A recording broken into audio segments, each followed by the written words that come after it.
public. This was right after the Electoral Commission had declared John Dramani Mahama victorious in the 2024 elections. Take a look.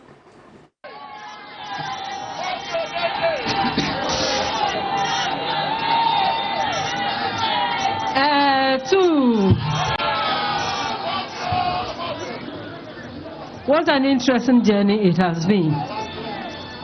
And you know, nobody sets out on a journey by herself or even by himself. It has been a very, very interesting one. And I want to thank all of you, those who are here, those who are not here. I want to thank all of them for their good wishes, for their prayers, for their contributions in many, many ways, and for bringing all of us to this site. All I have to say is thank you very much. Thank you very much for everything you have done. And whatever you did, as our chairman has said, the fun is over, the work is about to begin. And as we journey together, we need to realize that we have to move forward also together.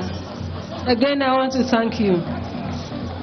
My nomination has many, many implications. You know, normally, no one even expects you to err in any way.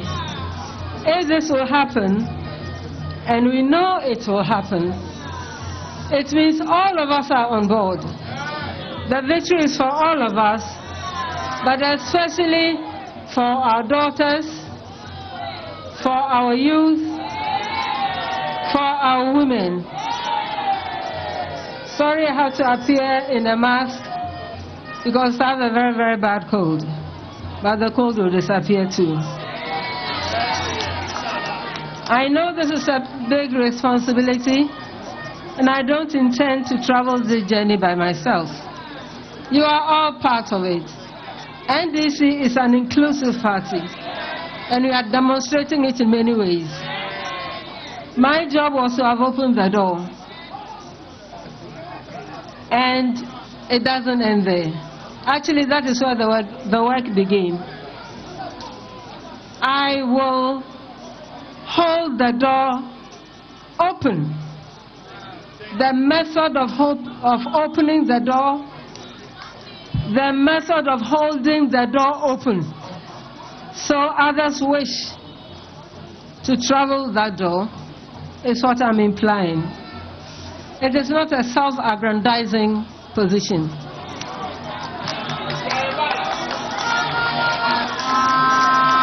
It is a position that empowers others. This country is not going to be built only by half the gender. They know very well whether we are in the public space or not, the roles we play. And we have accepted as NDC to facilitate the process. I'm counting on all of you, that you all come along, you all work hard in your various spaces, and finally, that we put smiles on people who either have no access or who are not very respected. I thank you again and again, and I know, thank you for the comments. I wish blessings on our country. I wish blessings on our children, those who are here and those yet to be born. I wish blessings on those who are here and their future. And I believe that the meaning of blessing is to be good to another person. Thank you very, very much. And that was Vice President-elect Professor Nana Jane Opoku Agyeman speaking there after her declaration. But we've been joined now by Dr. Hannah Louisa Bissiu. She's the national organizer, women's organizer for the NDC. Also one-time Deputy Minister for Food and Agriculture, as well as former Deputy Works and Housing Minister and also MP for Tano South. Dr. Hannah Louisa Bisu is here, Kote, and we're talking about the woman factor this morning. Doc, it's good to see you. Good to see you. I mean, you look very, bright. Tired. I wasn't going to say tired. You look like you have a lot of energy, but I'm guessing that you're quite tired. I do. Right. A lot of energy, but I'm tired. Fantastic. And, I mean, are the celebrations still ongoing, or has the excitement died down? I would say it's half and half. Because for me, there's not been any celebration at all. Really? No, because for the supporters and others, you can see that even when President Mahama was declared in speech, I wasn't there. Because I believe that as a Christian, I found in the Bible, Jesus said, a shepherd sent his 100 sheep out and 99 came home, one was left. And anytime that happens, you leave the 99 and you go chasing that one. So we had other constituencies, where we still had a presidential ballots to be counted and collated, and a parliamentary seats to be defended. So I didn't have space. I wasn't even watching TV. I wasn't listening to the news. My own was to be at the coalition centers to support our candidates and other party executives to make sure that we're not robbed of our votes and our seats. So for me, there's not yet been a celebration, but I'm happy, I'm excited. Right. I'm grateful to God that He's given us this overwhelming victory. I was sometimes worried. I knew we were going to win, but I was concerned with our parliamentary seats because for the MPP, you go to certain constituencies and they'll be campaigning, vote for me and vote for Mahama. So skirt and blouse? Yes. So it means they were looking for the opportunity to have a greater number of parliamentarians so as to frustrate President John Dramani Mahama's government.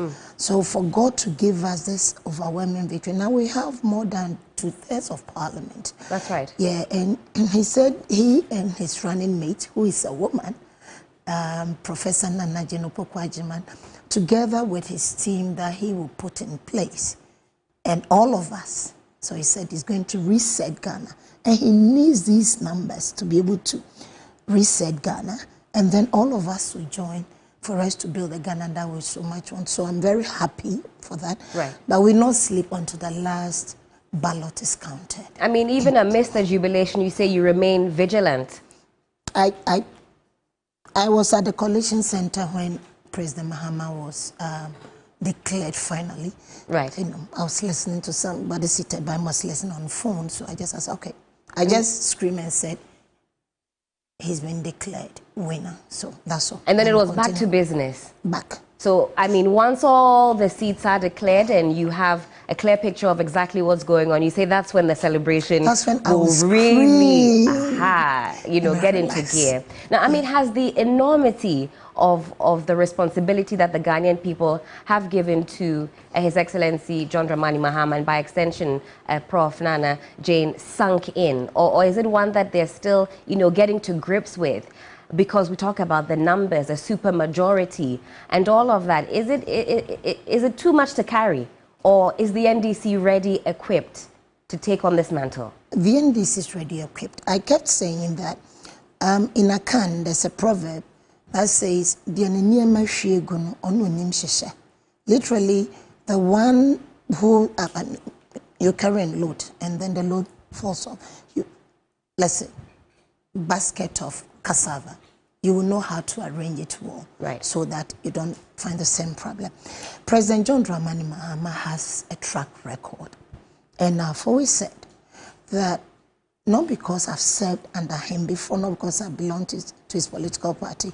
I have a background that you see me today, you not link me to my background. But it took leaders like him, leaders, not him, somebody who has a vision like him, that God used to bring me out of the gutters, put me on the grass, washed my filth, and brought me from grace to grace. So I'm a 3G girl. So if I'm a 3G girl, and I've seen a president who thinks far, a president who really means business, a president who just doesn't move because he wants votes, but he thinks of us, he thinks of our children, he thinks of the future of this country. Why won't I support such a president? And so for President John Dramani Mahama to come back, to me it was a big deal. And sometimes I think that God actually hid him because he knew that if he had allowed him to go the 8 years, and this current outgoing or outgone government of Nana Addo and Bawumia had come after him, then it would have been disastrous. Don't you say outgone? They still have a little bit of time to go, a few weeks to go, and then they'll be exiting. So it's basically, what are they doing? Nothing. Right. Nothing. Let's talk about the female factor there. It's a very big conversation, having a very first female vice president elect. You know, in other parts of the continent, women, you know, are doing so well on the governance front. Look at countries like Rwanda, and female participation is, you know, through the roof. Some 60% plus. Yeah. Maybe 61, 60, you know, they're doing quite well. Maybe around 65, who knows? Actually, quite close to that, 64 point something, I think it is. But in our part of the world, I mean, the numbers do not look good. And I mean, in the 8th Parliament, that was when we had the most women we've ever had. 2020. And a total of 40 out of 275. I mean, that's not encouraging for the Ghanaian women. My first question is, what do you think is accounting for this low participation of Ghanaian women in politics? You hear people say it's a booga game, it's a dangerous game, it's a dirty game.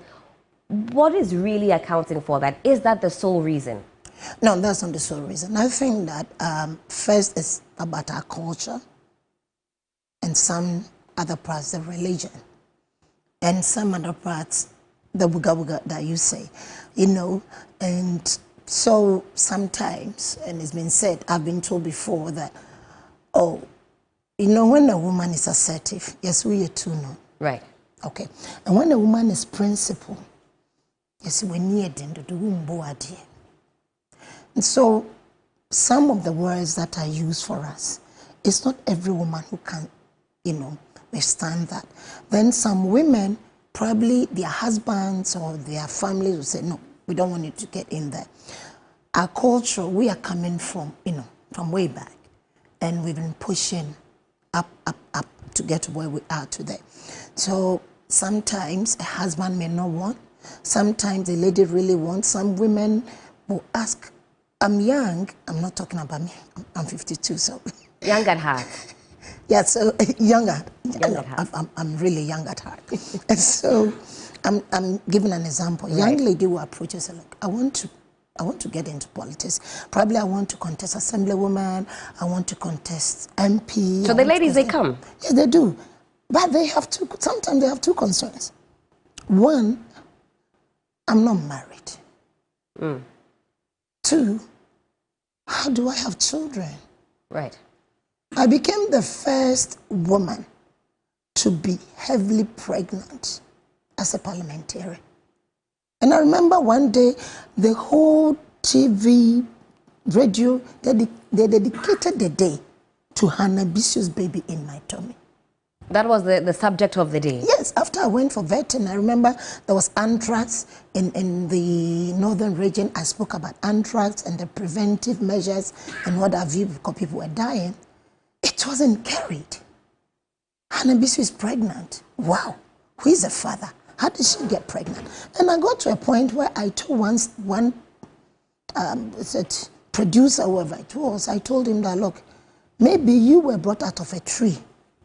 And maybe I'm the first woman to be pregnant in the world. So I've broken the Guinness Book of Records.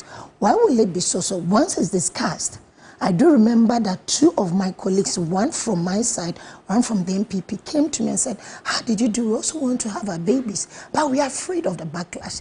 And I said, hey, after politics, you have to get your family. That's right. And God created us to multitask. Go ahead, get your babies, have your family, do your politics, and be the woman that you are. These are some of the limitations. Whilst our male counterparts will have about 3-4 children in a 4-year term, the woman would deny herself of having You say it's not big news when the male counterparts, have children. Nobody even knows. No, it doesn't come up. It's not. And then the other side, I remember 2012 when I was contesting for MP in Tano South. I was called Kushini, useless woman, because I couldn't show a husband. That was the preoccupation. Yes. So I keep telling the young ones that you should not rush into marriage because of politics. Right. Be the woman that you are. Believe in yourself. Believe in God. Believe in yourself. Believe in how God created you. Politics, you can always send the negative against the negatives into positives. When you call me a slave, if you call me a prostitute, I'll have an answer for you and I'll continue moving. Definitely you're not going to hold me back. So some of these things, some husbands will say, I don't want my wife to be humiliated or insulted. Right. A father will say, no, I don't want my daughter out there, in this mess. Some young ones have asked me, why are you into politics? Because when they insult you, I say, no, you hear insults. I hear words of encouragement. Because anytime you try to push me down, I move up.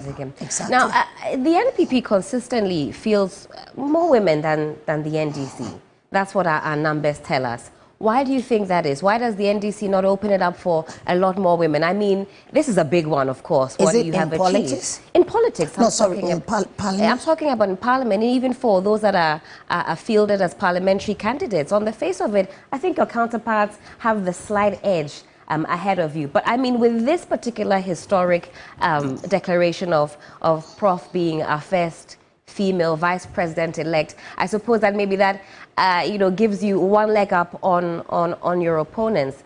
But why do you think that is? That maybe they have that slight edge when it comes to having female representation? When it comes to parliament, it's an election. It's not appointment. That's right. So obviously the women who put themselves out. And so somehow, probably when we go for primaries, a lot of them may win, probably because a lot of them put themselves out in their strongholds. Okay, so a safe guaranteed seat.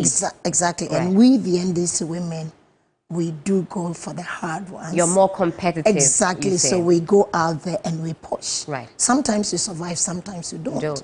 And I'm sure that this time we're going to find a lot of our women who survived. I survived once in Tano South, and so that is what we do. But right now, President Mahama has done probably the unthinkable. And I'm saying that because I remember when Professor Nana was nominated for the first time, our counterparts, the MPPs, came after her. They went after her. They used all sort of unprintable words against this honorable woman. Right. And we came out to defend. We didn't win the elections. And they tried to blame the loss of the NDC 2020 on her. I think the commentary at that time was that, whilst we know she's a distinguished academic, we know her credentials, she's not quite your typical politician, as it were. Many people wanted to see her more boisterous on the scene, but I think this time round, we saw politician Professor Nana Jane Opoku-Agyeman. Would you agree with that? No, if it was that, we wouldn't have been worried. Those are not unprintable words. They came after her, and I don't want to repeat the things that they said about her. I'm just bringing this picture of how people truly believe. And in any case, a question was put to President Nana Addo, Vancouver 2019, and I remember I held a press conference and demanded an apology from him to the Ghanaian women, including his dead mother, because he went there and said, we were not there yet. That's not about representation. That women, people who sit at the head of the table to make decisions for a country and a political party, that a Ghanaian woman is not there yet. Well, we're certainly there right now. We have arrived. We have our first female vice president. Exactly. So what I'm trying to say is that that one was a challenge. She came back, and we know what the MPPs gave to her. Okay? But here we are.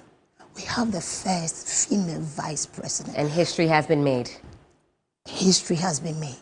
And she,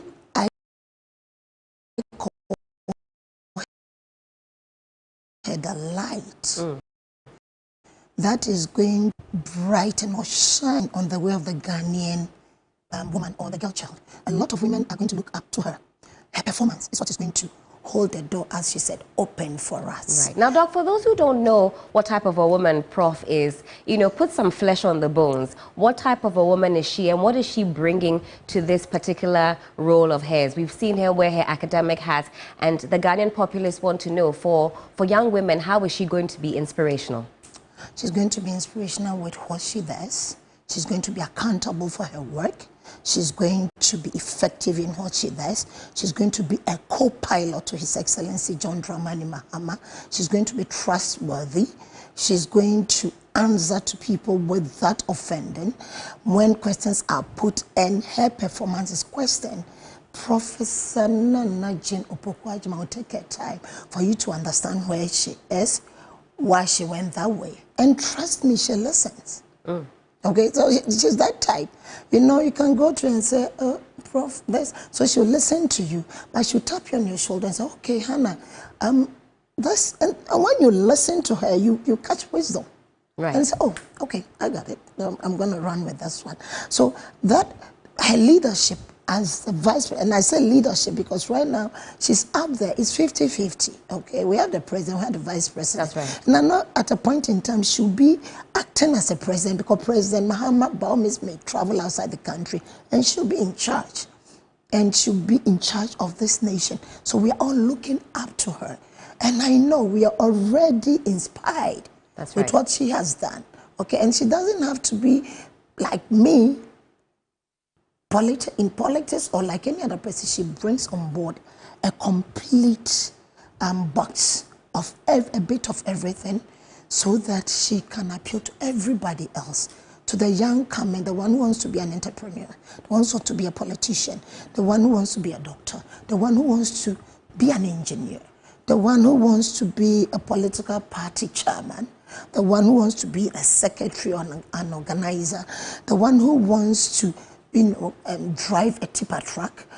What I'm trying to say is that she is going to pull us along to jump over every hurdle that either two will not dare to even get You say close. Even in such a male-dominated space, we can look to Prof to actually, you know, take up that leadership without any intimidation of her male counterparts. Exactly so.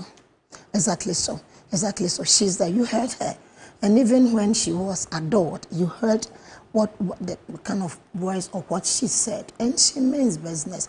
Prof, we all know her track record, so I'll not go over it. I mean, it's something of an open secret, if you want to put it. It's public notice.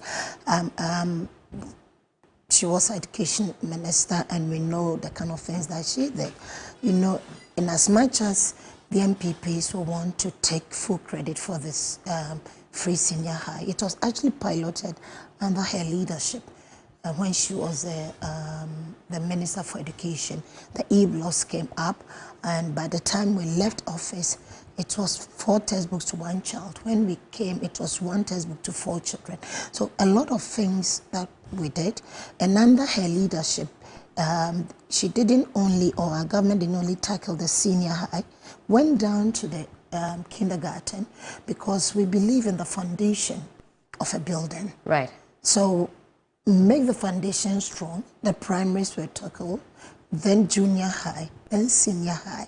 So once the foundation is good, then you can be sure having quality students. Right. So for me, her ticket and Professor Nana as the first female vice president, we are going to look up to her. But we have trust in God and in her that she will give us what it takes for other political parties to run for women as their running mates and as president or their flag bearers. Why not?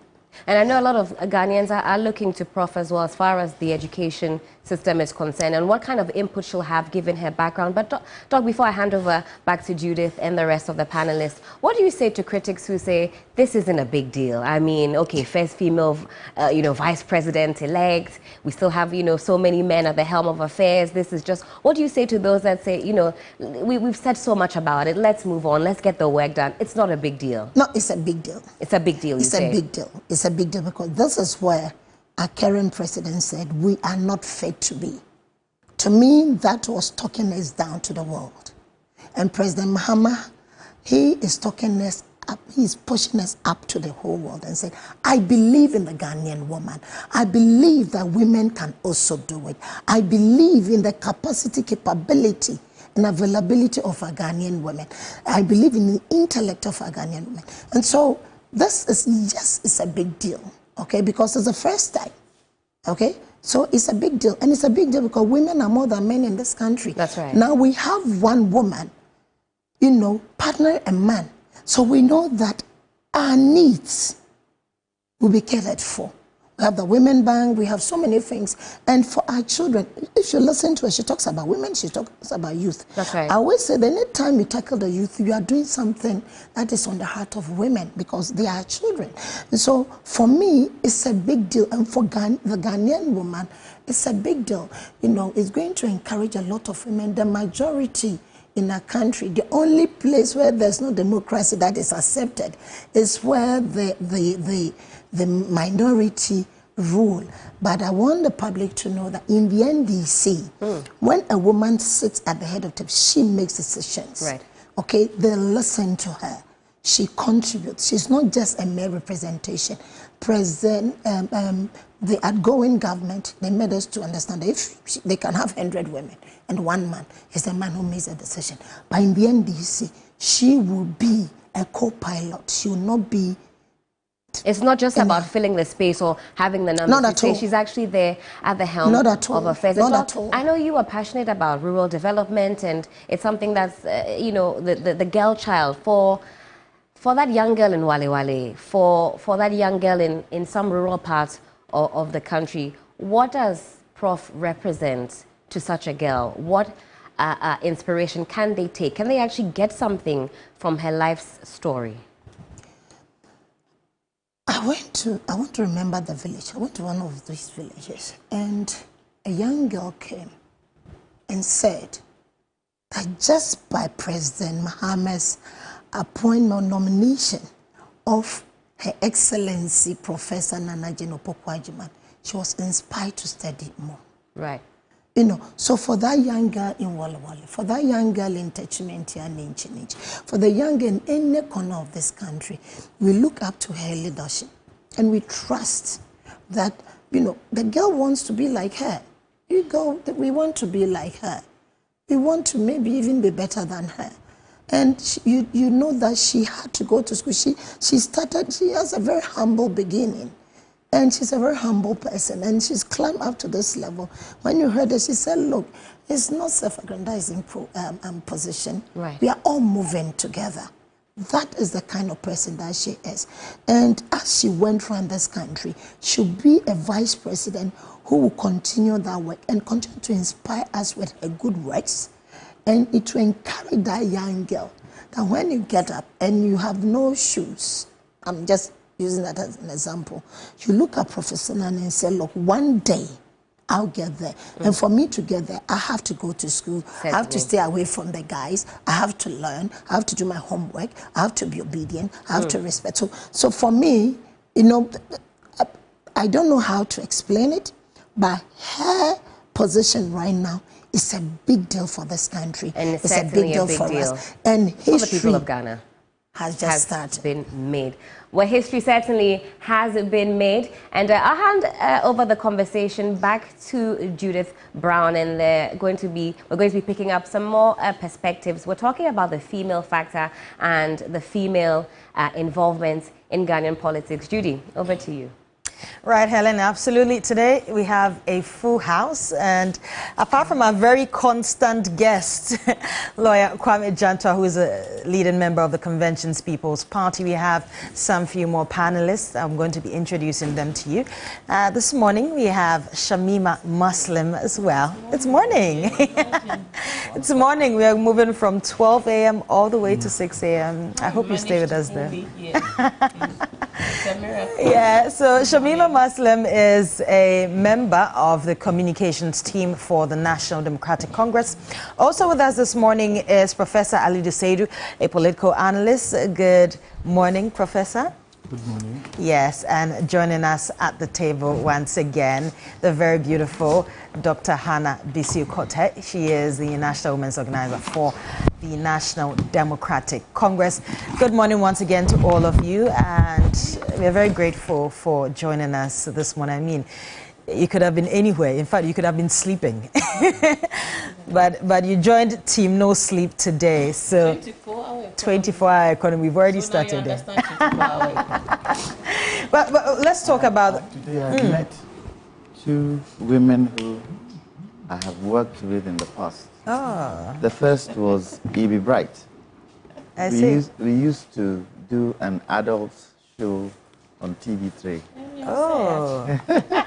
And then, almost Shamima, we used to be on TV Africa way back as co-panelists, way back 2008. Wow. They've been around for a long time. Well, Shamima is not new to this job. I've been around for a Shamima, long you know time. this job so well. So today, dear, you stay with us.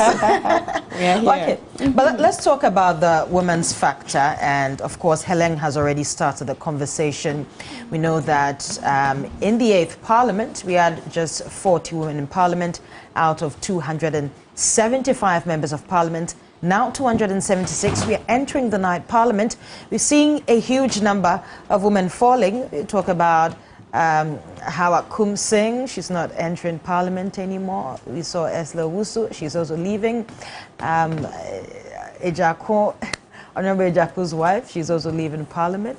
And irrespective of the fact that some big names are falling, we're also seeing that a huge number of, these politicians are now entering Parliament. And so we're going to talk about the women's factor and how important this is, especially now that the Affirmative Action Bill has been passed and we're expecting to see more women in Parliament nowadays, from now going on. Shamima, let me start with you. Would you say that women in politics, women are a bit disadvantaged as compared to the men when it comes to politics? Good morning again. Good morning. Since it's my first time, you just permit me a few minutes to say congratulations once again to the entire Akata-Manso family, but also congratulations to the people of Ghana, the citizens of Ghana, who have done something that this country has never seen before. That kind of extensive and emphatic mandate has never been witnessed in the history of this nation before. So I think that it's a very loud statement, a clear statement, and an emphatic statement that the citizens of Ghana, the real citizens, not spectators, have made. And a huge mandate as well. And a huge mandate, which comes with a huge responsibility, which is definitely not lost out on His Excellency John Dramani Mahama when he was giving his speech, his acceptance speech after the EC's declaration yesterday. He told us that the celebration should be brief, and it was also a point that was made earlier by our national chairman, Esiedin Ketia, because we all recognize that the real work actually starts today. And so we would all regroup. We would celebrate a little bit. Absolutely. Because it's been a very hard, long-fought battle. But we're here. We thank God. We thank the rank and file of the party, all volunteers, members of the campaign team. Special greetings to the leadership of JM, as well as his lovely spouse, our dear mother, Lordina Mahama, and special greetings to Professor Jane Nano Opoku-Agyeman. So thank you, Ghana. Thank you so very much for this mandate you've given us. We truly appreciate. Back to the question. I think that we are beyond the point where we all do accept that there are some disadvantages and there are historical underrepresentations which we seem to be unable to bridge the gap in ways that are substantial. So over the years, we've made incremental, gains in terms of breaking some of the glass ceilings. In politics and in national life, we've seen some significant, major glass ceilings. We've had female attorney generals. We've had female Speaker of Parliament, which were all significant. We've had female Chief Justices, and we've had, of course, since the beginning of Ghana's Parliament, female MPs. But you would know that in the beginning, in the 1960 Parliament, for instance, Nkrumah laid a women's bill, because even at the beginning of Ghana's independence, the CPP knew very well that Ghana was not going to go anywhere if we didn't take inclusive, deliberate, intentional steps of including women in the public discourse, in the public debate, in public life, in decision-making around the table. Also because of the huge role women had played in the CPP movement. The Macaulay women, who were the major financiers of the Convention People's Party, and the role they played in, strengthening the party, supporting the party financially, through service, and even, through their votes, the votes that they voted for the CPP to come into office. So Nkrumah was Ghana's #1. In fact, he is the true gender champion, not outgoing President Akufo-Addo, who went to Canada a couple of years back at a Women's Deliver conference and told the entire world, when he was questioning about the low representation of women in his parliament, that Ghanaian women hadn't shown enough dynamism. So we started strong, and we ought to have continued because of that first affirmative action, instrument. We saw at least that first parliament start with a minimum of 10, plus a few who won their seats. And in the subsequent, democratic parliament, we had the highest. We were like about 15% then. Over how many decades ago? Yes, I think over 40 years ago. And since, we've not been able to reach the minimum 30%.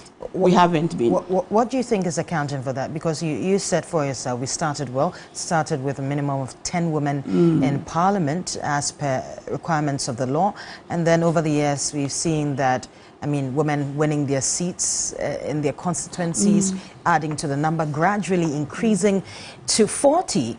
Well, we are yet to see really what will be the number in the 9th Parliament. Yes, but we're still gathering the information. Compared to other jurisdictions, very small. The challenges, you get tired repeating the same barriers because we all have diagnosed the problem. We know where the problem is. I think that the major hurdle, I'll come to it shortly, but the major hurdle today, which continues to mitigate against, great amplification of women, is real commitment to the cause, to the amplification of women. There are two pathways that we can bridge the presence of, the gap that exists in terms of women's representation in public life. It's either more women are contesting and winning elections and going into elective positions, or more women get appointed, because in public life, there are those two pathways. You either get elected into a position or an executive presidency that actually has very wide-reaching powers given to him by our 1992 Constitution, is appointing more women into these positions. We have had leaders who have made commitments. All leaders since 1992 have made commitments to women and women representation. President Akufo-Addo did make a commitment that he was going to ensure 30% women representation. The NDC, to be fair, also made similar promises like that in the past. Unfortunately, we were never able to meet this minimum requirement, which is also an AU mandate. It's also a UN mandate. In fact, the Interparliamentary Union has told many nations who are member states that within the next decade, if your national assemblies are unable to reach the minimum 30% representation of women in your national assemblies, you'll be demoted from member, from a member to observer status. So there are real implications. So the social-cultural context remains a barrier towards women's leadership. So women are not winning elections in some communities with very deep patriarchal, value system that would just not give the female a chance. Of course, right now our politics is all about money. And women are mostly in the informal economy. They don't control huge capital and wealth to either self-finance, their campaigns. which means they need to go fundraising. And the inherent risk of a woman fundraising and seeking financial support from especially men who are the primary controllers of capital in our country here is that sexual harassment is always the next thing, demanding favors. So these are some of the barriers. The financial barriers are there, the social-cultural barriers are there, but ultimately it's the lack of political commitment. Because if you have appointive powers, you can ensure you make it easier for women to participate in elections in your political party and then support them to execute effective campaigns that will win them elections and then appoint them into those positions when your government wins. We haven't seen, a proper culmination of all of these factors to see as the progress that we want. We haven't made much transformation at all.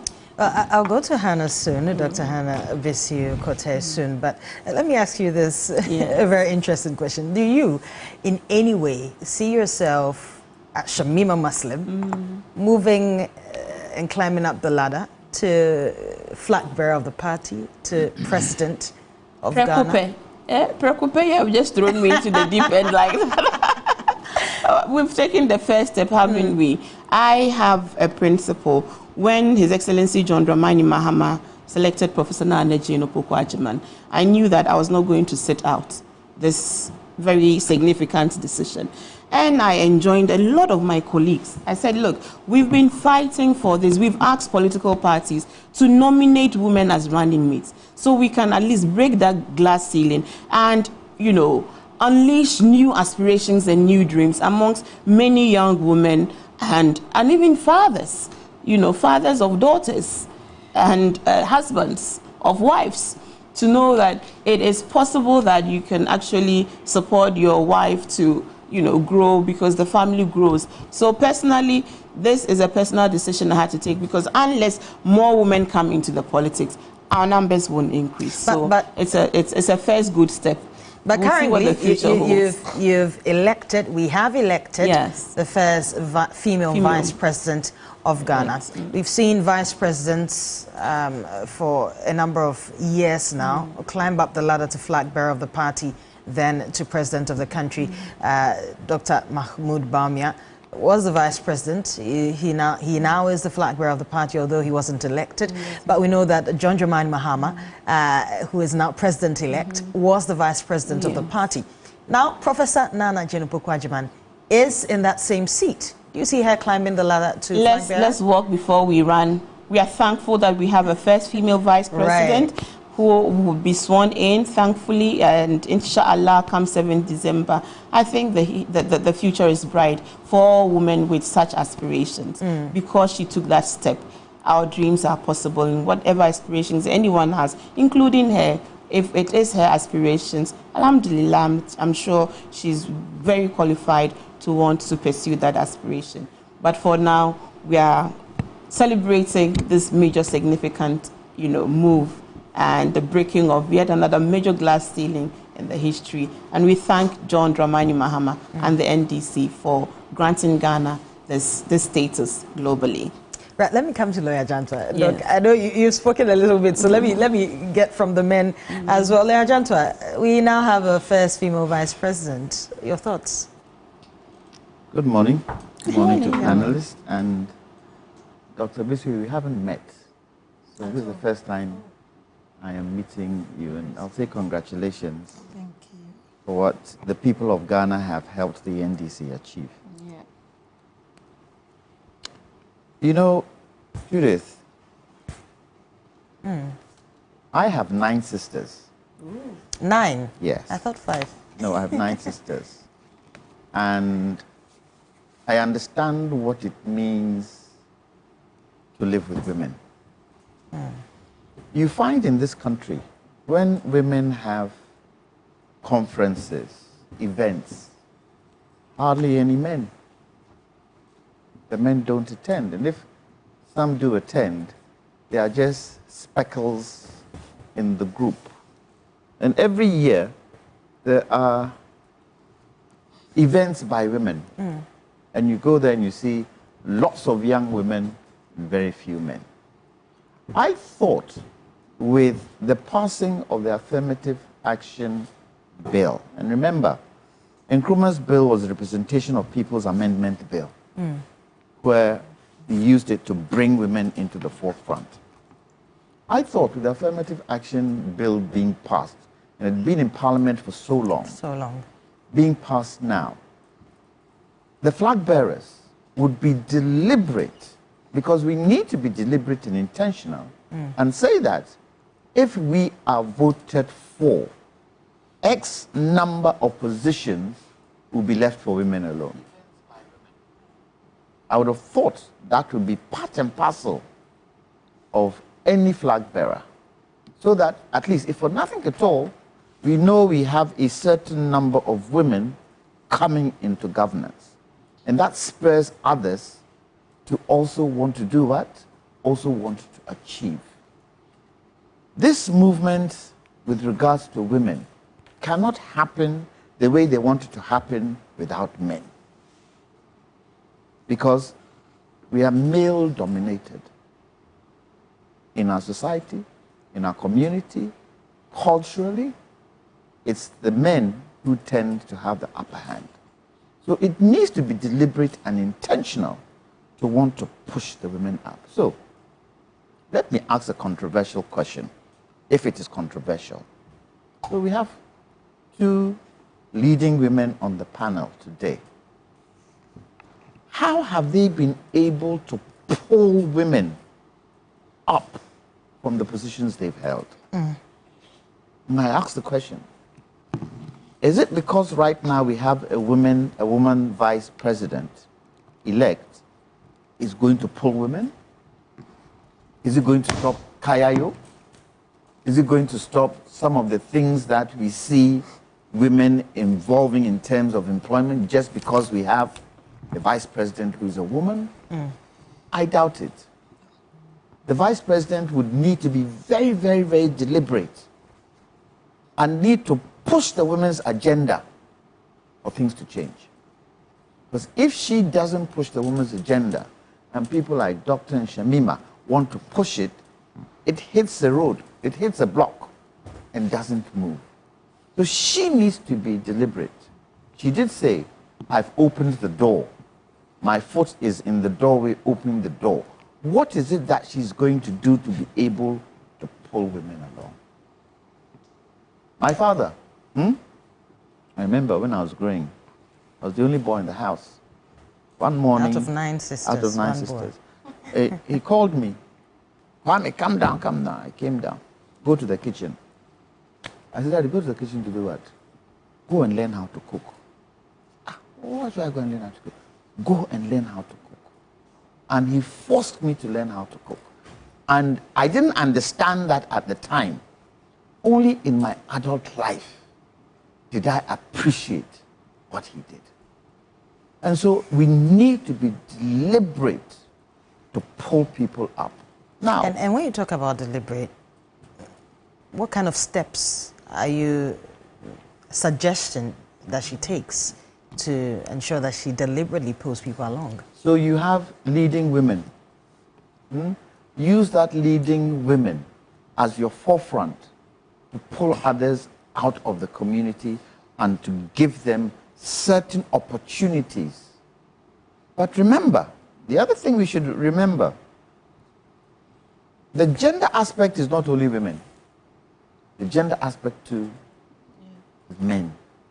And so you can't pull one side and leave it lopsided, especially with the youth. There needs to be programs that are specifically targeted to young women, programs that are specifically targeted to young men, and programs that are joint. So it has to be a collective effort. If that effort is not collective, you will cry and shout and scream, and absolutely nothing will happen. And I ask the question, Shamima, Doc, what have they also been able to do to pull women? Because I'm sure they face a lot of challenges along the way, even when they want to. When this question of sanitary towels came up, how many men did you see supporting the idea. Some did, but very few. But sanitary towels to a woman is like drinking water. That needed men to support it. So people like us on the AGI, where we have companies that manufacture sanitary towels, pushed it. Made sure we pushed it and brought it to the fore. I remember in one of Ferrata's budgets, and you know the AGI, they are always, the government always comes to them to get their perspective on the budget where the private sector is concerned. And we pushed that agenda with regards to sanitary towels, that it should be made free. But then we realized that most of the sanitary towels coming in were imports. And those companies that were manufacturing it here, the cost of production was so high that it made it very challenging for them to compete. These are some of the things that we need to be deliberate about and push it. Look, it is so encouraging when you walk in here and you see a lot of women handling the show. Because we are deliberate about it. Yeah, I can see that. But it's a good thing. It's a good thing. Look, when President Akufo-Addo took the, was it 2012 elections to court? Right. Huh? You know what it did? You know what that did? It opened the door for a lot of people to go and read law. And a huge number of the people who read law were women, which was a good thing. So we need to be deliberate about it. Yes, it's good to have a vice president who's a woman. But what kind of programs are we going to put in place deliberately to pull women along? I really don't want to see young girls doing kayayo. I don't want to see it. They shouldn't be doing that kind of thing. I don't like seeing, look, you drive the streets of Accra and you see women carrying water, carrying the, I don't like it. Because I think they can be more productive. And you know, women are very deliberate. And women tend to be more actionable than men. And women tend to have a sixth sense than men. But when they don't have the opportunity to express and use the qualities and characteristics that they have, they are left on their own. So I believe that with Nana Jane now being the vice president-elect, there need to be programs that would push the women along, especially in the schools, especially women businesses. I mentor quite a lot of women on the AGI, women business on the AGI. And you realize that some of the ideas they have, because they don't have people to push them forth, it tends to stay back. So I've taken it upon myself to help them move a step further in some of the things they do. Now, so it has to be deliberate.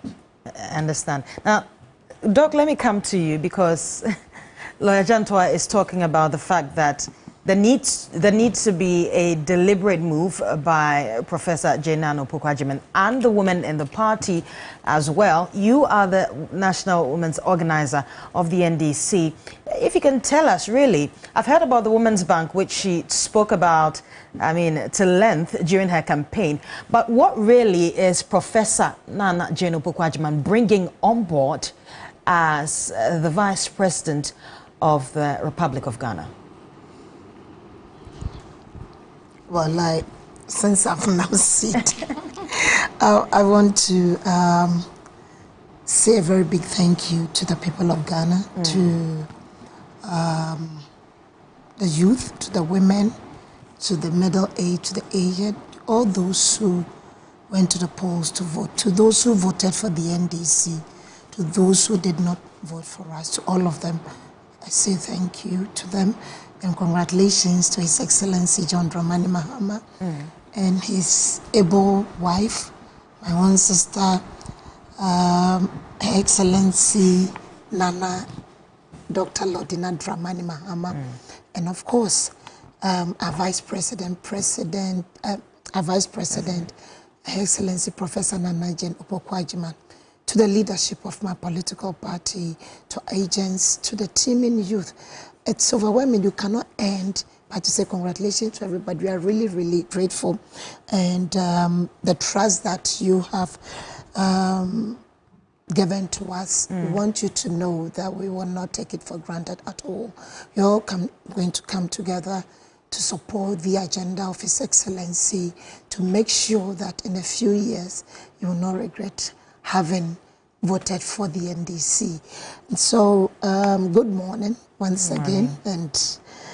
And what does she bring on board? I think Prof has said a lot. Yeah.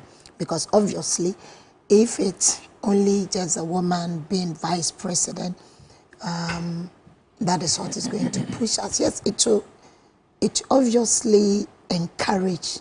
Some people know he said when Nana Addo went to court 2012, it encouraged a lot of women to go read law. I wanted to read law, but my household said no, they'll do anything for me because I'm a pocket lawyer without law, so they don't want me to go to the school at all. I actually went for the form, but they refused to allow me to go. So I said, let me continue being my pocket lawyer at home. So sometimes some decisions are enough to encourage people. But again, when you get there, what do you do? When I get there, what do I do? Or do I use the position that I have to put people along? Now, the NDC started putting together the Women Manifesto. We are not done yet because we had to do a lot of consultation. It's a document that we intend to put before our political party for it to be adopted.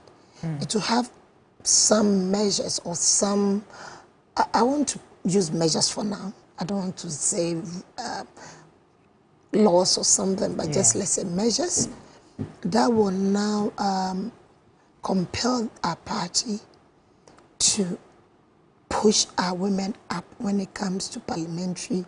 You know, I always believe that where we have safe seats, a certain portion should be allocated to women. Let 20 women contest, 1 woman will come out victorious.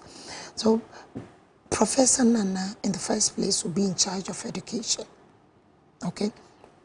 And we have deliberate steps that have been put in place to give the girl child, let's say for a scholarship, and to make it easier for the girl child to also go to school, educate herself. We have the youth apprenticeship program. The national apprenticeship program, there will be a deliberate, conscious attempt or measures put in place to give a larger portion to girls. And it's what you want to do. Government to take care of that for you. And please, too, I don't know whether I'm being heard well because I've lost my voice and I'm struggling through it. So your viewers... A bit faint, but we can hear you. You can hear me, yeah. They should forgive me. And so that is one aspect of it.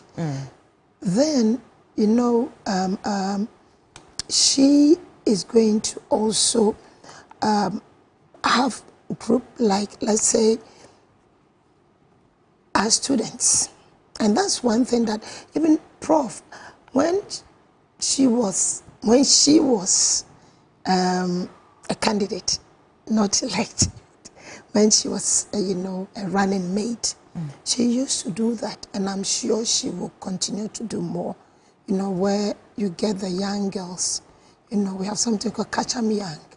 You don't allow them to come out of school and they'll be struggling in that space, trying to find their feet. So she'll go to the schools and meet with the young girls and talk them through.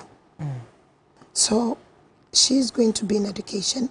So there are a lot of things that she'll put in place to encourage us in the informal sector and the formal sector for women to come up. The NDC is a political party that actually appointed a watcher seller to be a member of the Council of State. Watcher seller? Yeah, watcher seller, under President Mills.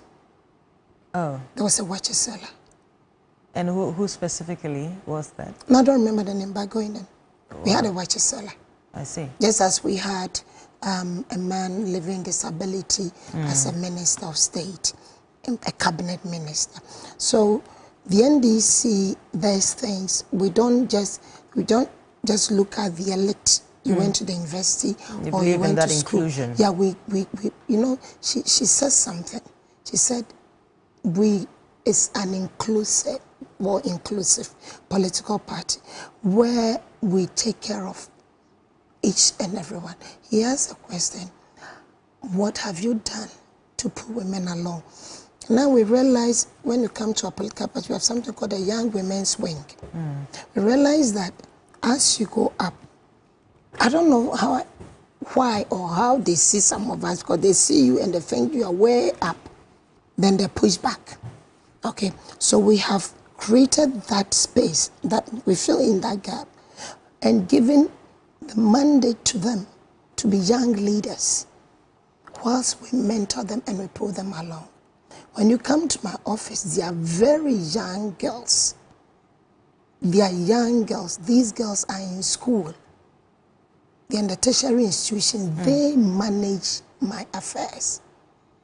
Not because they are not bigger ones, but how would they learn? How would they be encouraged? And I carried a lot of them along, about 60 of them. And they will tell you that, seeing what you are doing, I'm encouraged. If you check Professor Nana's team too, it was the same. And I know that she will not only be a vice president, an armchair vice president, where she'll be sitting in office and probably writing notes or doing all the protocols. She's going to be a vice president of the office and a vice president of the field. She's very passionate about us. And I know that she will put things in place in the educational sectors, as a formal and informal, to make sure that, as I said, the Kayayes, we want to get them out, train them, give them proper training, and it's going to be training under the apprenticeship, the National Apprenticeship Program.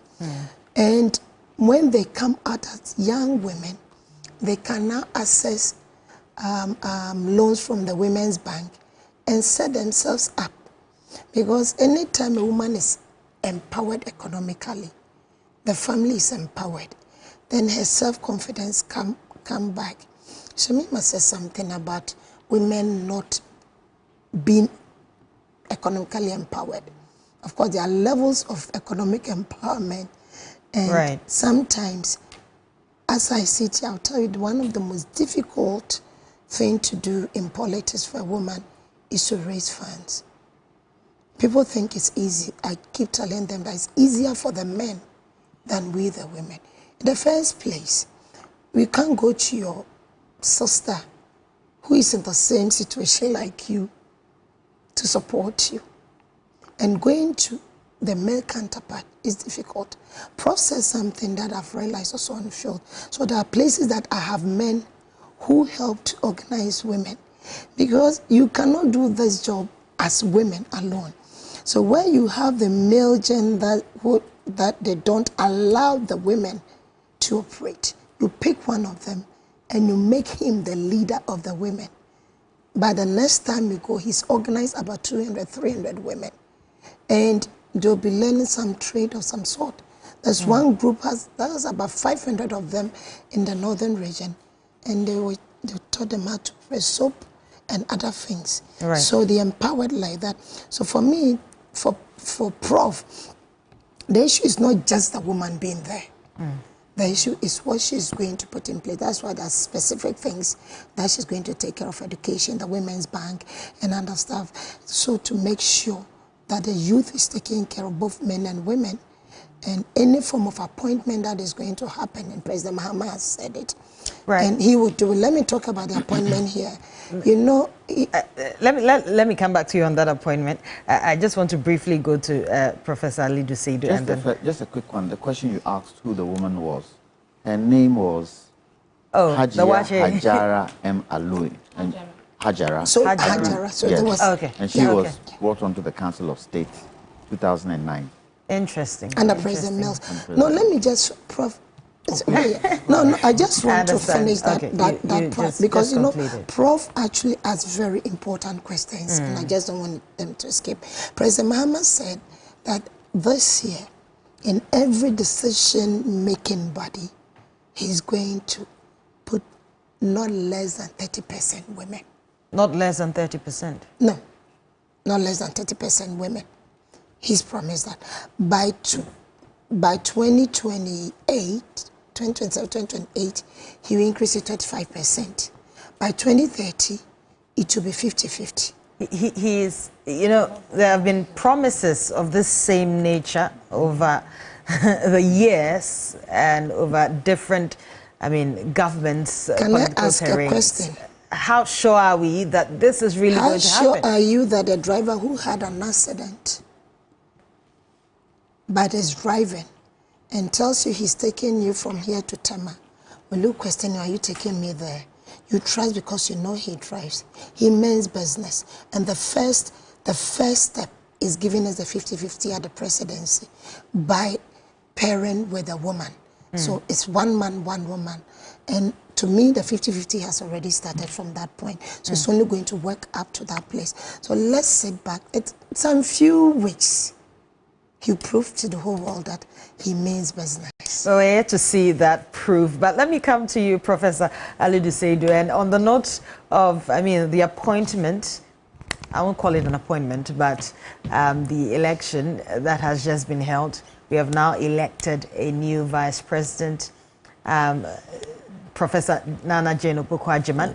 But, you know, what do you say to critics before she being appointed as a running mate? Then, what do you say to those critics that said that she wasn't too much of a good choice because John Dramani Mahama has just 4 years, and after that, if she decides to climb the political ladder by trying to be a flag bearer, she would not get the nod of the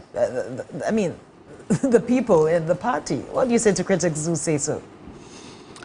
I think basically it has to do with a lot of factors. And the first has to do with the level or the kind of performance that we'll see in the first 4 years of His Excellency John Dramani Mahama's administration, but also the contributory supportive role that she's going to play to the governance process.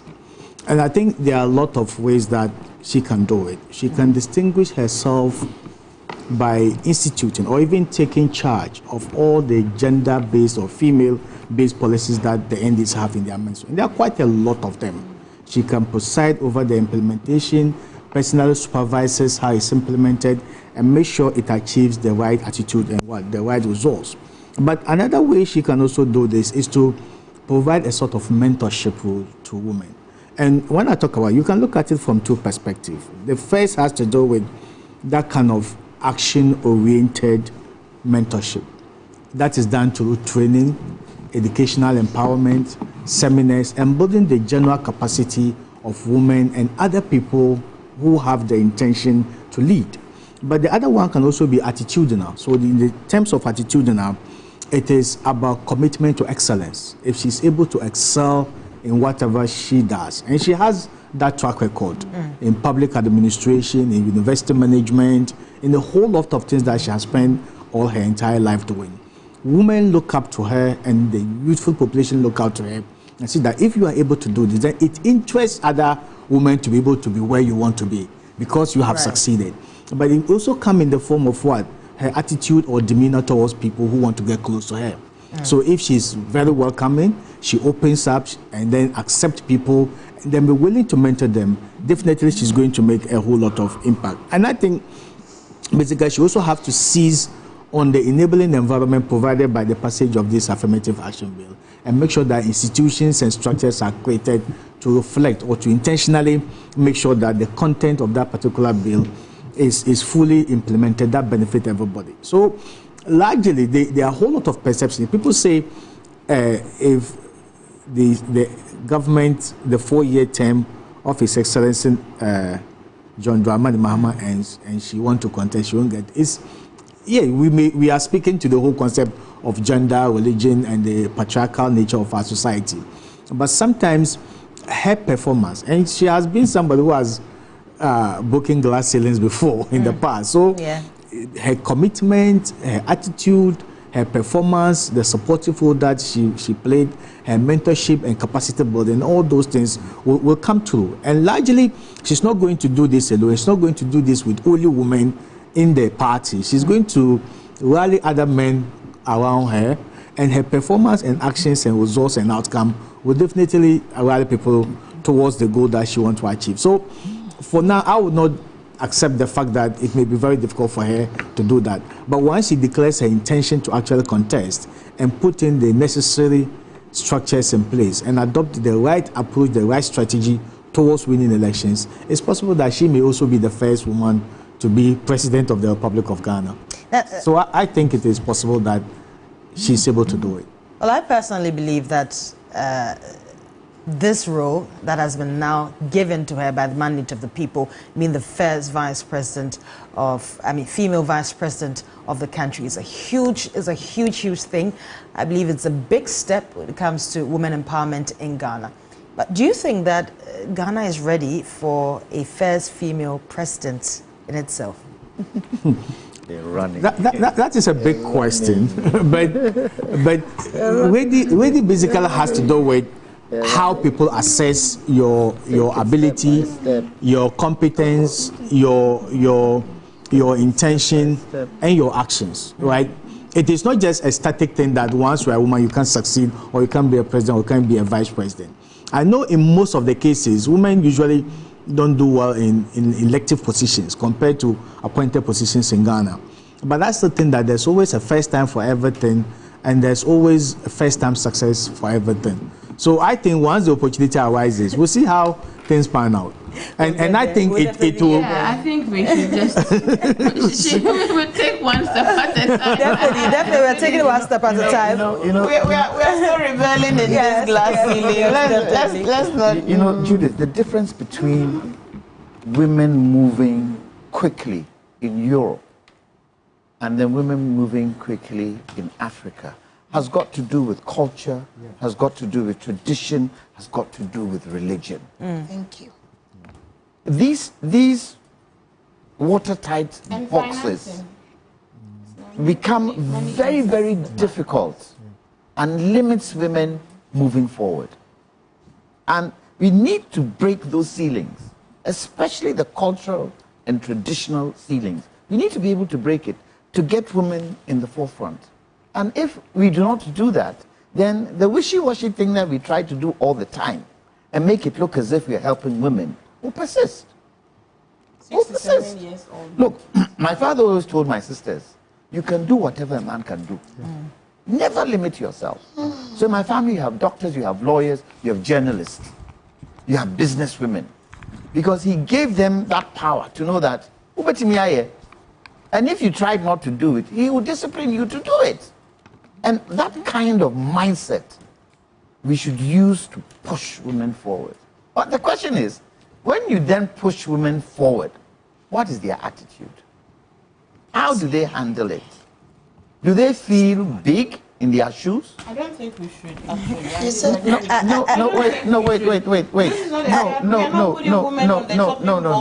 this era and beginning to ask. We are not putting them. Let's relax because we are not putting Shamima, let's allow him to land and see where he's headed. Talk about the men's attitude that have brought us where we are today. Shamima, let's allow him to land so that we get where he's getting. It's part and parcel of the challenge that stops women from moving forward. Don't you think you're walking in the path of President Nana Addo Dankwa Akufo-Addo, who made that statement? I'm not walking in any path because the bane of women not moving forward are men.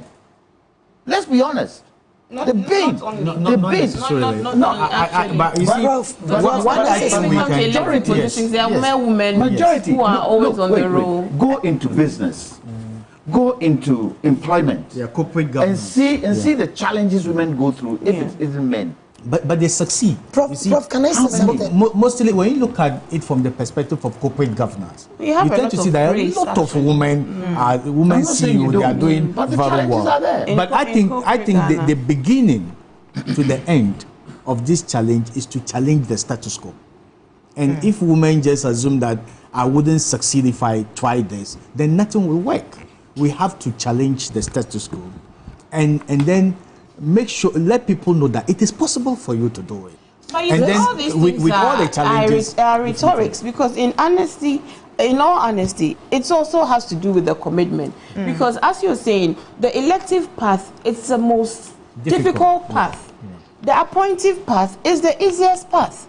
But and if in there that are not path, enough there women are a in pool. Parliament. No, there are a pool of competent. You don't have to. Not all ministers or appointments come from. Look, true. the president appoints millions of people, millions in so many different places. So if we want to give women opportunities to lead and grow into leadership, I'm saying that if there's commitment to act, there are such avenues, and the president has such huge powers. Indeed, if we wanted to, let's hear Doc. Let's hear Doc, because she's been trying to make a statement for a while. Exactly. Yes. You know, I had a problem when Prof said we do well when we are nominated, not when we are elected. I beg to differ. I was saying that is the easiest way to get into power. That was a statement. Exactly. So how do we challenge the status quo? Now, this is what happens with women. When you fight and you win an election, and you are doing well as a woman, the barrier, the culture, such as some people meet my husband. Today at the meeting, he said the person has, does your wife cook? Then he said, no, with all fairness, you ask me, when I get home, I'm a housewife. I don't know where I'll get to in life that I'll feel that I'm too big to do what I'm supposed to do at home. Okay? And so when we get into the elective part, it's not easy. And I hate to say this, but I may have to say that. Because some women will come to you crying because they go looking for support from men. And what they request from them, they can pay. It has happened to me. It happens to so many women.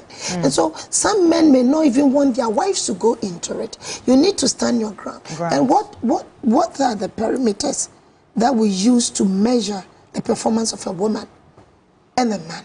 Okay? A man is firm. Oh, this man is good. A woman is firm. And they tell you, say, we are obako konyini. You understand me? And so you cannot make decisions if you tell me if this thing is to be here. Okay? And yesterday I was seated at the collation center with one person, a man who walked to my office and wanted me to break the law for him, to favor him.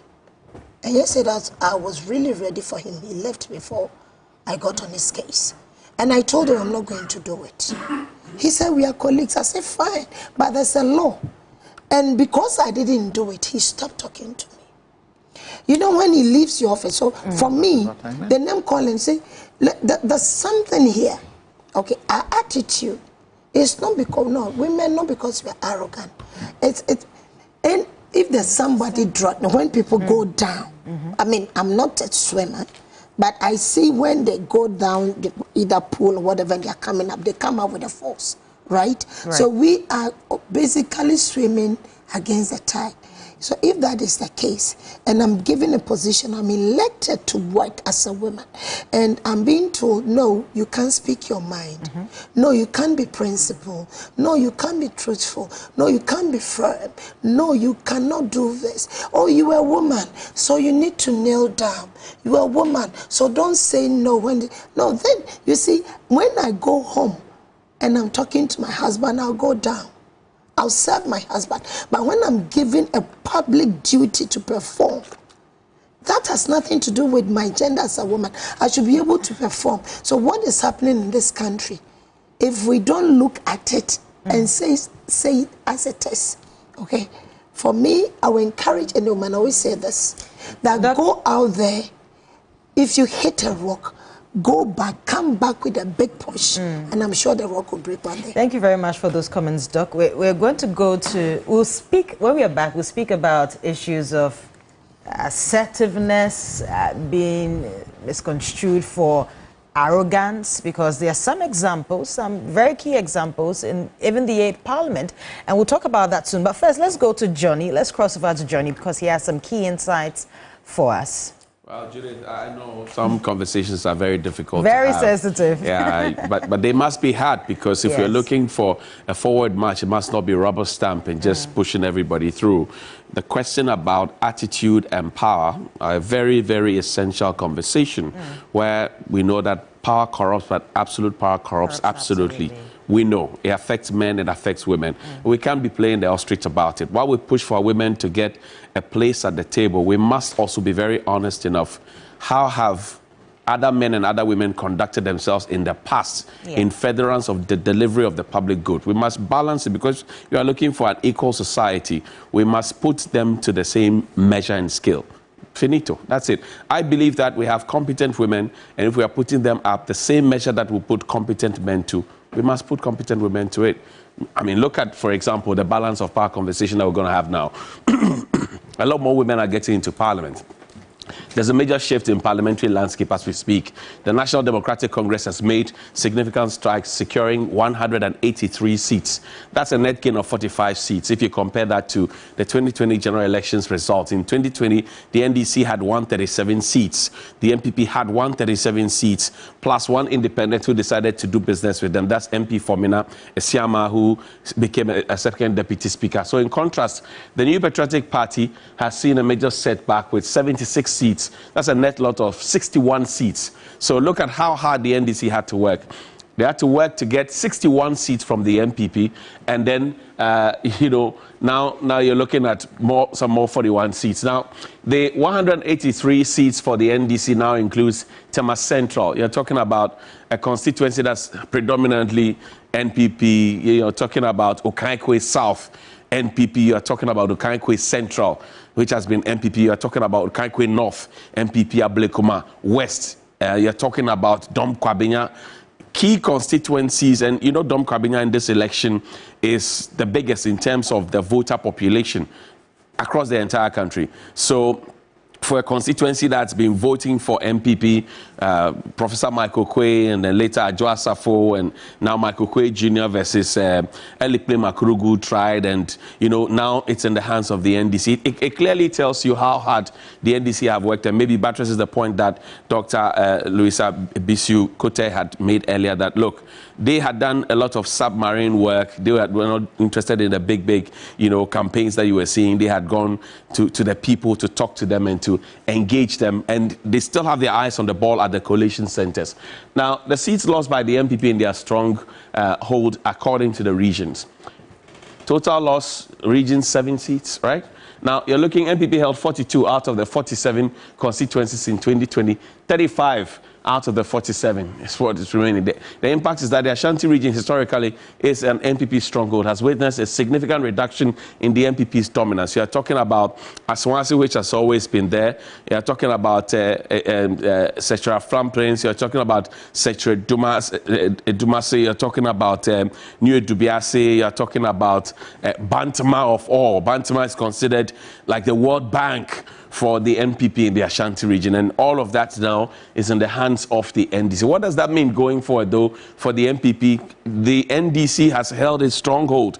The only seat in the Volta region that the MPP had, which is the Hohoe seat, is now back in the NDC's fold. So the NDC has protected its stronghold and has now intruded into the circles of the MPP, and they're digging deeper and deeper and deeper. And you could tell from the last rally that was had in the Ashanti region. The flag bearer then and President-elect John Mahama stood, he was out, and he asked the question, is this Ashanti region? He was shock-priced, I should say, and he asked that question, is this Ashanti region? And the results then would demonstrate that the people are not interested in what goodies you come and do or last-minute promises and, you know, wishy-washy stuff that you want to push at them. They want to see the real tangibles, right?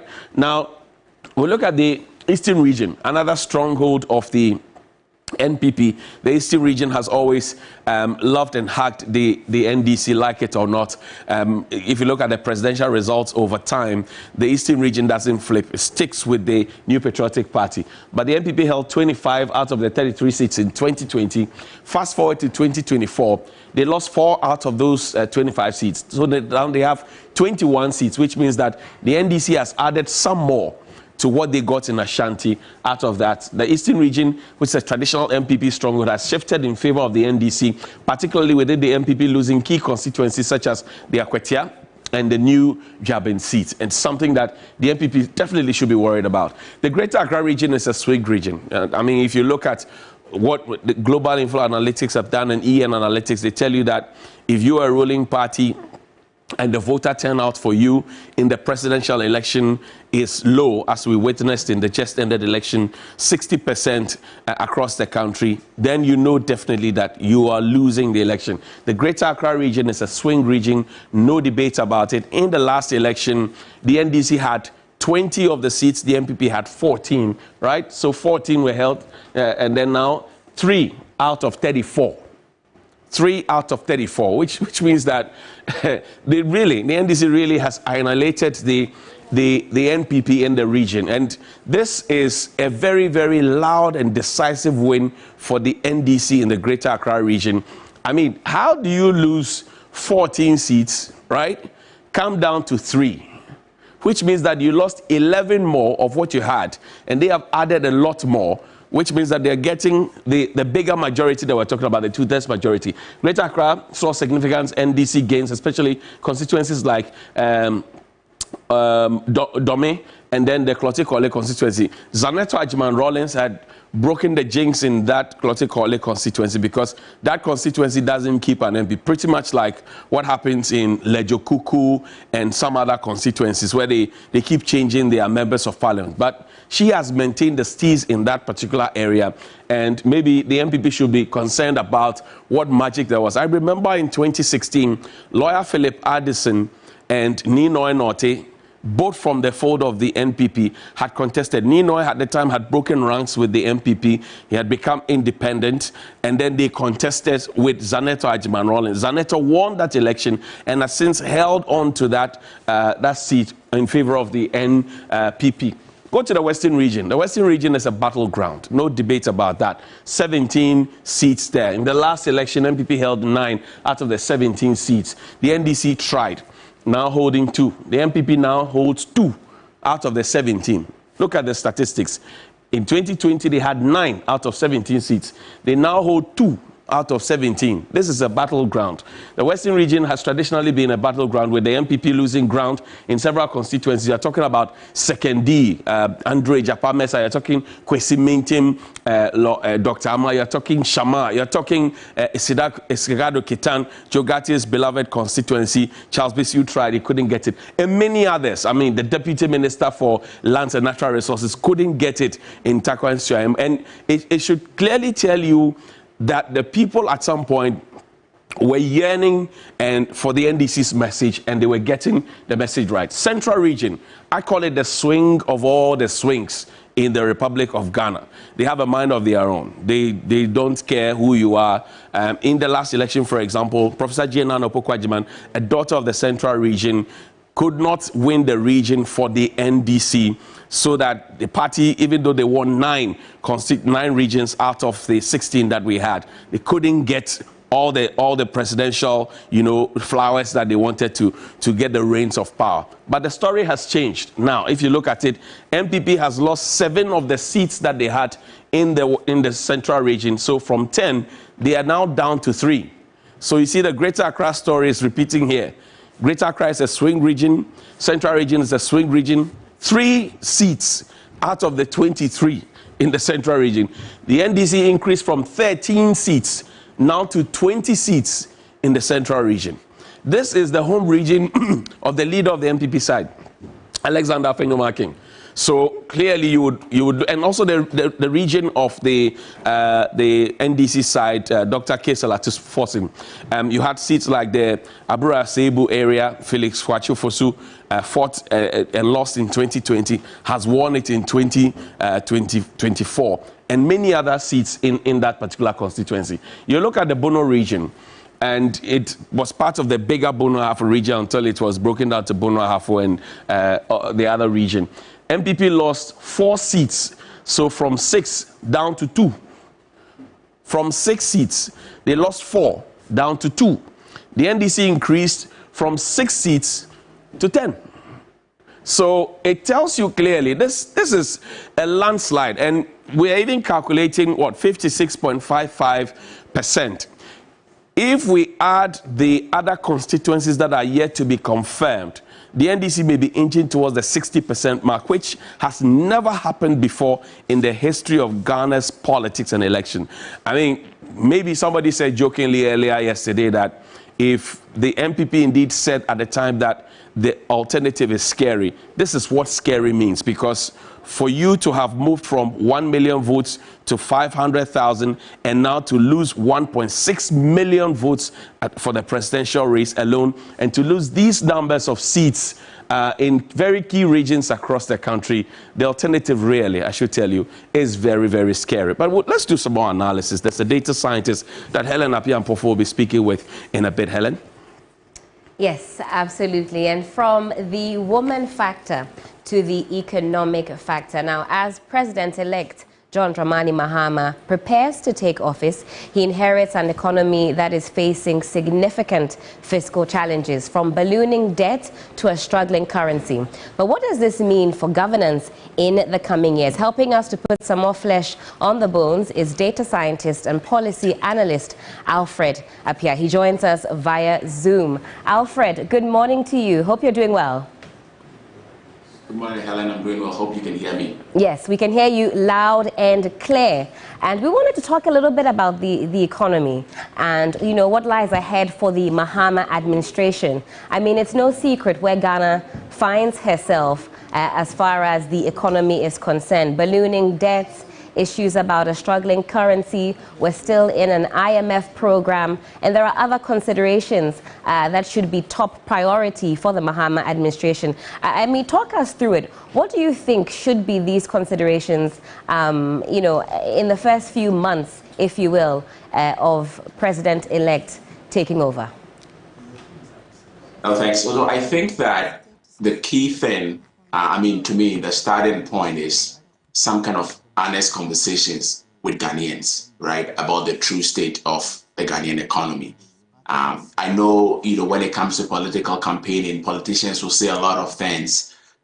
They will make a lot of promises. But I think the Mahama administration will have to focus on bringing Ghanaians along the journey, right? And I think, to me, it starts with being honest about the true state of the economy. So one of the things that I know was in the 120 days contract, a social contract with Ghanaian people, is having a national dialogue on the economy, right? And I think whatever happens at that national dialogue, whatever action items that are made out of that, that has to be communicated to the Ghanaians so that everybody, you know, be able to manage the expectations when it comes to expecting like miracles to happen within the term.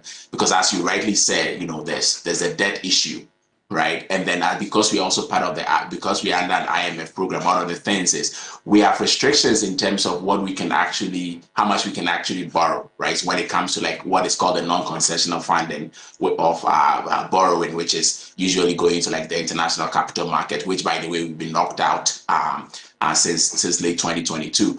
So there is that challenge. And then one of the other challenges the government faces is, you know, when it comes to financing the budget deficits, right now we are relying solely on treasury bills.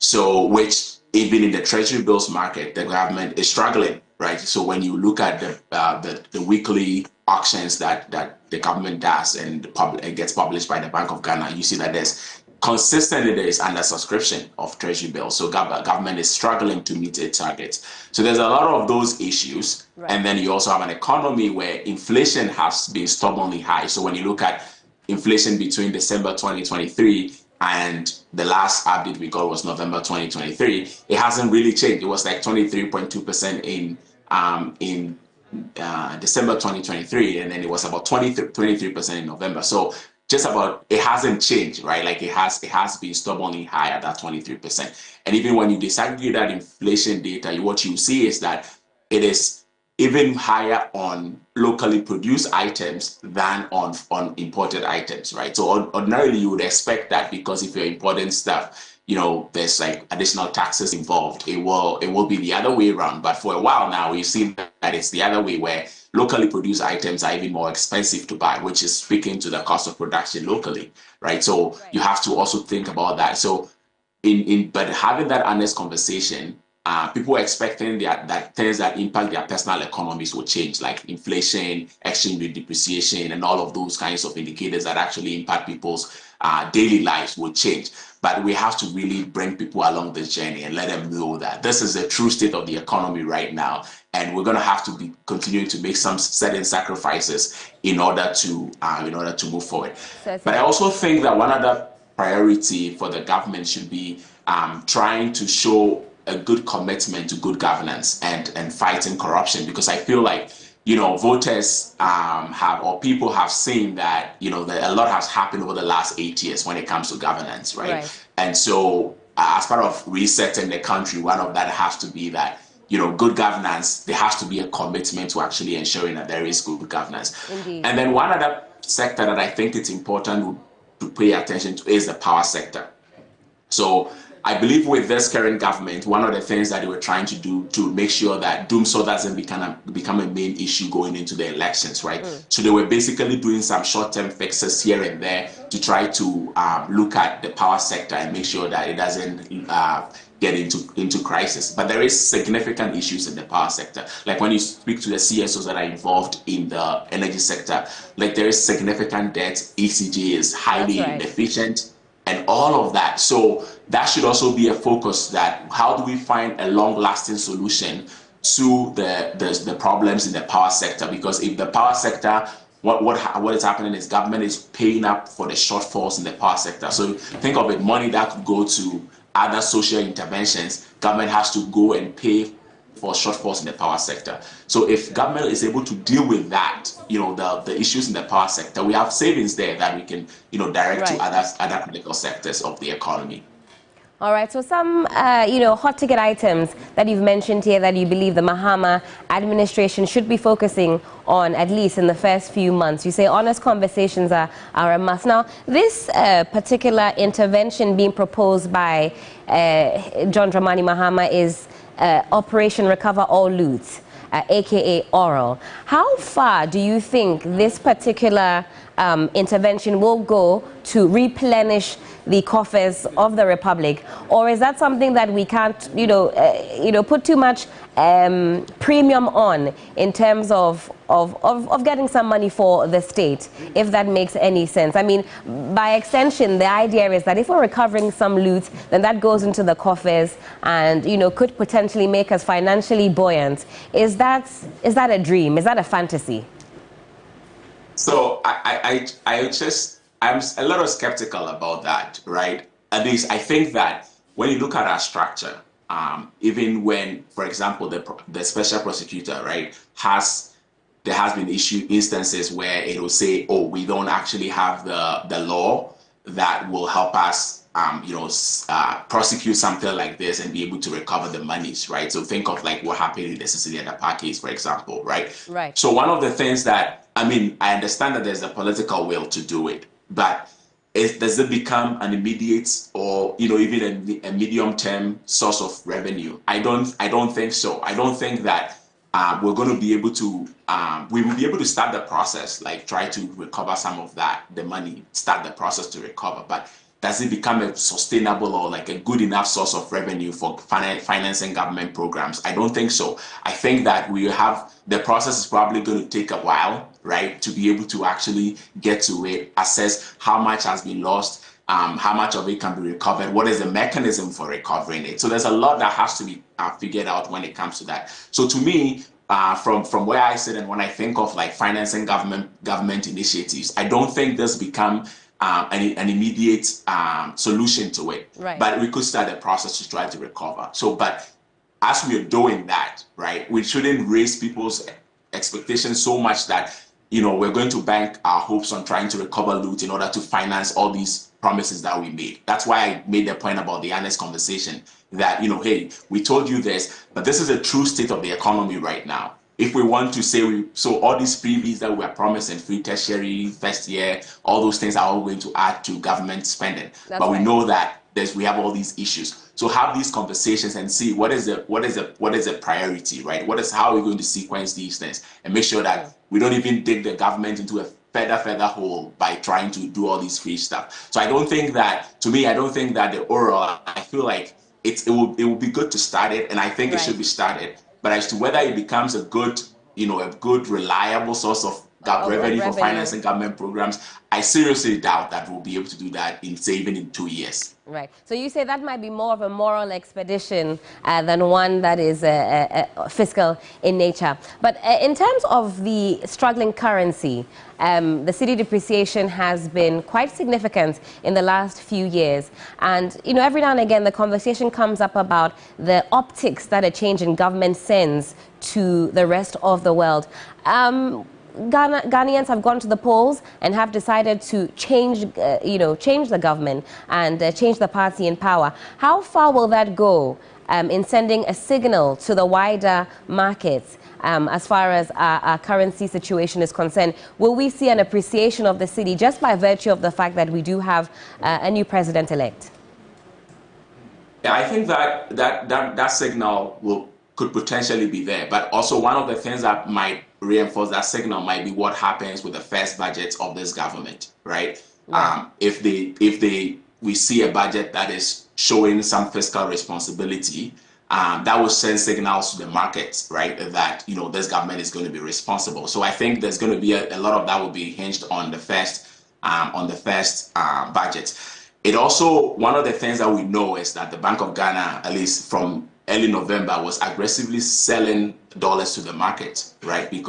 Nobody knows. I can only speculate like what the rationale or the intent of that was. If I were, if I was conspiracy theorist, I might have to say something around trying to make it stable before the elections, right? But there's a question about how sustainable that is, right? And I think that if we cannot continue to do that, because the Bank of Ghana, of course, needs to have reserves. It cannot burn its reserves in trying to stabilize the currency, right? So we have to, part of the national dialogue on the economy would have to be figuring out what are some of those long-term solutions. And I think, to me, one of the key things is, adding value to local produce, right? So if we're able to cut down on the import bill and be able to reduce the pressure on the cedi, right? Those are things that we've always talked about. We've always hear politicians talk about import substitutions being the way that we would be able to reduce the import bill, but we haven't really seen real actions like one district, one factory. All those things didn't really help us to get to that. So how do we get to that import substitution so that we're able to reduce the pressure on the cedi? But I think to the market, like if we're able to send a signal that this government is going to be fiscally responsible,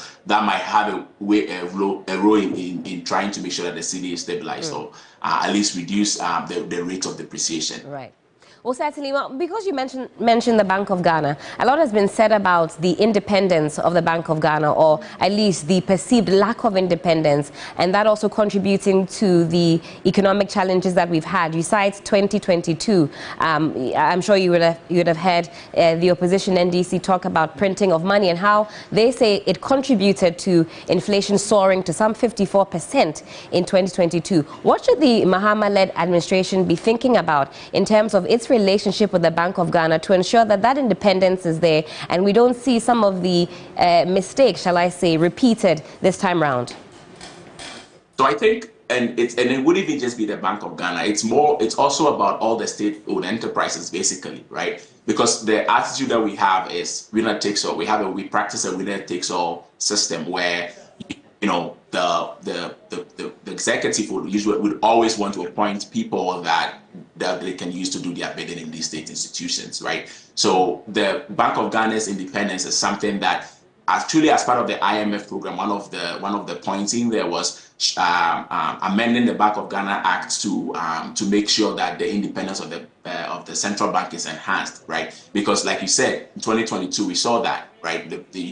Instead of the fiscal agent, or instead of like the government, the central government reducing expenditure, it decided to now go and finance a lot of through printing of money, right? Through the Bank of Ghana, because again, the Bank of Ghana boss is appointed by the executive, and so to me, I think that one of the ways that we might be able to strengthen that is think of like the appointment structure and the reporting structure when it comes to the Bank of Ghana boss, right? And who does the Bank of Ghana boss report to? Maybe is it maybe to Parliament, right? Like, so that there's that oversight there versus like having it report directly to the executive, because with the executive, they can influence them. They were the one that appointed you. At any point, you might want to do their bidding, right? So this is the same thing with all the state-owned enterprises. If you think of Cocoa Board, if you think of GNPC, all the ones that are having issues, right? It's all because of that independence. Independence is not there because the person that's appointing you, you might want to reward them somehow, or right. you might want to stay loyal to them, which then impacts how you do policy, right? And so I think that to me, it's making sure that we at least we have a better reporting structure or a better oversight right. when it comes to that. And I think one of the other things that I think would help also is having some kind of independent fiscal advisory council, right? One, okay. I'm not talking about one that has been picked up by people that have been picked up by the president, right? But something that it's that these people actually deserve to be there, and they can really voice their opinion and publicly even state what they think about the government's fiscal policy direction, right?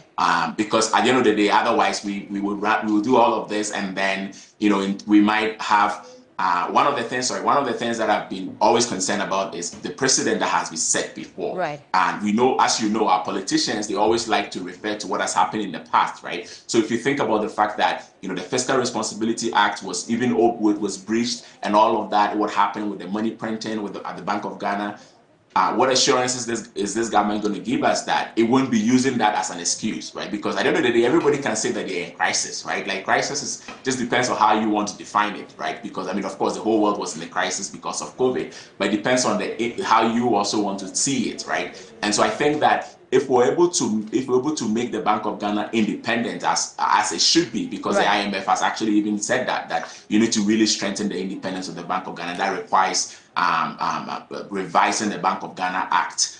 So that's something that we really need to take seriously if we want to move forward. And now, with all these, powerful interventions that you mentioned, could Ghanaians potentially see the dollar to cedi ratio, go back to 1:1 anytime soon? Or again, is that simply a fantasy? Because these are measures that you say could go a long way in improving our fiscal space. So that should have some impact then on the currency and the exchange rate as well. Well, I think we can make I believe we can make some progress. I don't know if we get to 1:1 anytime soon, though, but we can definitely make some progress. But I think, to me, a key thing is making sure that we can add value, right? And I think because if you think about it, we import we spend about $480 million a year on oil imports alone, right? So that alone puts a lot of pressure. So there's always going to be a lot of demand on that, right? And then that's just oil, right? But think of, you have Tema oil refinery sitting there, not refining anything, right? Recently we have Centrio, which is the private one, but how much of it is it actually even refining to be able to meet the need? So I think that if we can even be able to reduce the oil imports to an extent, right? We reduce the amount of pressure that's on the city. So one of the things that I'm hoping that the government also reviews is the Gold for Oil program, right? Because part of this was supposed to help stabilize the city, but the Gold for Oil program is very shady. Like, it is very opaque. You say Gold for Oil is shady, it's opaque, but we had the Vice President say that it was novel, it was going to really shake things up and provide Ghanaians with more value for money. You say it's not one that should be continued by the Mahama-led administration? Has anybody, you guys in the media, has anybody actually seen the policy paper of the Gold for Oil, right? Showing how it works, all the details of it, right? So it's a very, very opaque program. So nobody actually really, at least from the public side, nobody really know what's happening. Right. So when I said 480 million is spent on oil imports, right? How much of that is actually through Gold for Oil? Right. Nobody really knows that. So I think that there has to be an investigation, an audit into that, right? And then, because if you have your gold, why can't you just exchange the gold, sell the gold, and then just go and buy the oil from the market? Alfred, the government said it was a two-pronged approach. So it went from gold for oil to gold and cash for oil, for example. Yeah, that's the transparency bit that I'm talking about. So how much of the oil that's coming into the country is through actually direct barter, and how much is through cash, right? But I think it's a simple thing. You have gold. So the domestic gold purchase program is a good thing. It's a good idea. So you buy the gold. You have your gold, you just sell the gold and buy oil. Like, you don't even have to have middlemen, people involved, like all these shady characters involved in it, because unless you're trying to do something shady, right? So I think that this government and this administration, the next administration, I should say, has to spend some time to look at the good for oil. Right. Look at some of this. That could be part of the aura even, right? Like what has happened, who has actually benefited from that. Because we still see fuel prices increase. When it changes on the international market, we see it here. That's so right. all these things that were talked about, you know, well, to me, where a lot of them were just PR stories, right? We really need to dig into it and understand really what happened with the good for oil. Certainly. And Alfred, I'll also ask you about the Mahama-led administration's 24-hour economy. That's what's being proposed at this time. And, you know, the narrative is that there will be some incentives to make this attractive for example, for private entities who want to be involved in a 24-hour running of their businesses. So some incentives as far as electricity is concerned, and so on and so forth. A lot has also been said about whether or not there is a need to have a dedicated funding source to cater for some of these incentives. Of course, these incentives will come out of the public purse. Is that necessary for the Mahama-led administration to let us know exactly where they're going to be funding this initiative from? Or is it enough to say that they'll be recovering the loot, or they'll be plugging and sealing the corruption holes, so that's enough for us to, you know, accept and go to bed? Yeah, it's interesting. The president-elect, before that, he was on BBC, right? And they had asked him about the cost of the 24-hour economy. And then he said he cannot put a value on it right now. And I think that's one of the things that it's one of the things that's lacking in our policy environment, right? When politicians can make promises without actually having a sense of the cost. Because at the very least, right, like you should know, okay, we're projecting that there's probably this many businesses that are going to sign up. We think that because we're going to do time of use electricity tariff, we're going to give them tax breaks, this is how much it's going to cost us. So annually, this is how much we're looking at. Then we can see, okay, look at your finances. How are you going to finance that, right? That's just a basic challenges to policy proposals. But of course, we don't really get that. I think that the 24-hour economy, to me, one of the sectors that I think would apply is from manufacturing. I think of a 24-hour operation. I only just think about manufacturing. Because I think that a lot of the service-based, customer front-facing services in Ghana don't need to operate 24 hours. Actually, in advanced countries, I don't think there's all those front-facing services actually operate 24 hours. It's hardly to find services that operate 24 hours. Maybe you go to McDonald's or something, it operates 24 hours. But so I think that we need to target it, those things, right? And I don't think that we need to rush through trying to get the public sector even engaged. Like, I think of the things like the passport office. We think that the DVLA should be running 24 hours.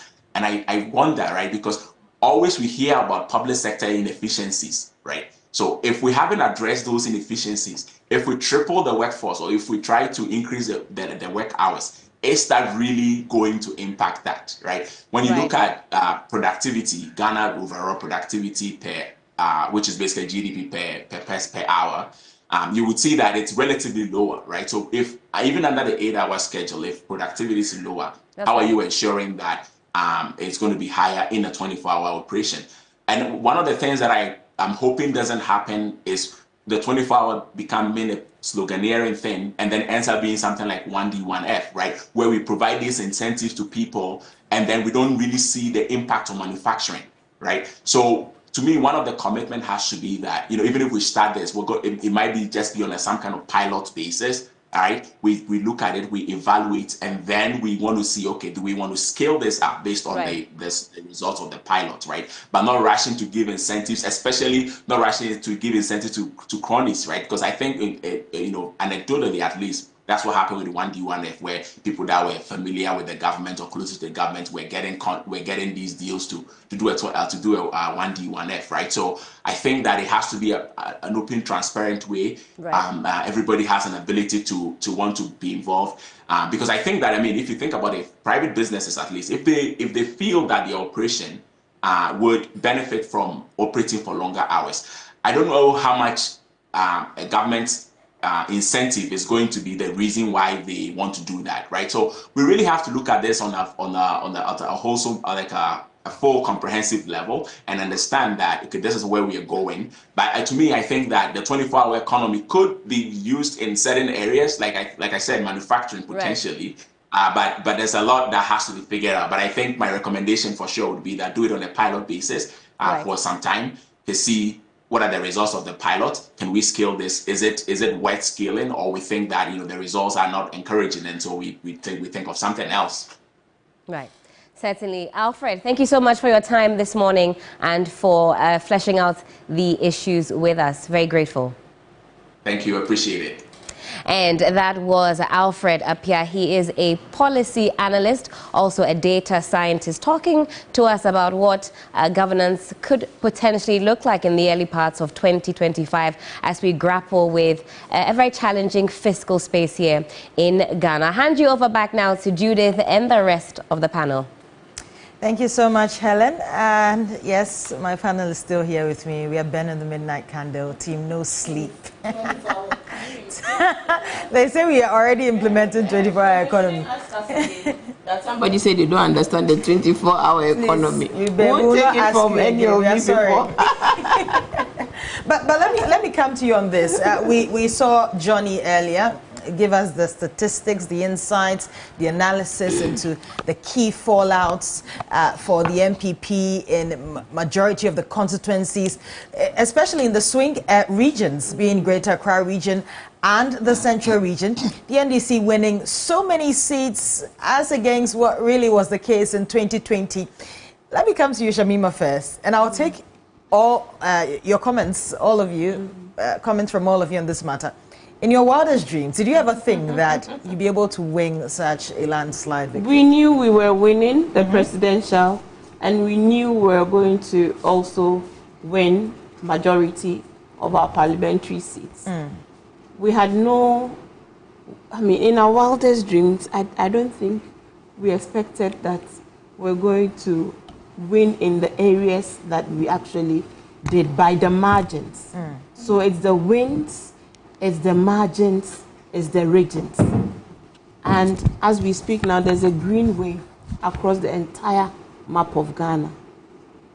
We have done, but for 3 regions. And even with the Northeast, it is actually 3-3. So yes, it is very pleasant in our eyes. It's a complete bloodbath.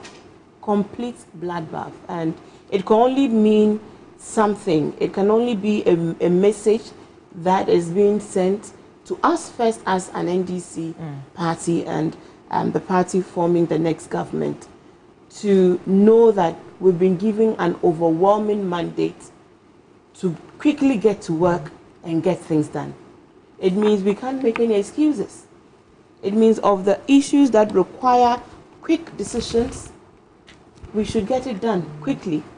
So the 120-day promises, the e-levy, the COVID levy, all these levies that we are saying we're going to remove, it should be possible to do them in record time. So we truly thank the people of Ghana. It's amazing. We've never seen it before. And if you're spiritual, and you should know that the hand of God was at play, because the NPP were too arrogant. They were too tone deaf. They parried off criticisms, good intended, criticism, suggestions from well-meaning people, neutrals. Once you don't agree with them, then you're on the side of NDC, or you mean this country bad. And I hope that they would reflect deeply upon what they have done to this country, because they've really broken the back of this country. And as your guest was saying, they've taken us back decades, and it's going to take a concerted effort from all stakeholders. And I think that I will not leave here without making this direct appeal to the media, that moving forward, because you know exactly what has happened, and you know that we don't even know the full story yet.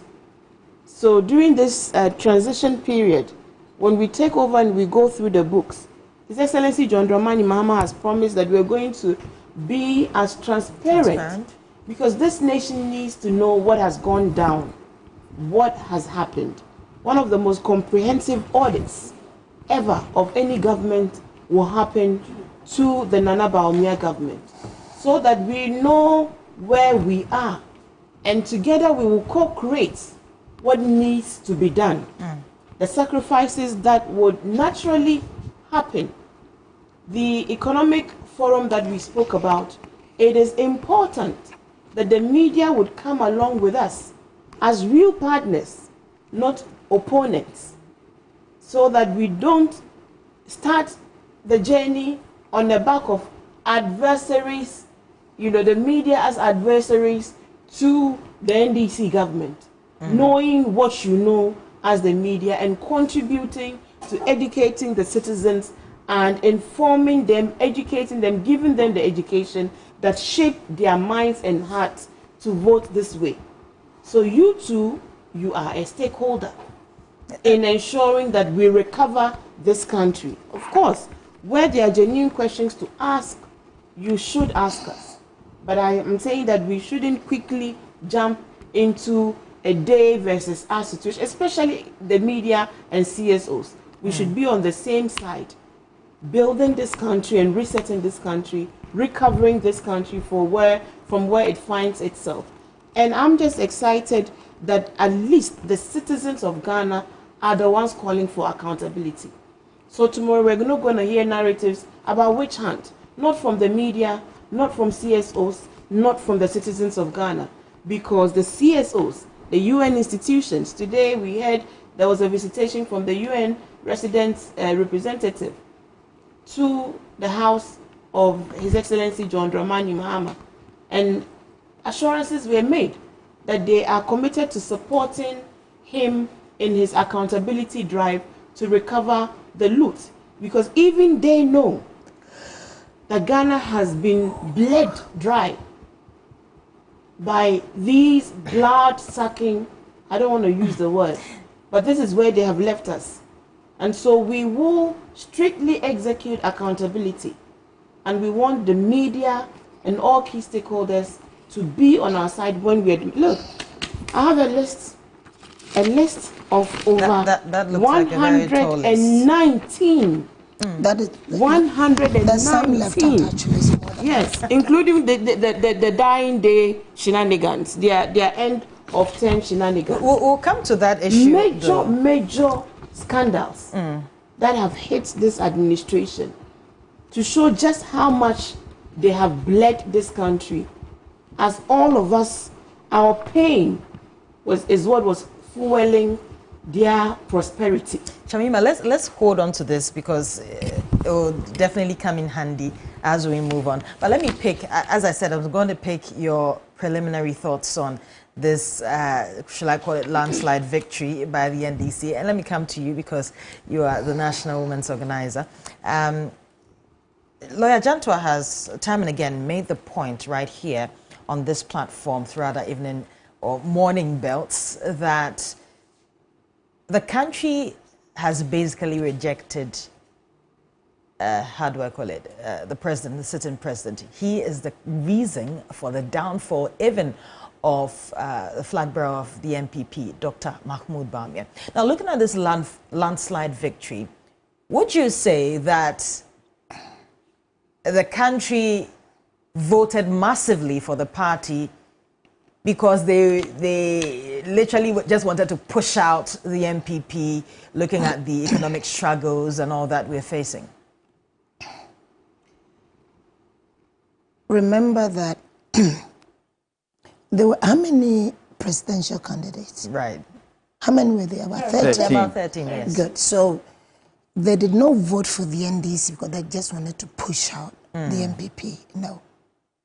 They voted for the NDC because they trust in the NDC. You see, when we're going around, I kept telling people that I love more of the one-on-one. I get into a community and I could go for 4 hours, walking, entering houses, entering shops, and actually delivering a message. If you eye me, I'll sit down.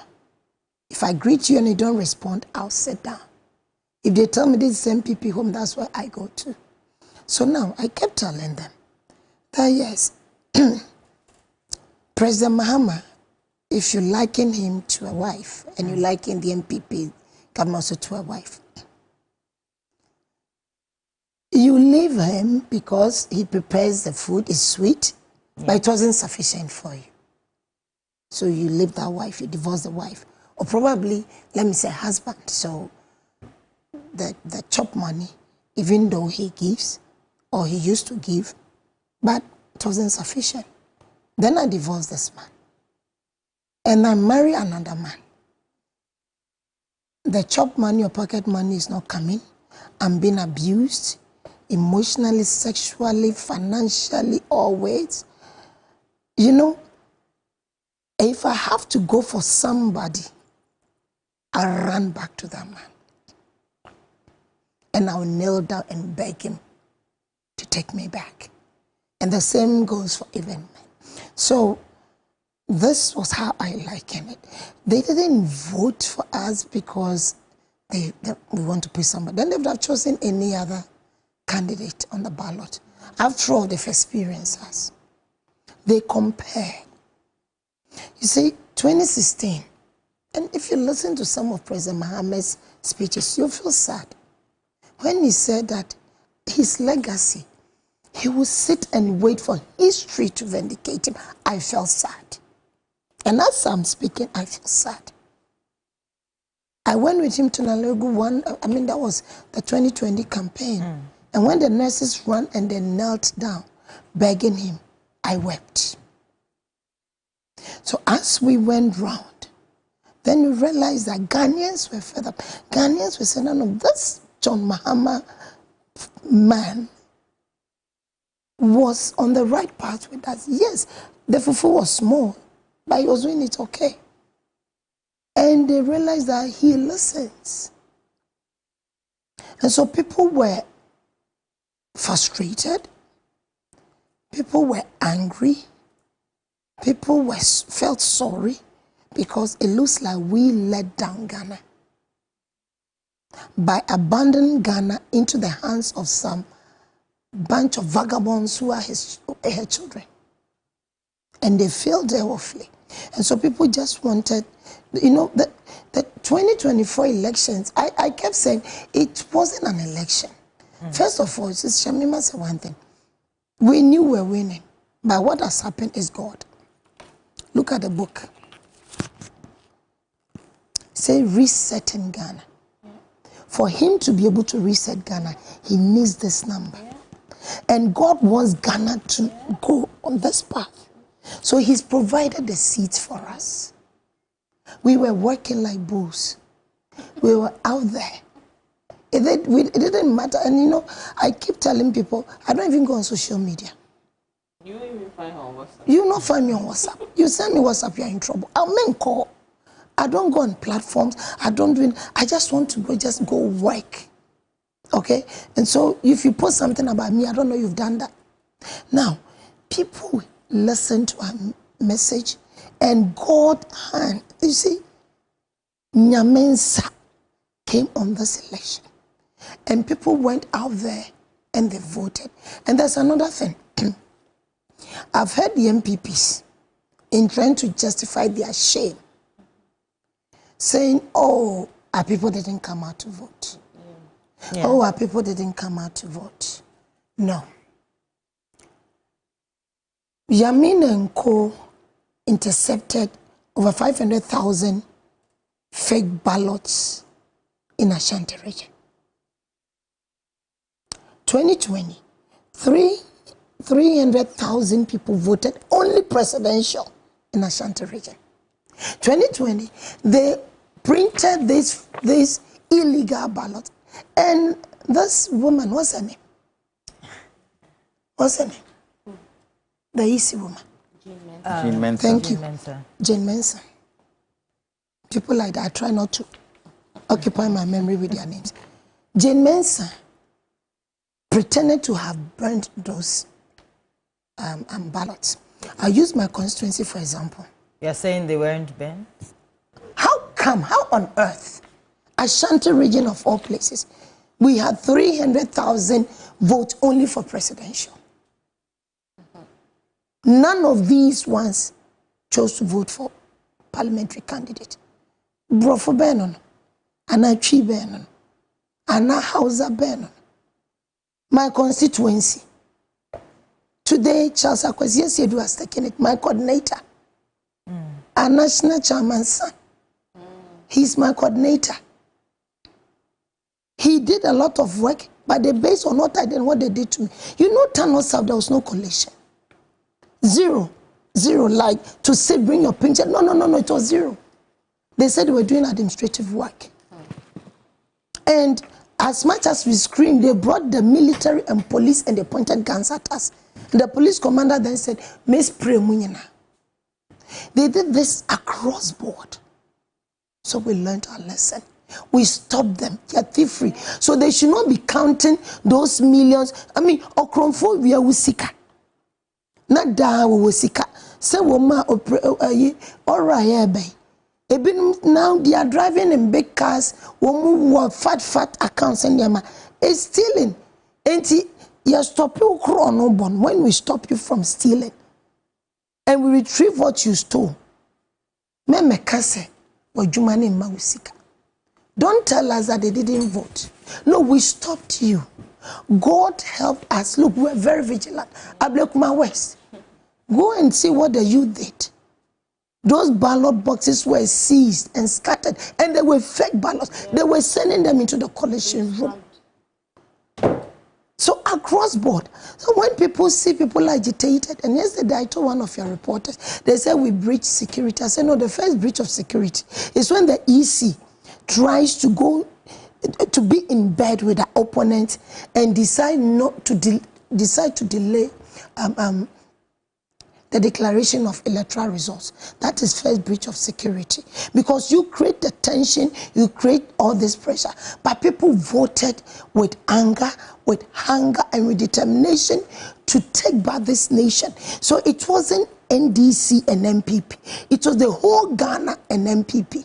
It was hunger and MPP, hardship and MPP, the deplorable state of education system and MPP. The women, the market women were suffering.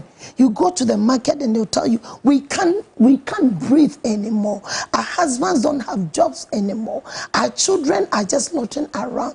We are tired. We are sick. And the best thing for us to do is now go with our thumbs and vote this government out.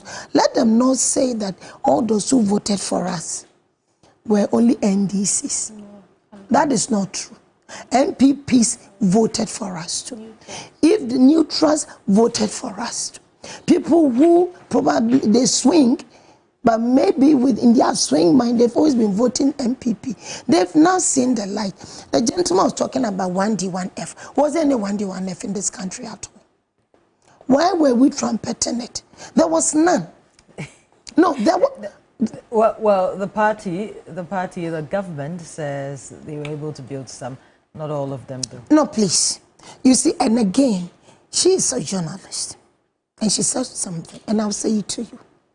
The journalist, when you take legislative, no, executive, legislature, and judiciary, you guys are there. What you feed us is what we move with.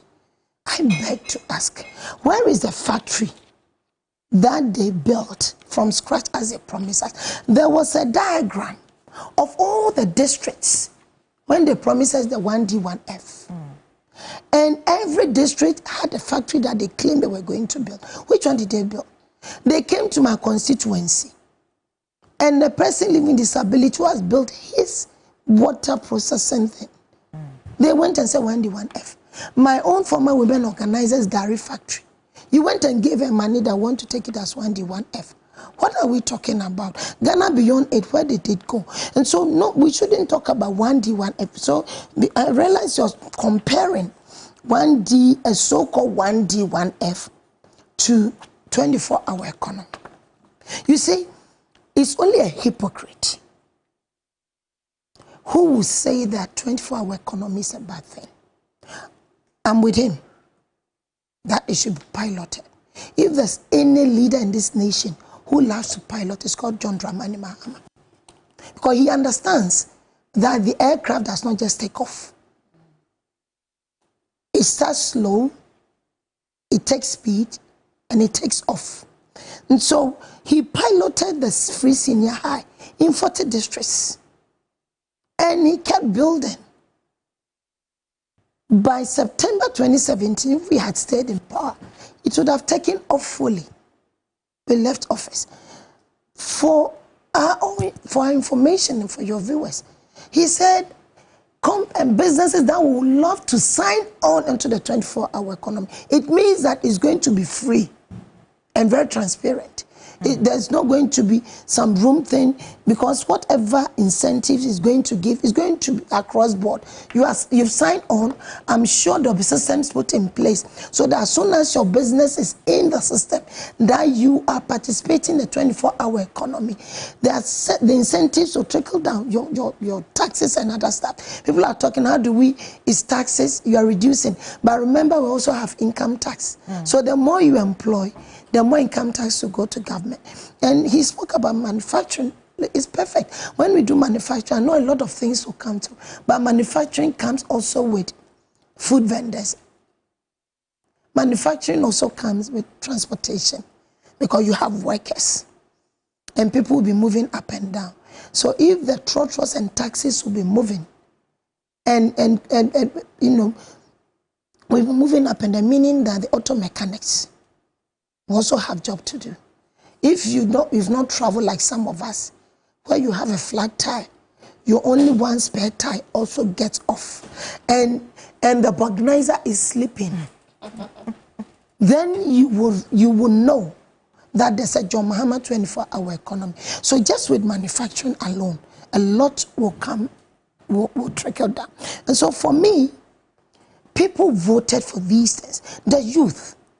I remember entering one bakery, and these guys, they said, look, we need some job. I sat down with them. They were very hostile towards me. But I had time and explained to them, if you finish school and you are doing this so that you can get some money and start your university or tertiary institution, this is what President Mahama has for you. And the apprenticeship program. So these things were bought, and we mean it. He didn't just come up with it. He sat down with his think tank.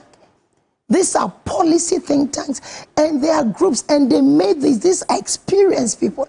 I've sat in one of these meetings, President Mahama, where the people were demanding, the group, they were demanding something, and he said, look, what you are demanding is good, but I've been in government before, so this cannot be achieved. But yes, we can get halfway, and this can be achieved. He means business. So for me, the voting that they voted for us, it's a huge statement. It comes with a lot of responsibility. And I keep saying from day one that we can't fail them. And we are coming together. We're going to rally behind President Mahama for him to succeed, so that the youth and women in this country will also have some sort of relief. And mind you, when you go out there and talk to people, they are looking at oral. Let's move this. Well, let's move the statement to Lawyer Jantua. This whole oral program that the president-elect seeks to, partake in when he's given. He's already been given the mandate when he's sworn in as president finally, January 7. What are your thoughts on it? You see, unfortunately, the Danko Buzia tradition, I don't know whether Dombo is part of it, but they say Dombo is part of it. So the Danko Buzia Dombo tradition always go against the grain of the people. In 1956, when Nkrumah was touting independence now, they were dead against it. The 1956 election that was held on July 17, 1956, was held 3 times. And they were trounced. The Legislative Assembly, Nkrumah CPP, won 71 seats out of the 104. Landslide victory. This current situation that we find ourselves in. They went against the grain of the people. Weren't listening. What did you expect? They've been trounced. They've been wiped out. Absolutely. Because of some of the things they were doing. Nepotism. Mismanagement. Galamsey. Galamsey. What didn't we say about it? IMF. What did they tell us? We are proud people that we left it so late that when we now decided to go, the harm had already been done. DDEP. People's savings. Did they attack their own savings? Did Ken Ofori-Atta attack his own savings? President Akufo-Addo, did they attack his own savings? They should tell me the list of executives that also participated in the DDEP. How many of them did? Did they? So theirs is to attack. Look, what President Mahama is trying to do is not new. It's not new. I pulled up a list of things that a 24-hour economy can do. And you know that in the UK, there is a 24-hour economy. It will start with certain areas. And this is why what would you say would be the priority areas it should start with in your transportation. Opinion? Transportation. Transportation is key. Can you imagine, by 11 o'clock, sometimes it's very difficult to hail a taxi. But public transport. Even now, Ubers work in the middle of the night. How many people have money to take Uber? How many? You might. I might. How many people? Do you make up the entire population of Ghana? No. No. Look, one thing it will do, it will encourage nightlife. Once upon a time, Ghana had nightlife. No two ways about it. We enjoyed nightlife. Unfortunately, it was their party who killed it. What did they do to kill it? Oh, President Rawlings's curfew. Oh. It killed everything nightlife completely. And it has struggled to come back up. Perhaps this will bring it back up. And nightlife has its own economy. We have night market here, don't we, Osu? Night market. It will be replicated in other areas. So, you look at the healthcare sector. People will say, yes, healthcare. The hospitals are open. But how many clinics are open? How many private hospitals are open? You look at transportation. You look at tourism and hospitality. You see, if we are able, and you see, tourism makes more money than oil and gas. So if we are able to build the tourism sector, will people sleep? Christmas, do people sleep? But New Year, do people sleep? To be fair, you can credit Nana Addo Dankwa Akufo-Addo for some of his tourism initiatives. How do I call it? During December, there's a term for it, year of return. Yes, very good. And all that. Very good. Was it extended? Did it bring tourism infrastructure? How did it market the country Ghana? Ghana is a beautiful place. You've never been on campaign before, eh? When you go on campaign, that is where you sit and say, hey, is this our country? Beautiful areas. There are certain parts in the western region, it rains 24/7. 24/7. You go to Bolkatanga, the scarp and the way it is structured, that we can even enhance it. If the opportunity is there to open up these things, will it not create jobs? The tourism sector. Look, I hope that President Mahama would look at what drive? It's called something drive. The coast from Cape Coast. Remind me. The Marine Drive. Oh. The Marine Drive didn't start with this government, too. No. The Marine Drive started with Nkrumah. Can you imagine if you are able to develop that entire stretch right down Cape Coast to Takoradi? Can you imagine the kind of nightlife? Go to Spain, go to all these places.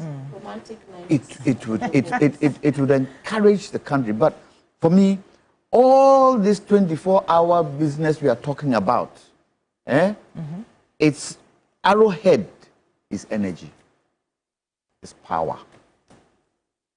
So I would plead with the incoming president to look at the power sector. Shamima, what did I say to you? I said one thing that President Mahama, if he doesn't do anything, he should put street lights on the roads. Very, very, very true. Because our streets are really dark. That would help. Look at look at those things. The 24-hour economy. Look at those things that are roots that can now let the tree grow and blossom from an oak to an oak tree. Look at those things first. Those things that are instrumental and fundamental that would pivot 24-hour. And you can only do that if you also communicate it effectively to the people. For me, communication is key. That is one thing this government didn't know how to do. They'll do X, they'll do Y, but they don't know how to communicate. So a structure should be put in place where the media becomes center stage for communicating some of these things to the people, so that people get to understand what is going on. Jantua, I'll put you on hold right now. And Dr. Visi, I know the way you looked at me, you have a comment, but I'll come to you soon. Let's cross over to Johnny because he has some analysis from the Guan constituency. Johnny. Hi. Well, I've been enjoying the conversations there with lawyer Kwame Jantua, Shamima Muslim, Professor Seidu, and Dr. Hannah Bisu Kote.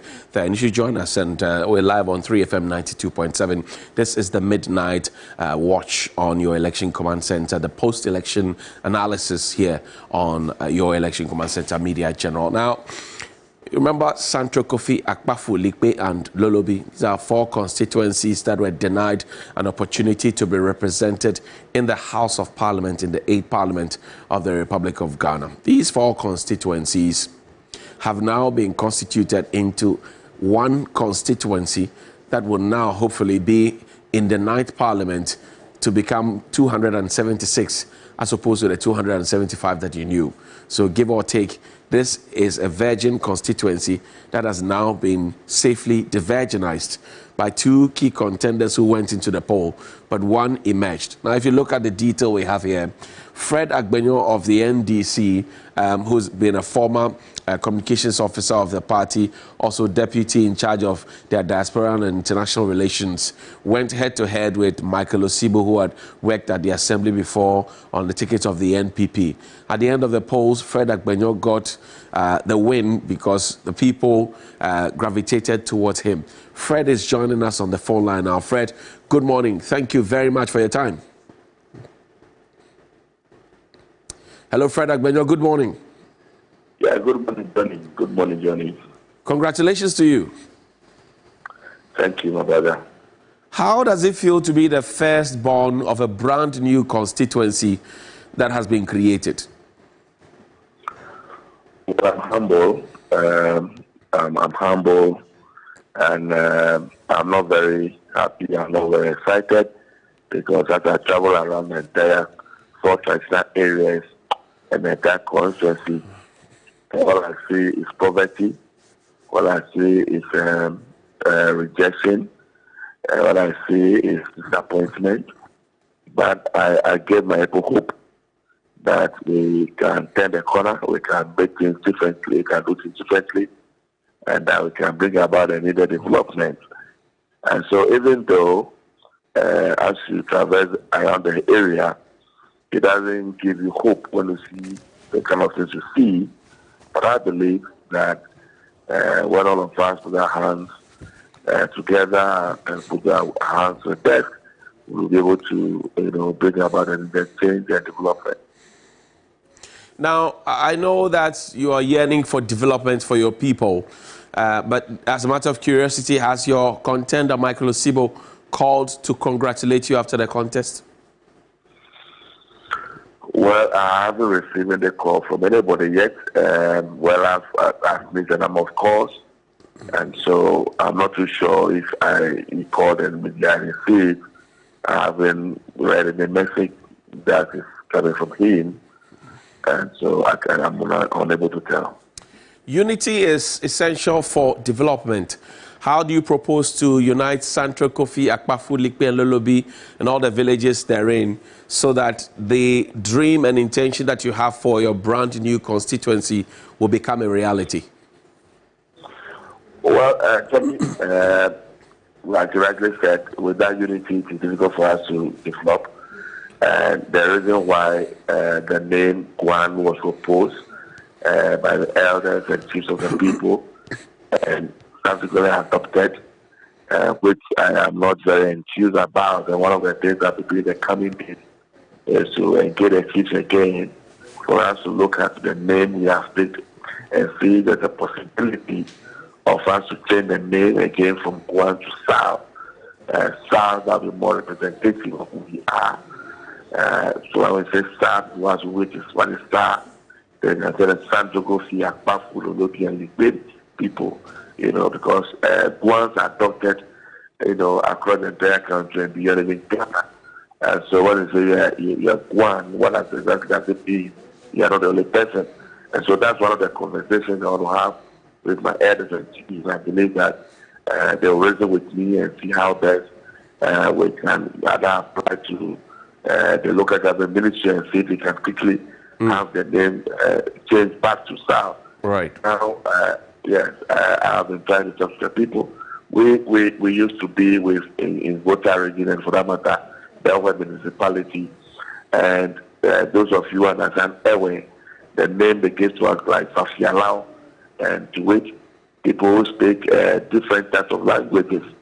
And so anytime anything good was coming from Accra to the area, Fafialaos were always neglected. They were never, catered for. You were there to do your own documentary a few months ago. Right. And then you'd have noticed that in terms of road infrastructure, it ended at our border. In terms of electricity, it ended at our border. And everything that market, every good thing that came ended at the border where Fafialaos are supposed to continue from. And so we definitely will need to unite. We need to come together. We need to see us as one people. And I am so determined that I'm going to engage all the 4 traditional areas and paramount, and then we have a conversation around them.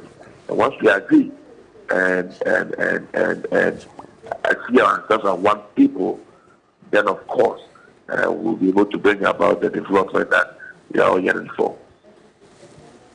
I see, Fred. Now, the youth in your community, I'm also concerned about youth development. I know that predominantly your area has a lot of farmers or people who are interested in agriculture, subsistence farming, etc. What's your plan for them, trying to get investors in there and for them to scale up, expand? Or what's the plan? Well, there are several things that I've been thinking about. As you rightly said, is a purely agrarian area. We are into farming, subsistence farming, to qualify it. But the challenge really is that as you speak, we are in Hamaka. And so we do rain-fed agriculture as well. That there's no rain, there's very little you can do. That's one of the things I kept on telling them, that where Ghana is today, looking at our income levels and all that, you cannot depend on just one job and lead a better life today. And so, how do we go into irrigation? How do we go into animal husbandry so that when the rains are not available for us to till the land, we can focus on raising, goat, sheep, poach birds and grass cutter, snails, and what have you. So we are going to look at agriculture beyond just the cattle and wool and the rain fed. We need to look at other aspects of it. What we can do on our own. Right. I'm a conversation with the youth, and in the coming days, I'm really going to engage them. This afternoon, a few of them visited in the house, and we found I told them that's what we need to do.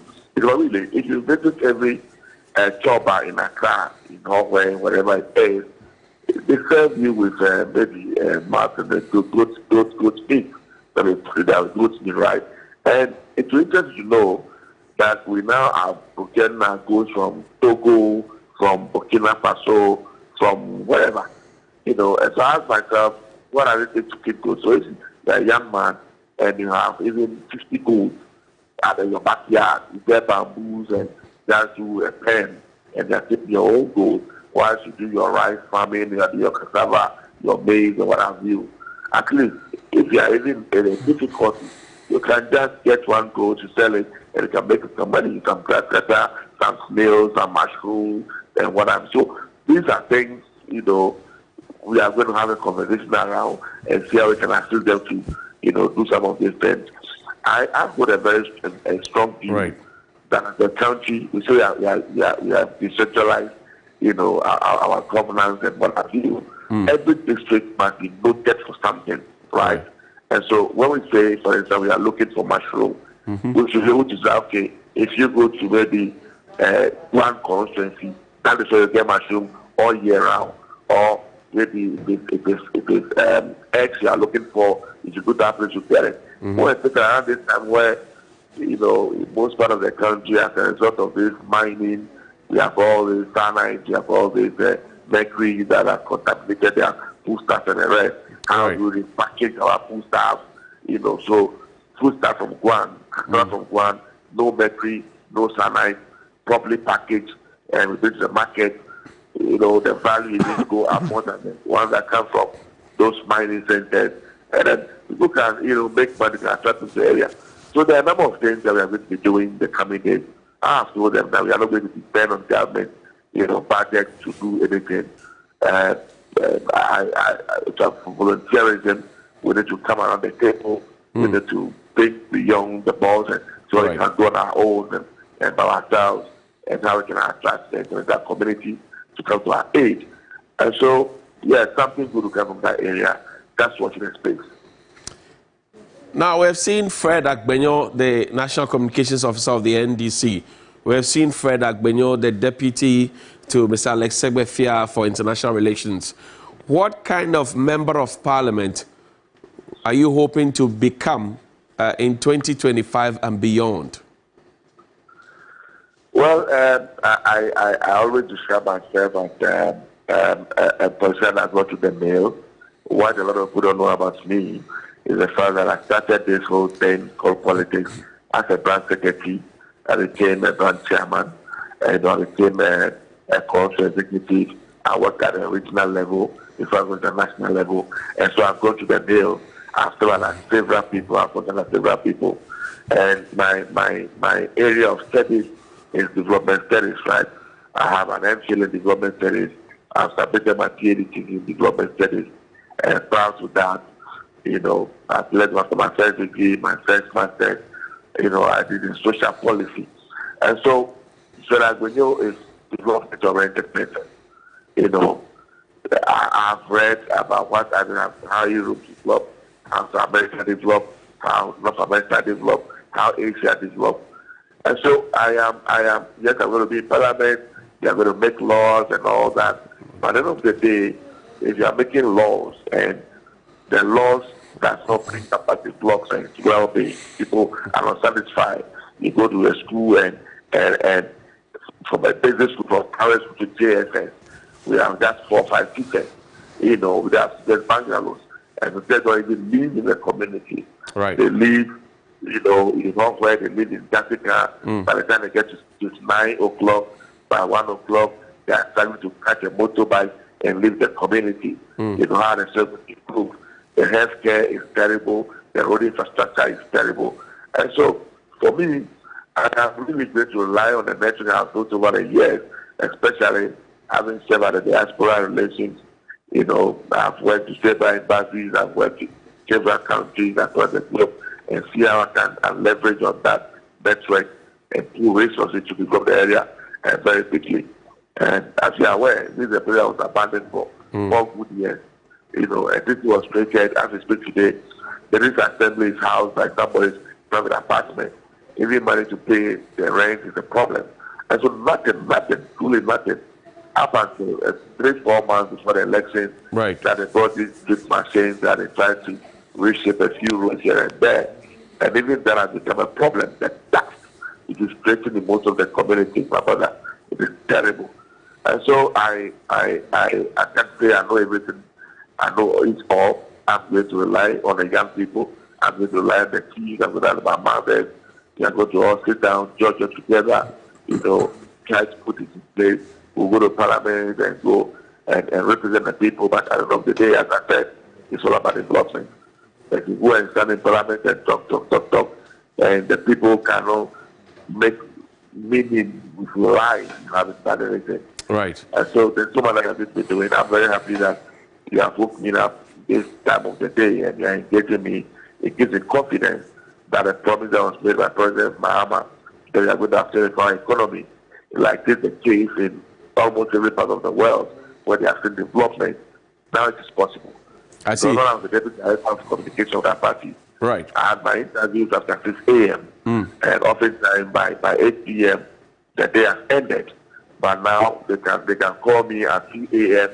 and Ghanaians are waiting and listening, because those who will be working around this time will have their ESTs, they have their radios and television sets, and they can listen to whatever is happening in the country. And so when that policy kicks in, the young people of my community will also get something to do. We promise women's bank, and what that means is that women will get, enough resources. Market to run 24/7. For running cool stuff, project businesses, they're doing all manner of things. So it's going to be very interesting. The only thing I can pray for is that as a government from 2025, we'll be very, very open, we'll be very transparent, we'll carry Ghanaians along, we will let the people of this country know exactly what we are inheriting, and come up a blueprint that this is what we have inherited, this is how we are going to resolve it, and this is what we are going to move, and let Ghanaians, do and move with us, and the future will be good. Fred, I'm grateful for your time this morning, but I know that at this point, usually when a political party wins power, there's a lot of lobbying for positions. Have you started lobbying for yours yet? Well, Johnny, by the grace of God, I'll be in Accra tomorrow. And if you know me, I don't rush after 10 years, I don't struggle after 10. For me, I think it's an opportunity to serve your people. So you are not lobbying for a position yet? Well, I've served my party. The leadership of the party thinks that I am qualified enough to be given an additional responsibility. I will not refuse it. But for now, I haven't spoken to anybody about the position. As I said, I'm through the constituency, try to, cross the T's and... But what are you coming to Accra to do? Parliament has not started its meeting and sessions. So what are you coming to Accra to do? Johnny, if you notice, I haven't been especially in the media space for, in fact, prior to the election, almost 5 months. I've been here in the constituency, engaging, interacting with the people. My family is back in Accra. So you want to come and show yourself to the people in Accra and your leadership on Accra TV so they can see you and possibly make their lobbying easier? Johnny, you are not listening. Johnny, you are not listening. No, I want to get clarity. I don't want to be confused. So let me get you right. So you're coming to Accra because you have been away from the media for some time, and hopefully the people who possibly could be lobbied will see you, and then you find favor in their eyes. Is that Johnny, you refuse to listen to me. I'm saying to you that my daughter called me. My daughter called me 3 days ago. Daddy, so are you really staying back in this house? I said, what do you mean? I said, well, we have not seen for the past 5-6 months. We have been in your village. I said, yes, but I'm 70 and I'm working for Ghana. I work for my party. And so I need to be back home to see my young girl. At least give her a key, so that is alive, that is working for Mother Ghana. So if you are given a position, won't you take it? So now, say that again. If you are offered a position in the Mahama administration come 2025, will you accept it? I'll gladly accept it. Which position are you looking at? Which position are you aiming at? Any position that I'm giving you my background. And so whatever President Mahama and the leaders of the party think that I can do, why not? So Fred Agbenyo, the deputy minister? Say again. Fred Agbenyo, the deputy minister, is that the wish? Well, you think I'm not qualified to be a substantive? No, I didn't say. I'm asking you. I'm asking a question. Journalists, we only ask questions. I'm also asking you if you think I'm not qualified to be a substantive. I didn't say that those are your words. But Fred Agbenyo, the deputy minister? If President Mahama if President Mahama decides to appoint me part of his cabinet ministry, he wants our to serve in his cabinet. I hear you. If he decides that I will serve as a deputy minister, I will serve. Whatever responsibility he gives to me to serve Mother Ghana, I'll gladly accept it and I'll do it. I hear you, Fred. Thank you very much, Fred Kwesi Agbenyo. He is the brand new member of parliament in waiting. Thank you so much. And so when I'm back in Accra, God willing, from tomorrow, I'll call him. You cannot. It's a man I so much admire and I have so much respect for. I see. Why you don't know, Doctor taught me and let one of my masters as well. I see. And so I'll come and look for them. Yeah. You cannot abandon your uncle Kwame Janto and come and use TV to talk to him. I wanted him to be the president for CPP, but for whatever reason he didn't pick up that. So we'll discuss when I get back that maybe in future. Are you crossing carpet to join the CPP because your colors are identical? We are going to merge. We're going to be one party. I see. We all believe in Nkrumah's ideologies and philosophy. I hear you. So we'll come together and see how we can put it up. I hear you, Fred Agbenyo. Thank you very much. Brand new MP for the Guan constituency. And this is how the figures looked like. Fred Agbenyo garnered 67.39% of the votes. That's 9,963. And in 2020, there were no votes because on the eve of the elections, the Electoral Commission came, Madame Sylvia, who's now ambassador to Denmark, is that the case here? She came to announce to the people that, well, you won't vote. A net gain of 76.39. And then the MPP's Michael Osibo at 22.99. That's 2,998% of the votes. Total registered voters there was 19,651. Valid votes cast was 12,799. Rejected votes, 0. So they really, really meant business. But you do know that there have been pockets of violence after the elections. People besieging offices of the state. Recent one is in Techiman South, and we also know about Ghana Gas, etc. Well, the Techiman Traditional Council has released a statement, and Helen has got the full statement right now.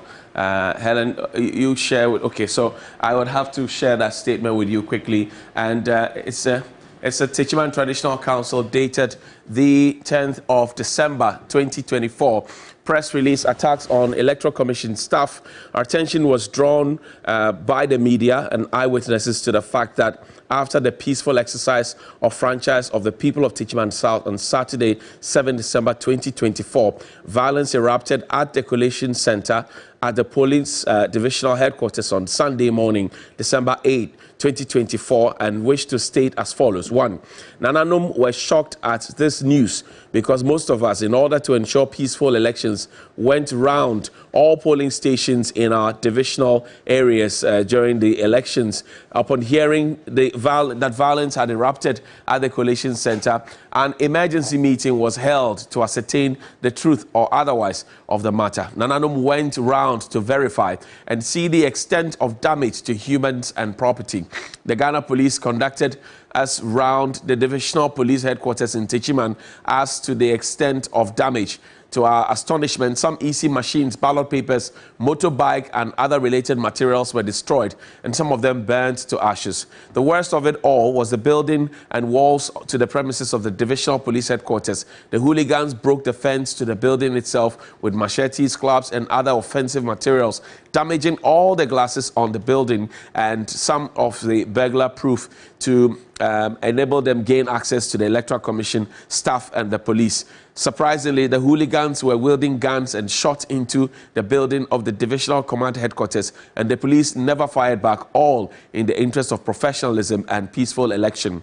Nananom were informed by the EC returning officer that he was forced at gunpoint to declare the NDC parliamentary candidate of Techiman South as the winner of the election. It was reported that a group of NDC sympathizers, numbering about 500, who were aggrieved by the delay of announcing the results of the poll, forced themselves illegally into the Collation Center to do that act of indiscipline. So essentially, they're asking for the authorities, they're asking for the executive of the police service to take a very, very decisive action. But we do know that earlier there's been some update from Techiman. Well, take a look at it.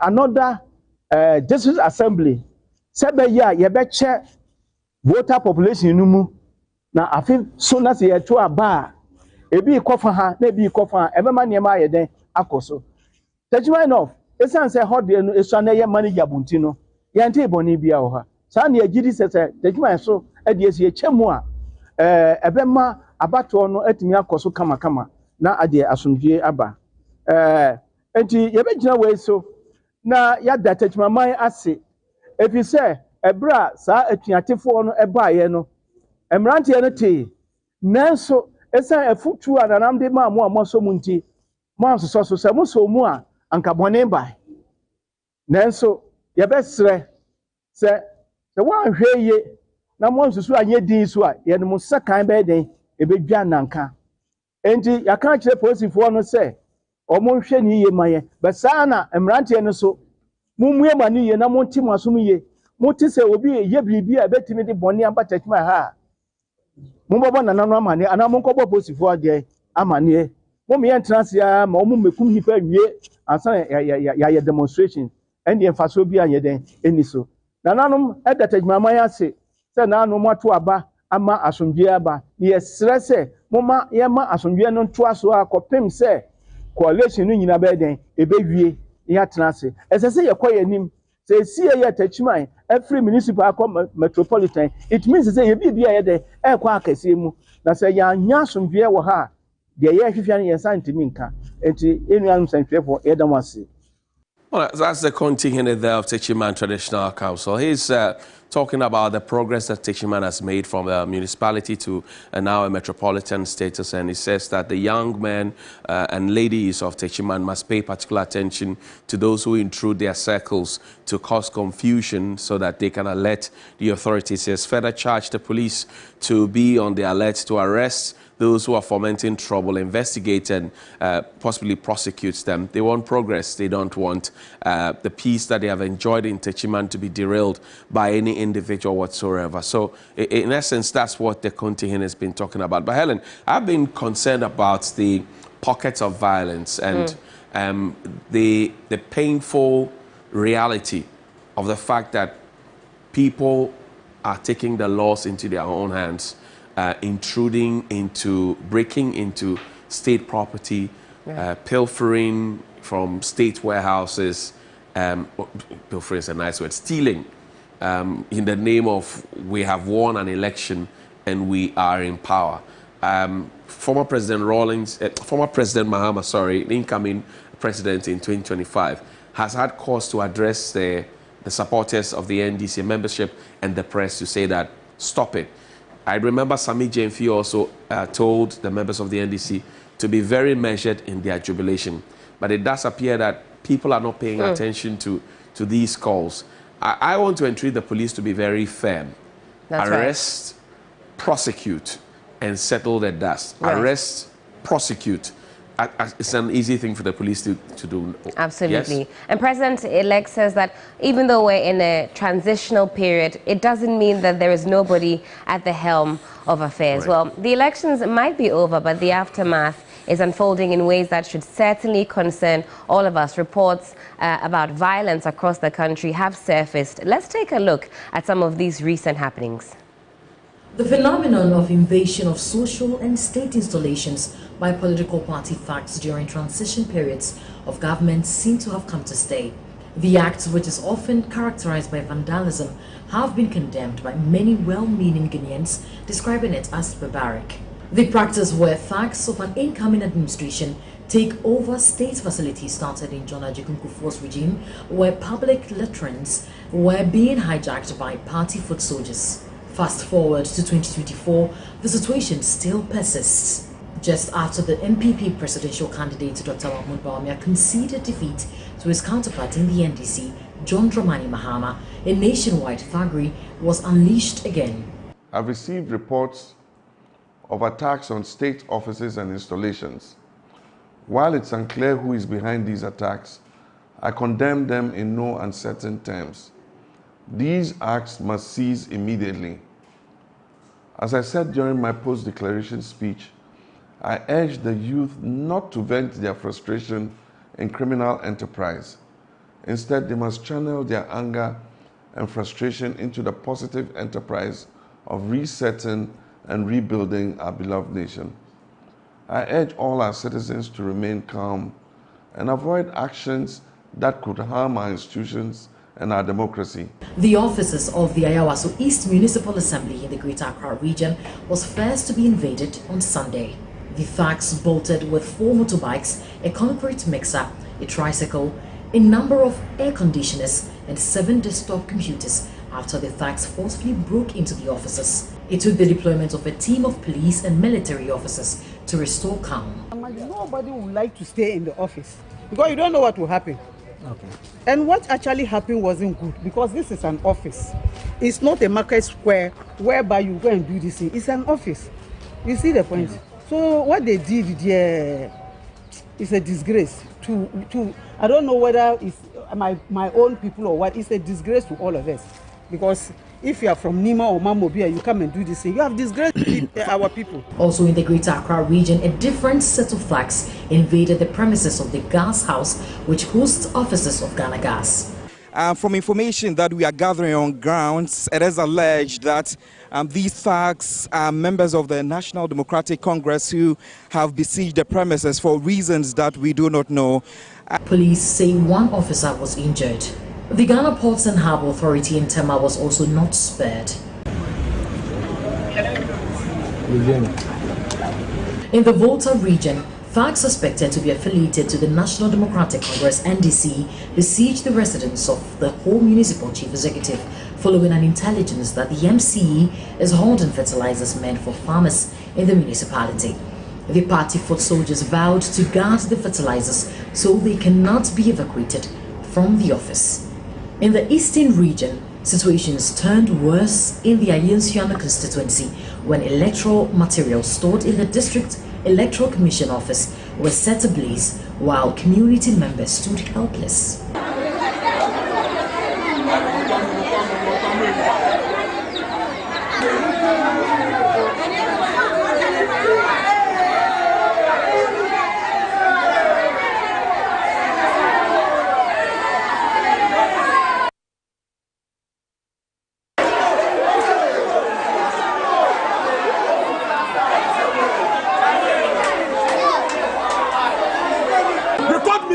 It is an NDC orchestrated burning of the building. NDC4 and Ababashi Electoral Commission District Office. Me a security with them, me a staff of the Electoral Commission. And then I'm we. Everyone is a one Ababashi office, no. Obio no better catch them say, what no demonstration bar within the twinkle of an eye, and one office, and NDC constituency secretary account. Constituency secretary of the NDC for friend Latte or to come here account. What you how to say? What say you and I will tell you. He lost by 1,047 votes difference. You won by 240 votes difference. So they will allow you to be an MP. Look at what they have done to the district office of the Electoral Commission. Suppose the more quarter, papers bent, you see a ballot box with everything is bent.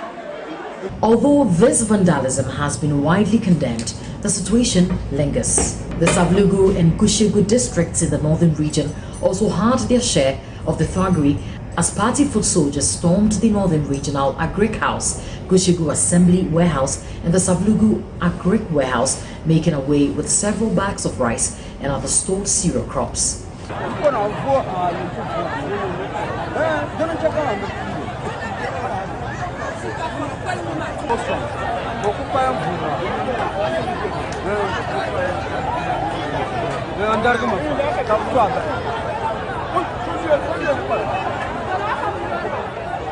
President of the Ghana Journalists Association, Albert Kwapena Jomfo, believes it's about time President Akufo-Addo and the IGP, Dr. George Akufu-Dampare, remain firm in enforcing the laws of the land.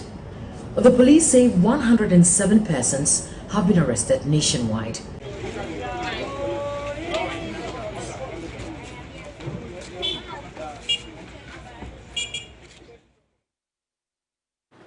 Well, transitions from one administration to the other create an impression that there is a vacuum of power. And those were the words of President-elect John Dramani Mahama in addressing the recent violence that we have seen across the country. Many are also asking, well, where is the president? President Akufo-Addo should be speaking on these issues that are seemingly getting out of hand. Johnny, this is one that is not looking good. Yeah, I mean, this the lame duck period, as it's called, because it's a transitional period. The president has been called a lame duck president by his critics in the past. I don't want to believe that that's what exactly is happening, because he is the commander-in-chief of the Ghana Armed Forces.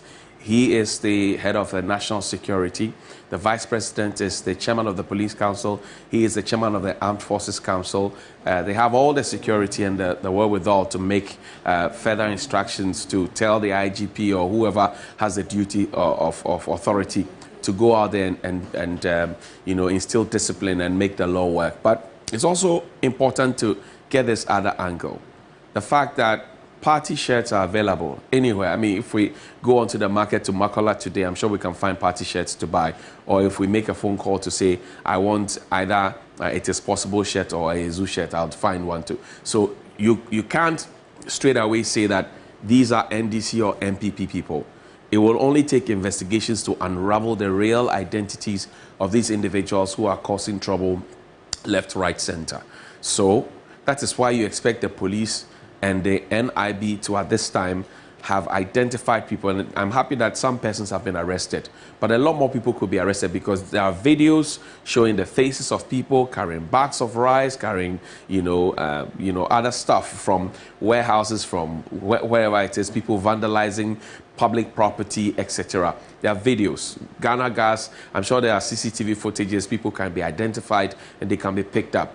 We need to crack the whip to make the people know that there's still authority. And until the 7th of January, we still have the president, a vice, we still have an IGP, we have a CDS, we still have a national security coordinator, we still have a BNI boss, we still have all the positions intact. May it not be that the impression is being created that because we finished an election, then everything is just been left haywire. If not, the next point will be for people to invade the Jubilee House or the Flagstaff House, and that will not be good for us. So we need to take a cue and let people know that there is leadership in the country. And I can understand how, at this point, some of the security officers may not want to get in the way of, politicians, because they do not know what could happen next. Well, do your work. And as they say in the tree parlance, do your work. And if you do your work well, your work will speak for you. I mean, I do my work. I don't fear without fear or favor. And I don't care what happens after I've done my work very well. So do your work and let your work speak for you. Enough of the paper leadership. We need real leadership. Enough of the press conferences and the press releases.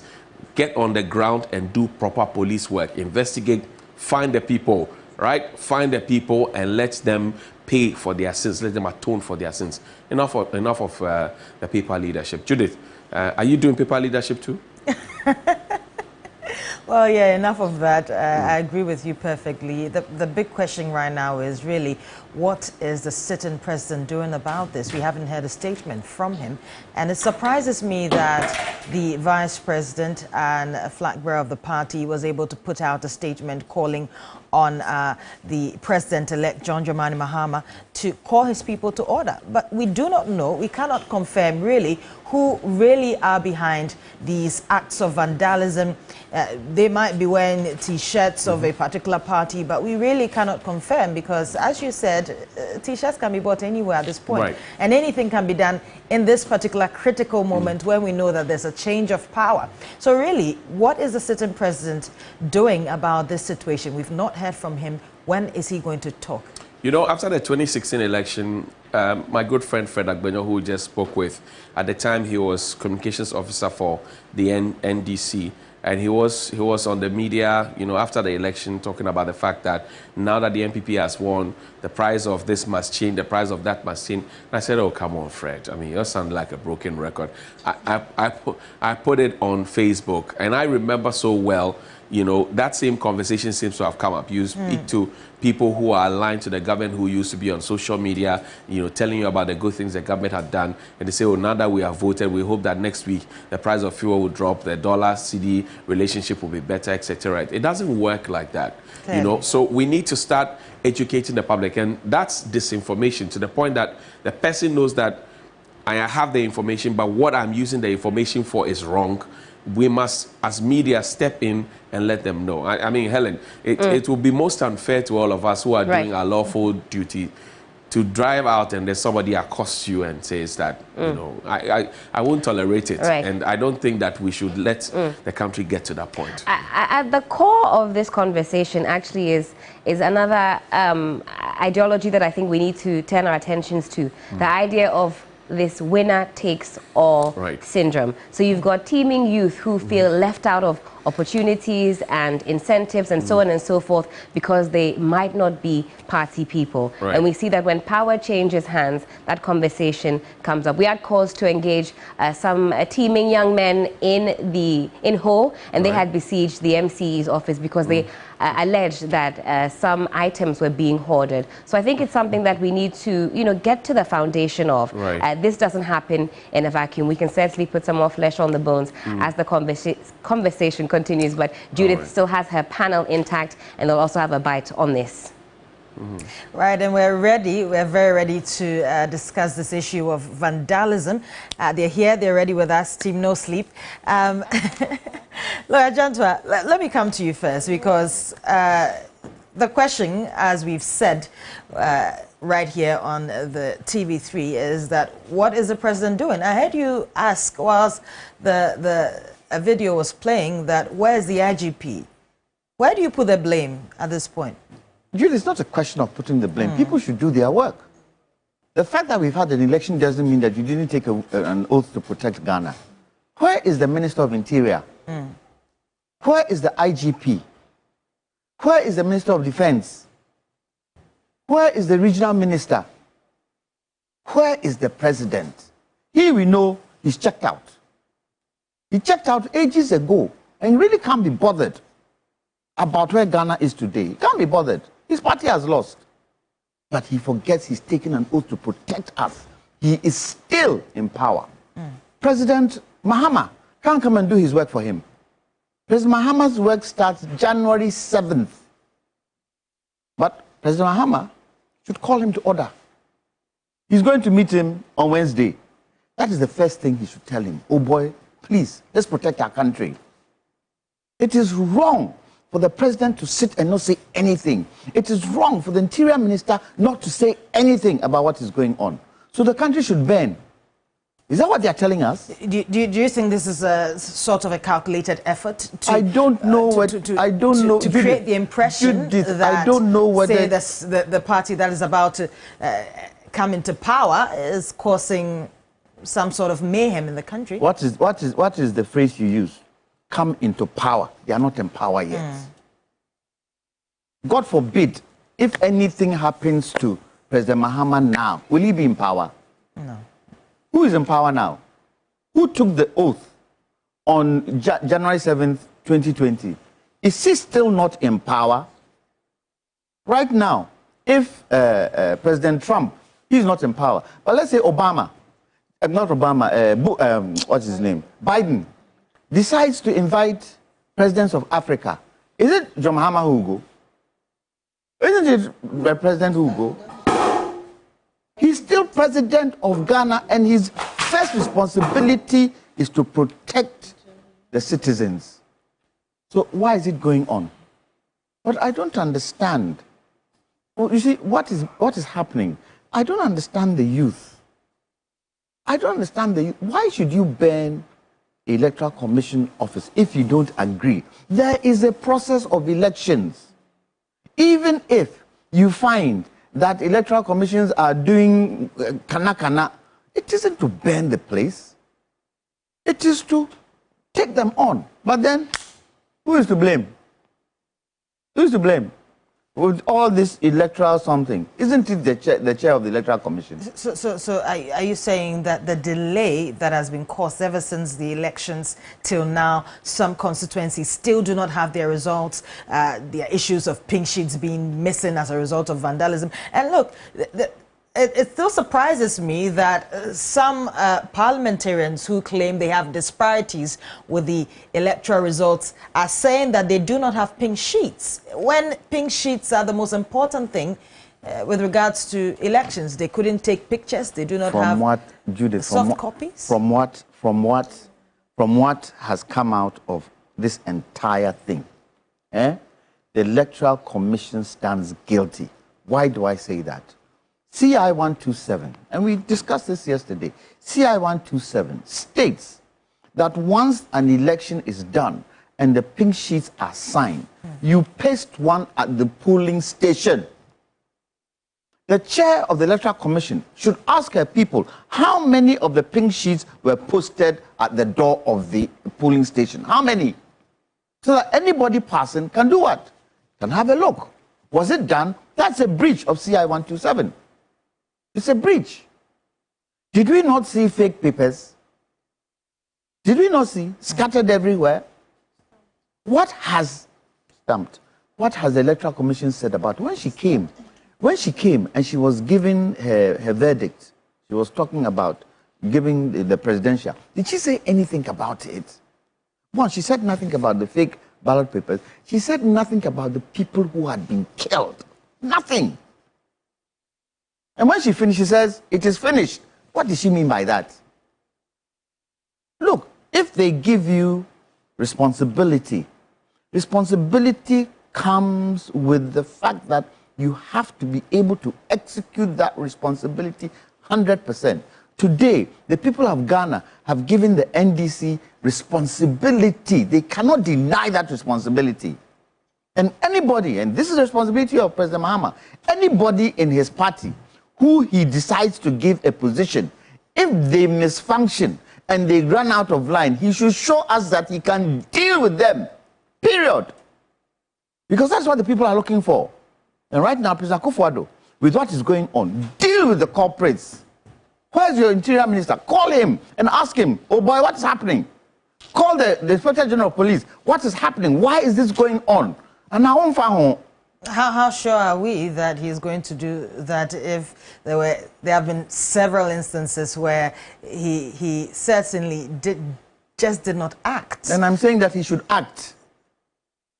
He's a Ghanaian, isn't he? He's in a privileged position, isn't he?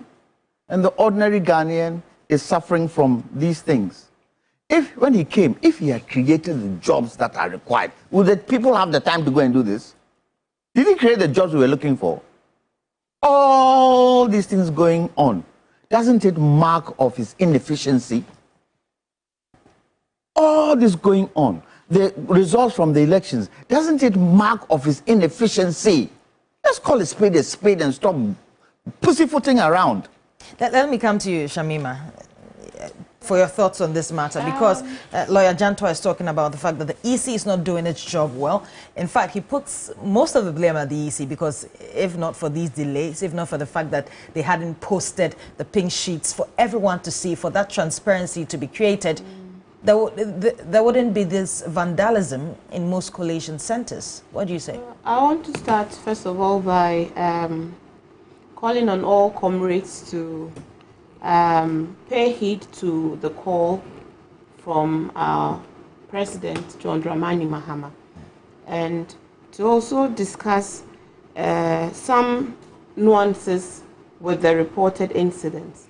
So we've had two categories of incidents come up. Right. We've had the incidents around the collation centers regarding disputed results at collation centers. And then these other reported incidences around state institutions across the country and other venues across the country. On the matter of the incidents that have happened at collation centers with regards to disputed results, the blame lies squarely with the Electoral Commission and the delay. If you recall, there was a press conference that was addressed a couple of days ago by the chairman, the national chairman of the NDC, Chairman General Esi Edwin Ketia, where he admonished the Electoral Commission to hurry up the process. The undue delay in the collation of results and the transmission of same elicited a lot of tensions. And as we have seen with the specific case of Okaikwe Central, where there was active attempts in Dom Kwabenya to swap the votes, but for the vigilance of the team that had gathered at the Greater Accra Coalition Center, the mandate of the people would have been stolen. We are all here speaking about a mandate that we have never seen from the side of citizens. What this means is that the citizens are very, very angry. You know, during the campaign, everywhere you went, do you know what they used to tell us? Yabetu abano,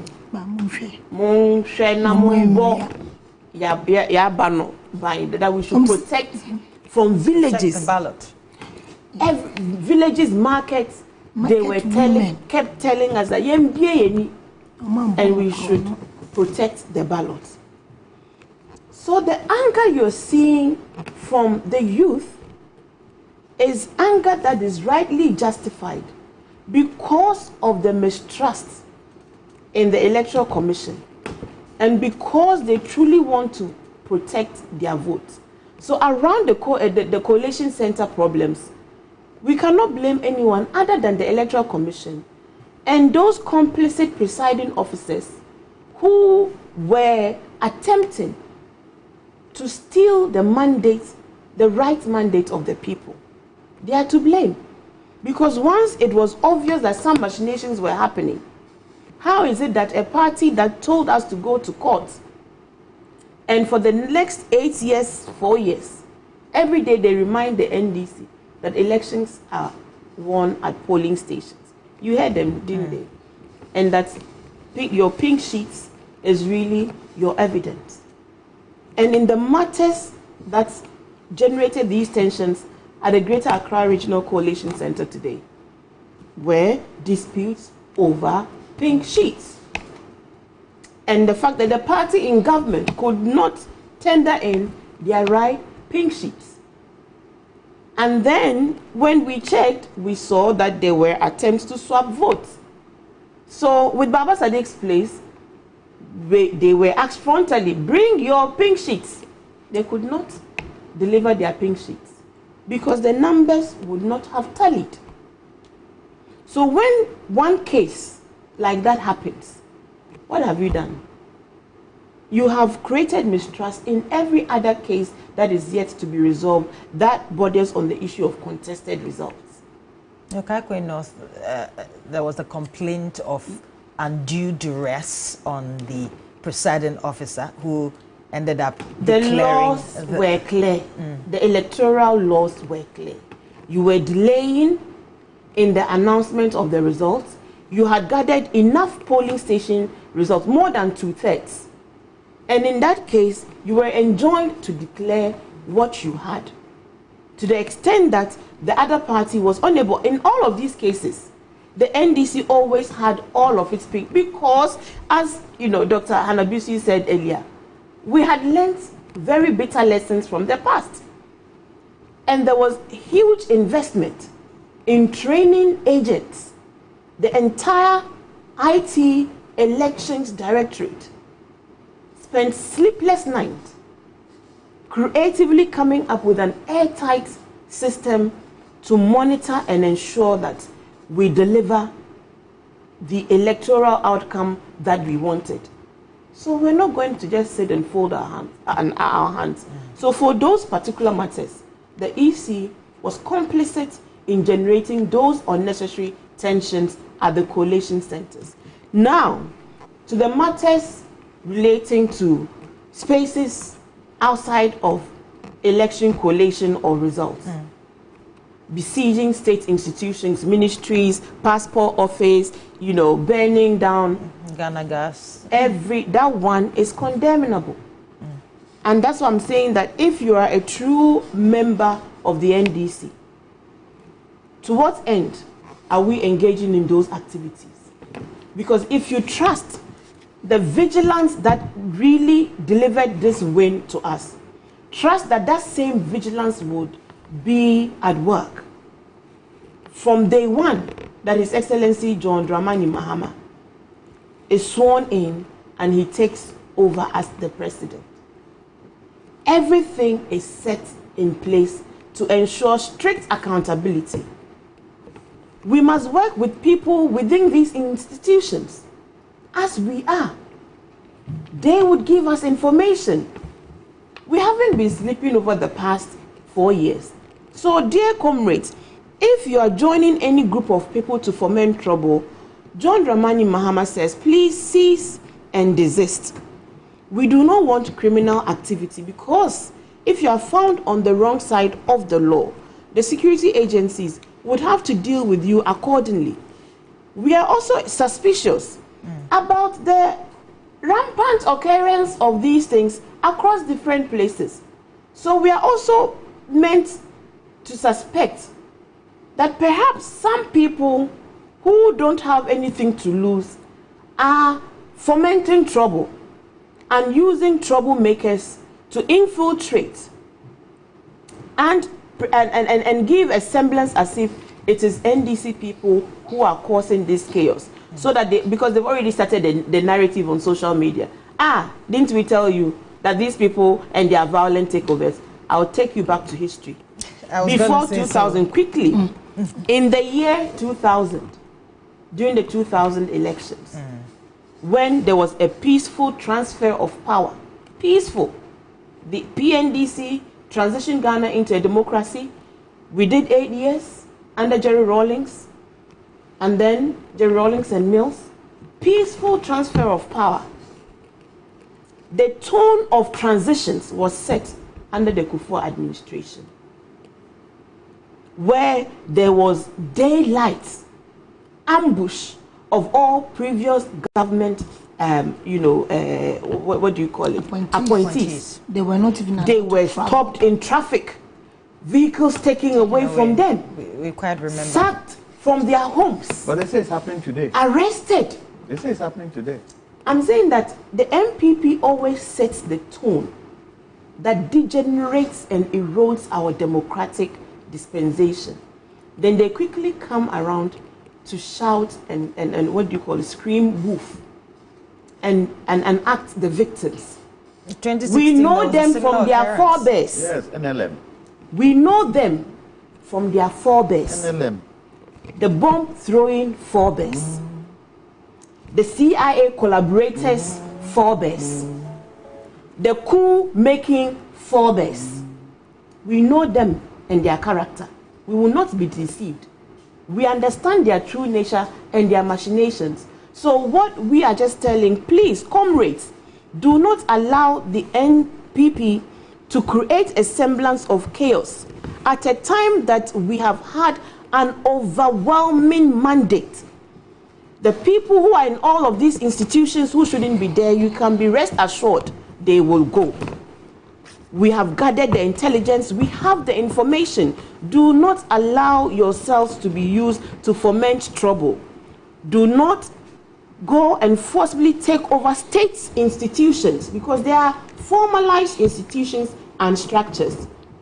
If you have intelligence about some ongoing criminal activity, especially in the regions where there are fears and some information of MCEs attempting to move property, government property, please draw the attention of your executives. In Upper West, for example, what happened was the executives quickly came and secured the warehouse which had the fertilizers, because there were indications that they were attempting to move some of these fertilizers. So that place has been secured. We have regularized and ensured that we've put security at some of these places. So to the extent that you have regional executives, allow them to work. Because you cannot go to Ghana Gas and sack the workers of Ghana Gas from their offices. It's not a practical approach. We would use the right approach. We will exact accountability. Please trust the process and trust your leaders. Trust the party, the national executives. If there's no directive from them, and they've all spoken, we have not directed any member of the Greater Katamanto family to go and forcibly take over state property. If you have intelligence, please bring it to the attention of the national executives. They have done well. They have led us very well right up to this point.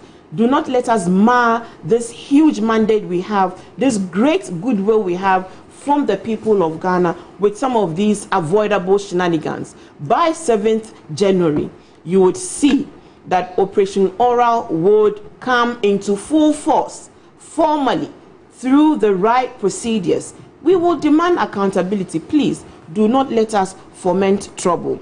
So let us listen to John Dramani Mahama. We beg you, across the regions, across the country, don't join any troublemakers. Because right now, criminally minded people can appear at these places and create problem and go and touch buildings down and create the impression as if the people who are protesting for their rights are the ones. Because you see, the extreme elements in any mob action are always criminally minded. So you may just mass up in a place because you have heard A, B, and Z. But 2, 3, 4 people will be implanted amongst you to create havoc, which will now affect all of you who have massed up there.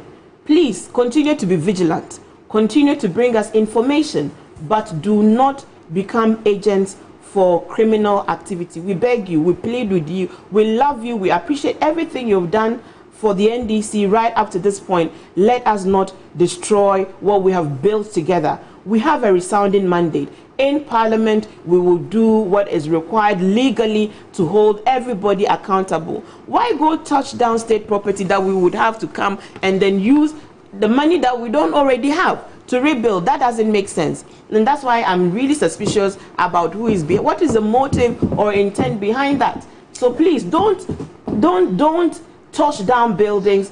Don't destroy state property. Don't destroy evidence. This is the problem. So there's something wrong, because if we want to hold people accountable, we need the evidence. So why go burning a whole building? Let us not do that. Let me and just then add, again, the IGP, as everybody, I just want to reiterate and add that, please, IGP should act accordingly. His Excellency John Dramani Mahama has spoken. Even always a very responsible, leader, always a very proactive leader. He has spoken because he wants to calm waters. IGP, please act. Please act. Nana Akufo-Addo, please act as well. You have the mandate to act until 7th January. Please act so that we would maintain law and order. We don't want to take over a chaotic country. It does not serve our interests. So it cannot be us wanting to create unnecessary problems when there's no need for that. Let me quickly add that this shouldn't be a litmus test for the future. So in case, let's say, John Mahama comes in and the things he wants to do are delaying, people now take it into their own hands and start fomenting the kind of trouble that they are fomenting now. Because some people can use that. Say, but you said you come. 120 days, you do, you haven't done, then they start. It goes to show that whatever security we put in after 7th January should be tight, because that possibility is there. That possibility, because right now, we can't identify. One people are saying is NDC, others are saying no, is what do you call it, of the MPP doing it. We can't afford this thing to go on. So let's all, as they say in colloquial language, shine our eye and make sure that this thing doesn't go over 7th January. I'm going to ask this question, and let me ask you, Doc.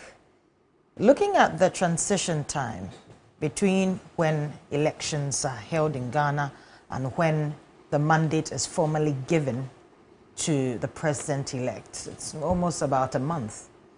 And during this period, you'd realize, even in history, that there are a number of things that are done that usually puts the next government in a bit of fiscal debt. On this same platform earlier today, we had Okudzeto Ablakwa making allegations of some appointments being made in some of our state institutions that, I mean, were not done through due process. At this point? Yes, at this last minute. Wow. And clearly, such appointments have the tendency of putting the country or adding more fiscal debt to the finances of this country. And looking at the fact that by 7 January, John Dramani Mahama and the NDC is coming into power, what do you think? Do you think that this transition time should be closed? I mean, should be a bit closer, shorter? I think that I will answer your question, but I would love to touch on sure, definitely the earlier topic that we discussed the vandalism. On the vandalism. Now, I'll start from where she started, because when these issues started coming up, I said, look, don't mix rice with Gary. They are two different things. We have the collation centers, and then we have outside collation centers. Now, today when I was submitting, I told one of your reporters, I think it was, now I'm even confused with the time. And when EB was declared, and they said, oh, there was violence, the guys came in, so a breach of security. Then I said, no, the first breach of security was done by the EC. Look, I went to Ahafo to monitor. Immediately we finished, I drove with my bags and everything in my car straight to Ablekuma West. They had attempted, sending in these fake ballot boxes, papers, and the youth seized them, scattered, and I saw some. You could see the criminal thumbprinting of these ballots. And then we had military, about 10 armor cars that had gone there. And the youth stood on the way and said, we are done with this. You see, anytime we went round, people used to tell us, and some will even tell you crying. And some said, because when we do, you are not able to check them. So everybody, I was like, is that how people see the MPPs? That you steal, you rob to be in power. So the trust is zero.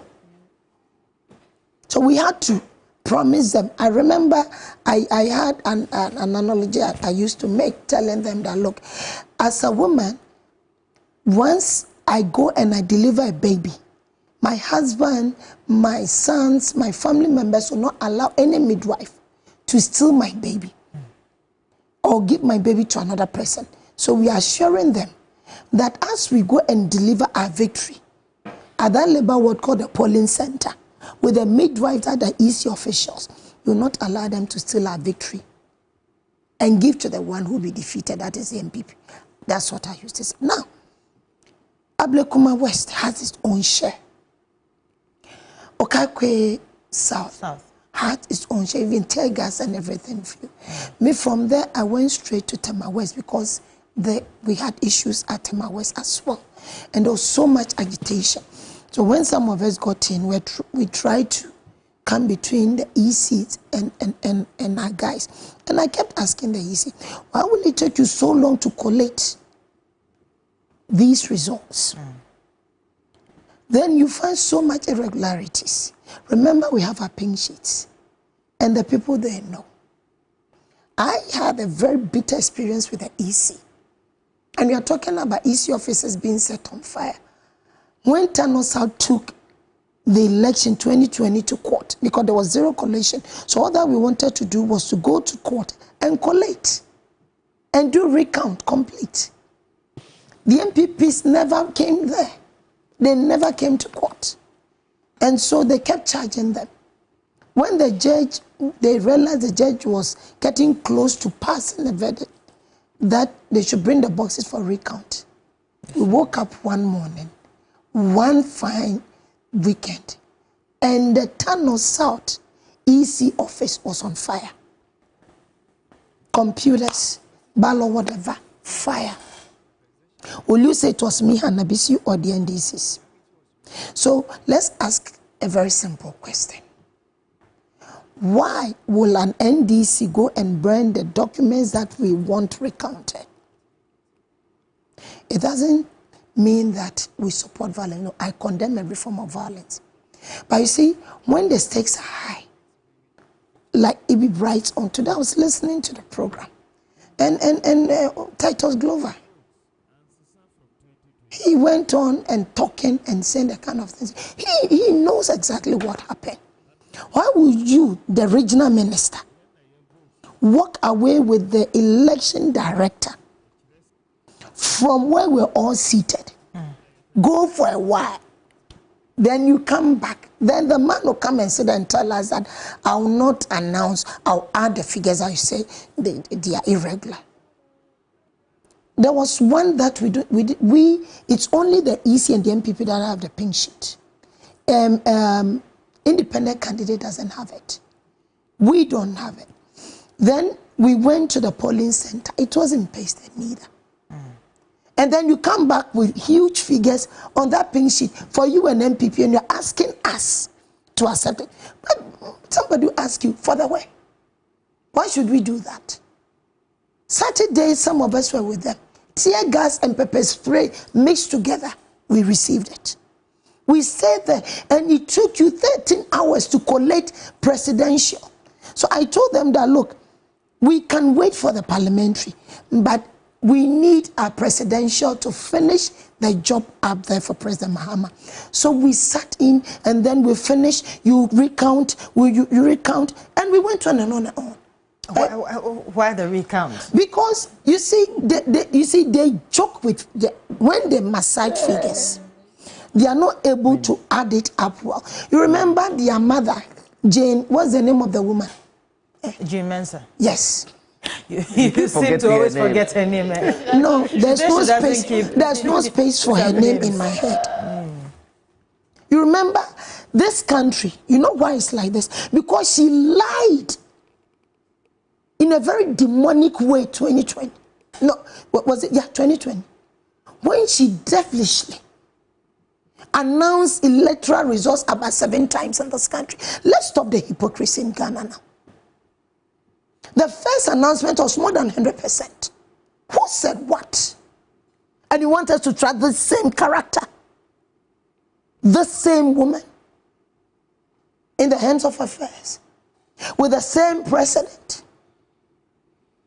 And so people already, the mistrust was there. Okay. So their mother did that.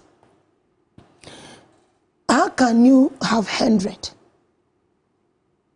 And then now you have more than 100 when you add. You're a thief without apology. You are a thief, prepared. And no, you see, when you rob us, it's here. When you rob us, and Ghana for your hypocrisy sometimes, Sebita fracture. When the things are wrong, yes, how do you call somebody who adds up numbers and you get more than 100%? And you see, the peace of Ghana is delivered by a tongue. I'm telling you. If you take this one from us, there'll be chaos. And I kept saying that you surrounded our country with petrol, not diesel. And you've given children matches to play with. So, sweetheart, let's go from there. Now, you see... Before you continue, just to make it clear here that... I say thief, not a thief stealing my book. Okay, let me say. But these are your words. No, they are my words. I'm 2,000% responsible. TV3, they are nowhere connected to TV3. Nobody listen to this. Is an issue. The National Men's Organizer of the NDC. Yes, I'm saying that if you are a teacher, whoever you are, you add up numbers, especially electoral numbers. And you see, people joke with fire in this country. and you have more than 100%. Tell me where in a branch of any political party that election has been conducted and we have 7 different results. Why didn't she jump in that box? So she created a problem. And she's leading us into another election with her officers. Ohini Fusu, the director of election and Tema. Doc, where do we go from here at this? Where do we go from here is this. Let the Electoral Commission, let them clean themselves of the mess. Stop delaying announcement of results. Because that's how it all started. That's how it all started. And now they've gone for they've gone for some new language, some new term, under duress. So where we've taken, they've come in, I announce under duress. You did what? Whether under duress per your mind or whatever, you've done the announcement. Listen, that's one thing. Even I am finding it difficult to wrap my head around. I heard Titus Glover. I know why I'm using Tema Central. I was there on Saturday. The violence, the thing that went on, it was caused by the EC. It was caused by them. And when we went on Monday, the director of EC was being controlled by Titus Glover. And you think that we accept it. We had Honorable Roxanne Dafiaman. And then you pinch sheet. If I go and photocopy this page, I'll not even say carbon. Let me say I photocopy or carbon. And then you have only this information. All this place is not there. Then you come with your original. Your original has all this information, and you expect me to accept that through what I have. Then you're asking, why did your agent take the pin sheet? Because I wanted our agents to take every pin sheet to give to them. Once you rush and you give to them, and you pack your tools and you leave, as evidence of your stealing, trying to rob us, trying to turn the verdict of the people. And so you sit in your office and you concoct numbers. All those pink sheets had high numbers for the MPP.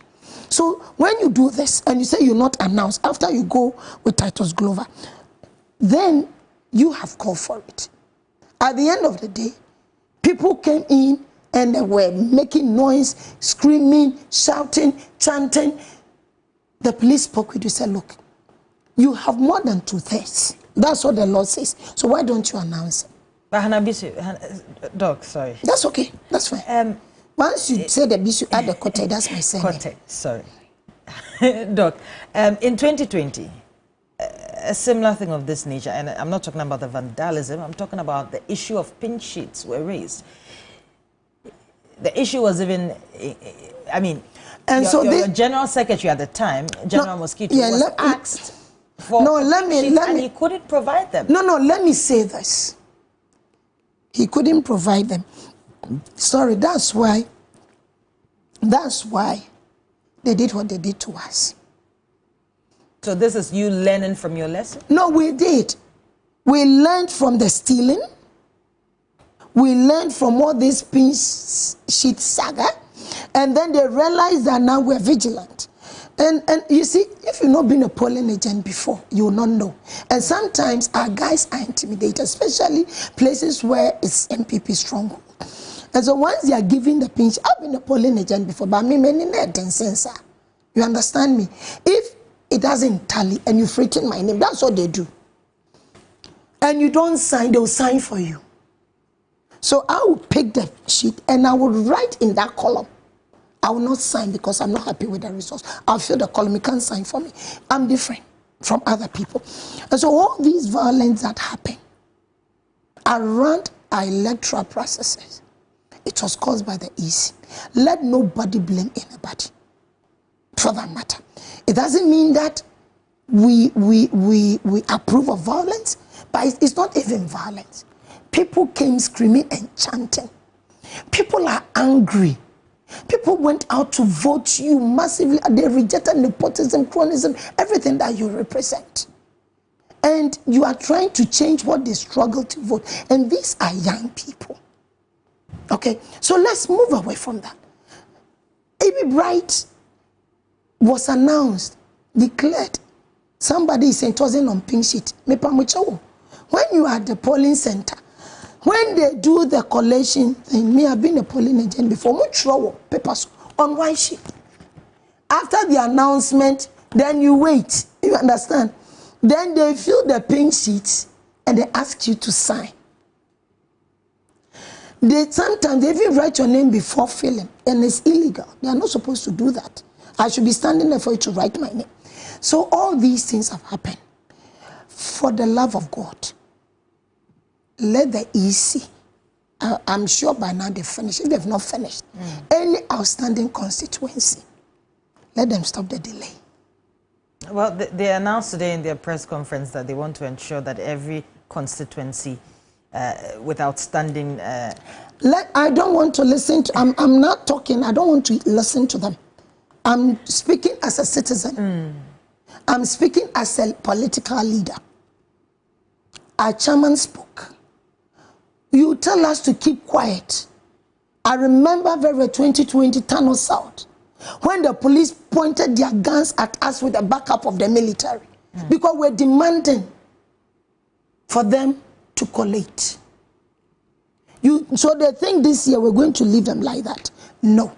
Let there be no further delay. But when it comes to our seats, we are not asking people to go and foment trouble. We are also not asking them to sleep.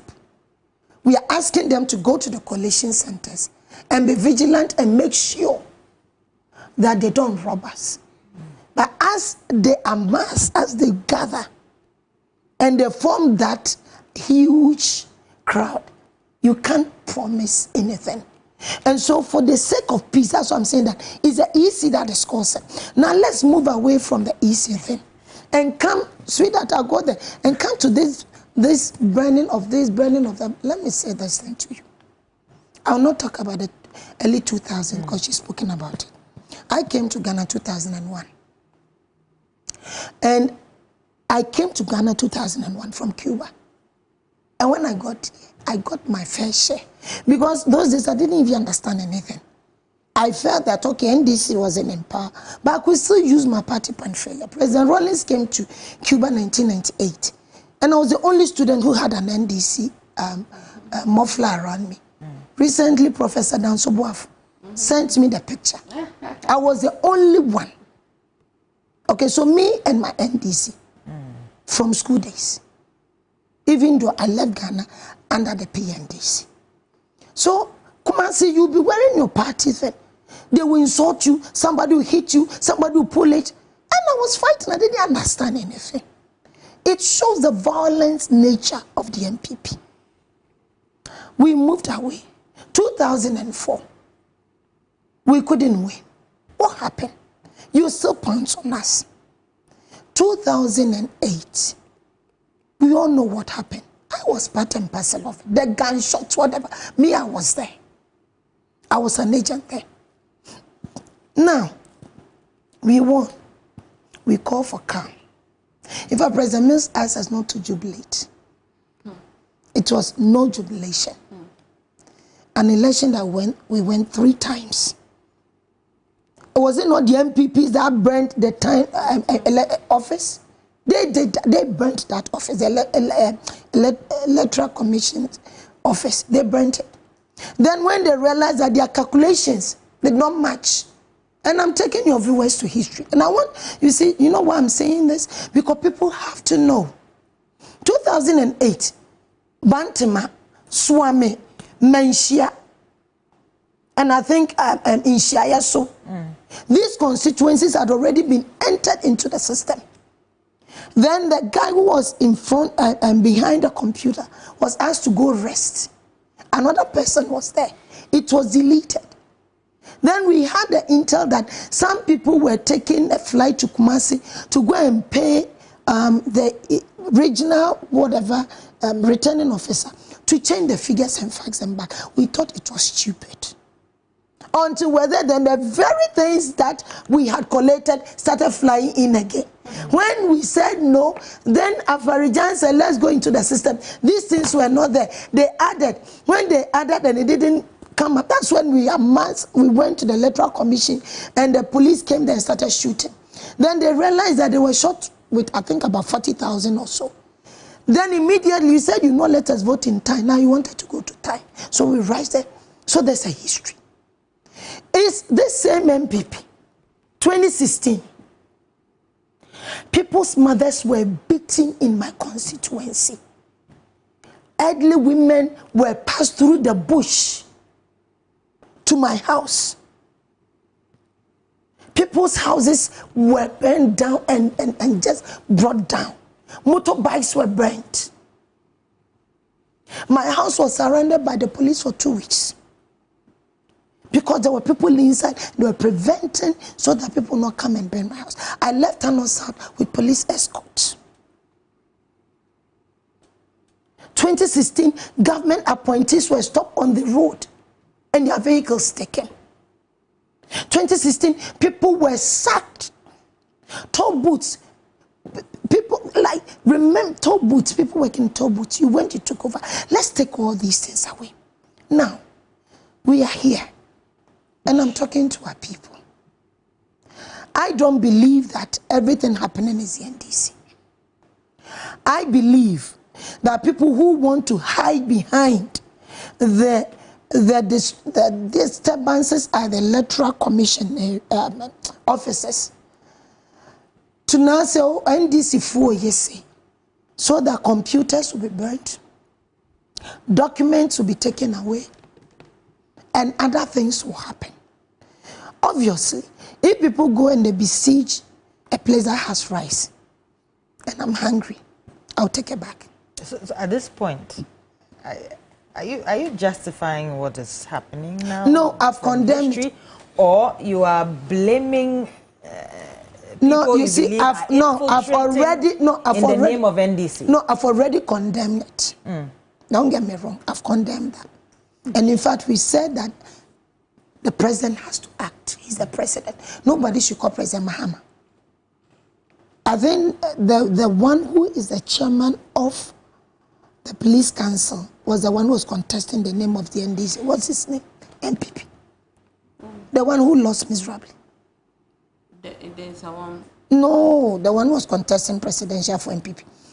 He was the one calling President Mahama to call who to order.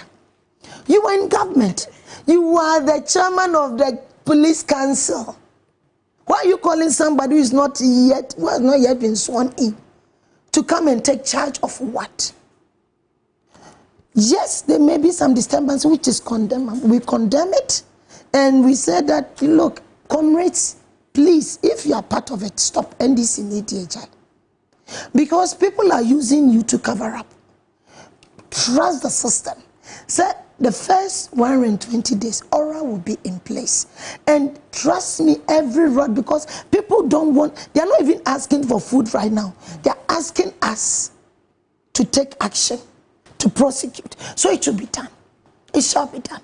So, sweetheart, this issue of violence is condemned, but President Nana Addo should take charge. He is the president of Ghana, not President John Dramani Mahama. He's president-elect. Until 7 January, when we take over from him to reset this nation, then we will do it. And so, for the violence happening, we beg them. For our colleagues who are part, please, yadomo yapamucho mamifa wenkochi. Mrs. Ramo, menti house and kameka house. Menti I denk meka igbe.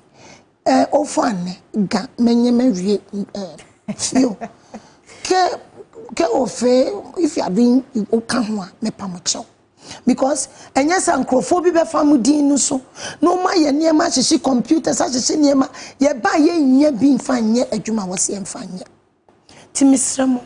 What we are saying is that we are not happy with the violence, but let nobody blame everything on NDCs. Today I spoke with Nana Tepahene. I want to finish. Nana Tepahene said, because the news is all over that they've gone to burn the Tepahene's house and his palace.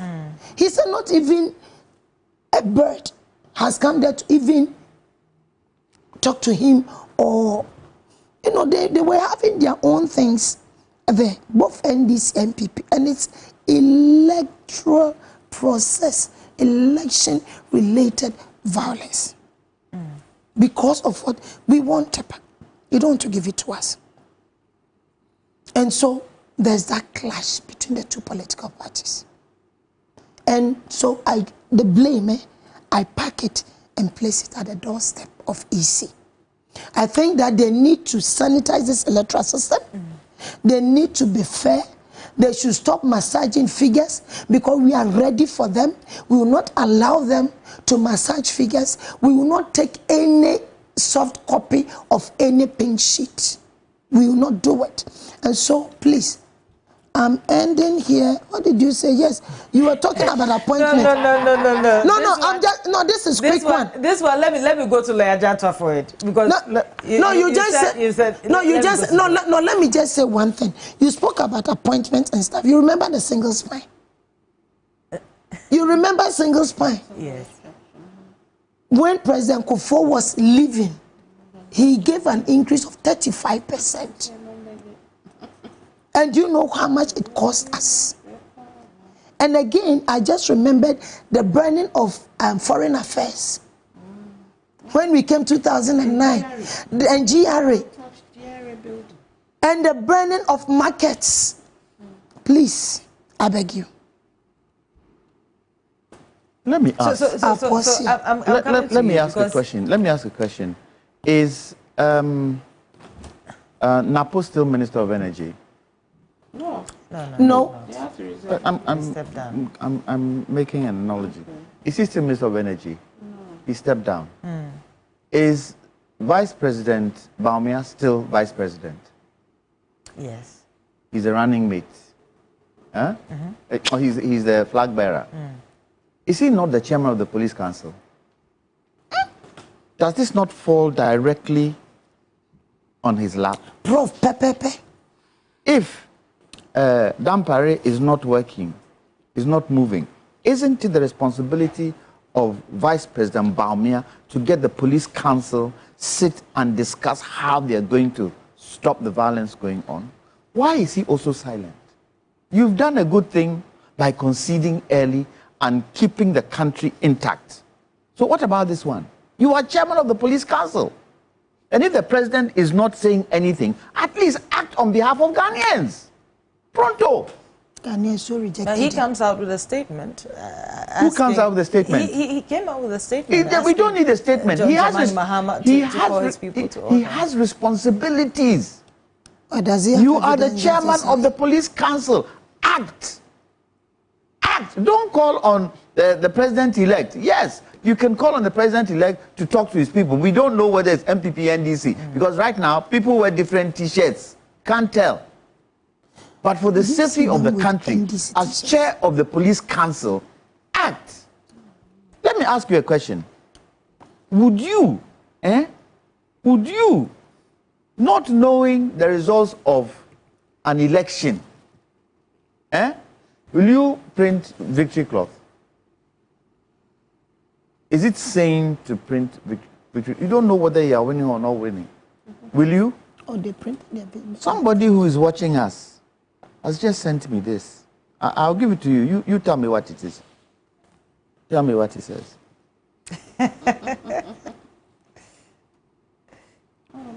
Tell me what it says MPP victory 2024. But you know, I know what. We cannot what? What does it say? What does it say?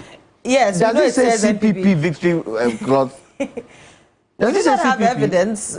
Enough evidence to show that this was anyone can print this. So why would anyone print it when you don't know the election? You don't know the results of the election. Why would anybody want to do that? What if the market women were printing just to make money out of it, expecting that they were going to win? Do you know how much? This is not, what do you call it? GPTO. This is what? Holland. This is Holland. Came from Holland. So you think somebody will use their foreign exchange, which is hard to get today, and import this?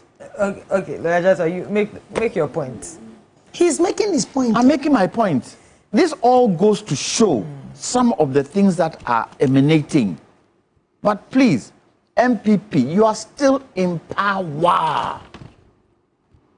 Do right by the people. Let's see you act. Dampare, let's see you act to stop this particular type of thing that is going on. What if you touch you touch the Electoral Commission and then it touches other people's houses? Who is to blame? Somebody must take responsibility. Somebody must take responsibility of this.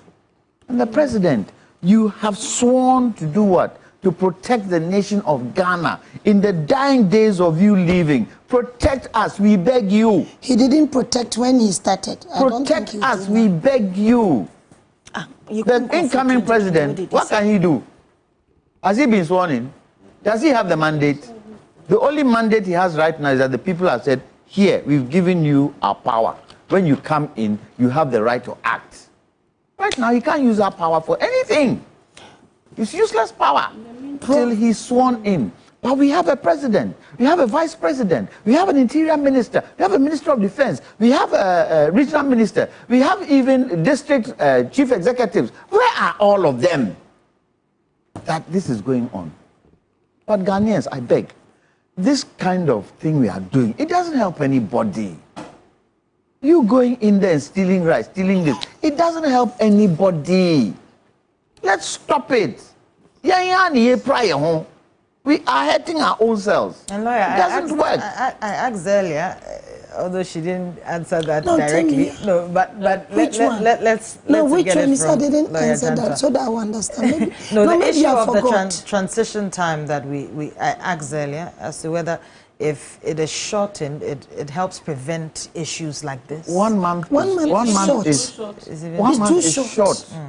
See the American one. Look, the Electoral Commission wanted to move it to November. Move it to November to give the president-elect time to put things together. Because the last time, look at how long it took President Akufo-Addo to put people in place. Because the president has the power to do all appointments. And that can take long, and it creates some imbalance within the system. So even if you give it 2 months, and this type of thing goes on, somebody is responsible. Somebody, look, we have chiefs in the localities. What are they doing? We have, are they called RESEC? Is that what they are called? Yeah, RESEC. Yeah, we have RESEC in the regions. What are they doing? Prof says something. I just want to try something. Look, before you go, I just want to remind our viewers that we are live on 3FM 92.7. It's your urban lifestyle radio. And so if you're in your car, kindly tune in 3FM 92.7. We're also live on all our social media platforms, on Facebook, on Twitter, now X, and you can join the conversation. Comment as well. We are also on YouTube, TV3 Ghana, across all our social media platforms. Also 3FM 92.7. Please do join in, comment, and we'll read some of your messages much later in the day.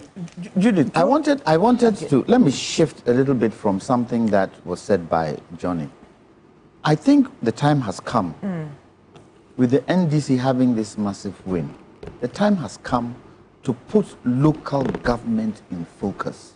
It is not the parliament, the parliamentary candidate, the MP, to do development in the districts. What the MP is supposed to do, they are supposed to lobby to get money for the local authorities to do development in there. But you put that pressure on the parliamentarian, and it puts too much extra pressure. And we made because the argument, local government has been pushed to the executive in this tenure. So really, they can't take decisions. Lawyer Janta, we also made the argument the last time that it seems that the parliamentary candidates also go to their constituents within. I mean, they create the impression that they can do these. That is why I'm saying it should be reset again. It should be reset again because the MP's duty is legislature, is to do laws. Yes, help lobby, get money for the local authorities to do the developments in the local areas. Yeah, Prof. I lie? Yeah. You see, what the issue with MPs and is that, and I think your guys, somebody interviewed me TV3 about MPs. I said, look, if you carry me and say I'm carrying as you are, straight to Parliament, no election, I'll tell you no. Give me a Lamborghini is not the problem, but the maintenance of it is the issue.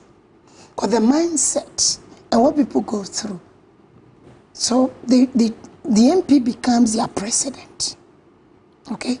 And the district assembly can do just a little bit, which, as you said, then we need to shift a lot of things to them.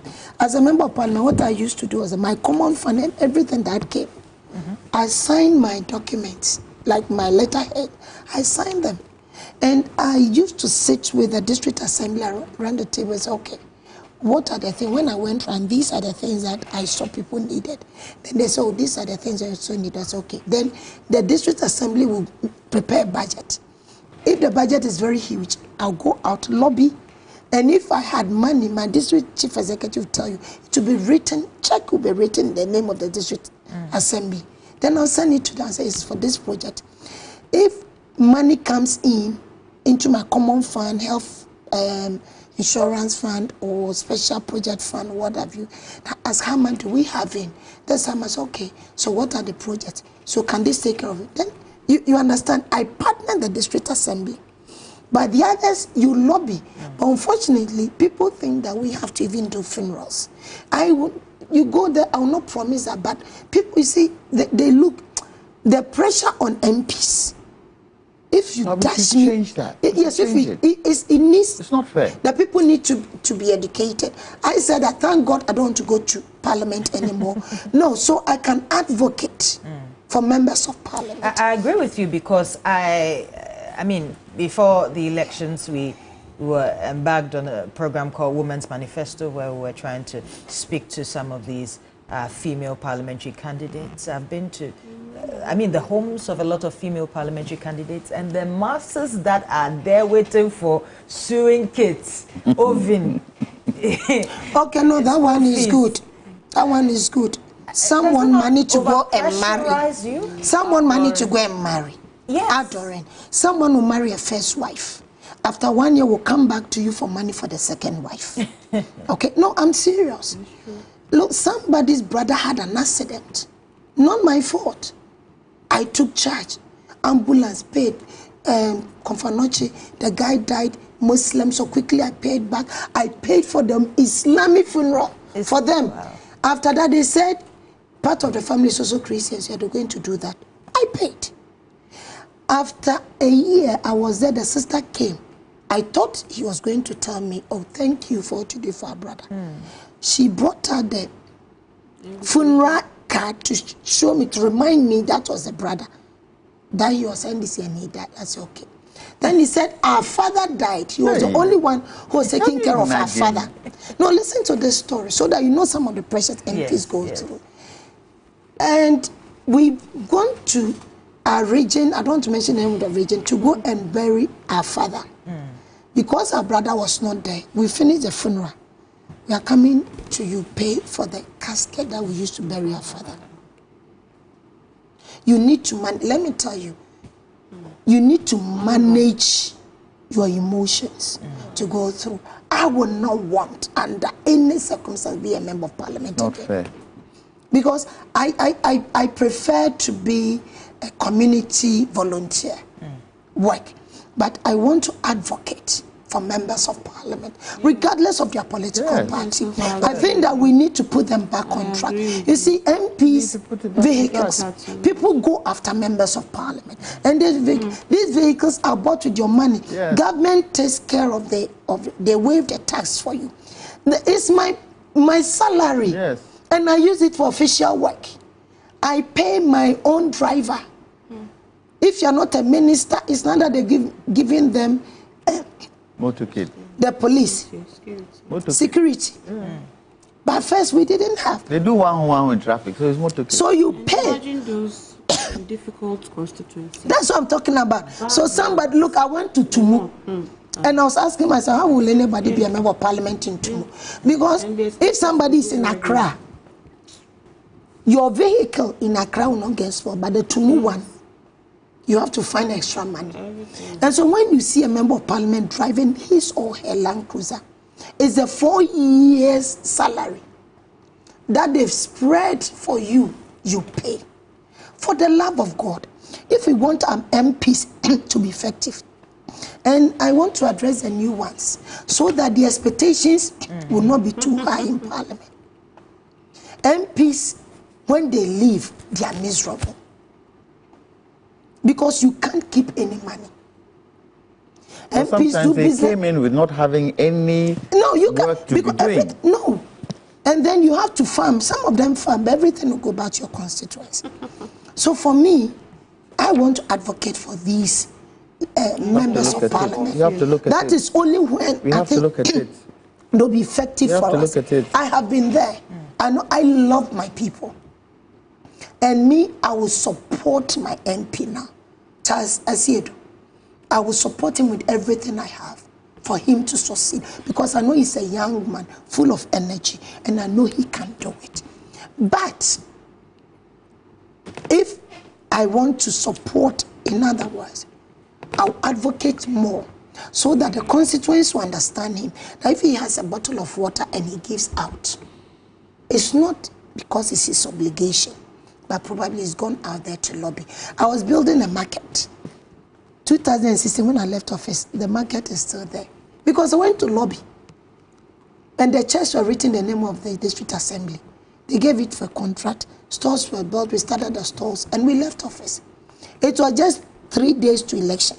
Then the MPPs went and filled the place with gravels and whatever because they wanted votes. And I'm happy they voted against them. So for the MP thing, that is the issue. It's a big problem. Does this pressure not open gates, especially for those MPs that are fortunate to be also given ministerial positions? Does it not open gate for this corruption where, because the examples, I do not want to mention them now, but the examples of members of parliament who are occupying ministerial positions who we've had go into deals, sign contracts. I think if somebody does that, it's not because the person is an MP, simply because that's the person's character, period. I see. That's the person's character. It has nothing to do with being an MP or not. Because I was an MP and I was a minister. I didn't do that. You understand? I remember when I built my village house. Oh, today, the house doesn't even look nice. I went for a loan. And then they took somebody's picture. And my house even became a tourist attraction. So when people come, they say, oh, this is the house. They say, I built a mansion. The plot cost me 1,500 cedis. That's how much and I paid it on installment, not straight. You understand? And so I know what happens. So if somebody does something, it's because of the person. So we cannot say that, oh, MPs who are ministers because of the pressure. Then they somehow, they sail through. They do businesses. Okay, some farm, they do things like this. But I think that we need to really, really advocate for the MPs. And I wanted to say something about Prof. You asked about the government. No. You have given him Prof, you know. Lawyer, you know I had a prof sitting with me. Lawyer, you see, you spoke about taking action during violence.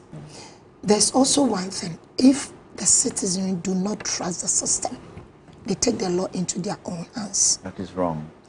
No, what I'm saying is that if they don't. Now, 2020 elections, there were killings in Techiman South. Clearly, Techiman South was not collated just like Tano South. But because they push, they shot and kill people. My place, when they came, they were shooting in the sun. So they shoot and pick the bullet. You know that thing that they've been doing? The military. It took me raising my hands like I said, Charlie, Umbe. So I just started screaming from afar. If you want to kill somebody, I'm the leader. You eliminate me, everybody will go away. But you kill one supporter. And they think that the leader's life is in danger. They will come. That's when they lowered their guns. But the police said they were going to spray us. It happened in Techiman. What did the president do? What did the vice president do? What was the president's statement? I'm a victim of Ayewa Sugo. What did they say about the findings of Ayewa Sugo? White paper. They bastardized the same commission that they paid people to sit on. Today, Yaro's feet is gone. Today, Muhammad Al-Hassan is paralyzed. My 49th birthday, I went for the victims of Techiman, their family members. Nkora, 4, their father is dead. Let me ask you this last question before we cross over, please. because we have to go to Helen. But before then, in this particular election, we've heard about over 2 deaths so far. Yeah. There was one in it was Tusenya East. 4 deaths. About 4 deaths. Yeah, I think the northern region too. Nampala, there's Tusenya East. We've heard of Nsawama Duejiri. Yes. We've heard of Nsawama Duejiri, some shootings. And all these deaths have been allegedly linked to the members of parliament who were losing their seat at the time. You are now being given the mandate and you say that you are going to embark on oral operation, recover all loot, and of course try and prosecute people who have engaged in corrupt acts. We do not have evidence, though, whether these deaths are really related to the members of parliament. But what do you intend to do about these things? Are you going to... I think President Mahama spoke about it. You see, let's say, why am I going back to Techiman? That's a press conference. There are disturbances. And will be that. You understand me? They didn't have just... I went to Techiman South to demonstrate after 2020 elections because somebody must speak up.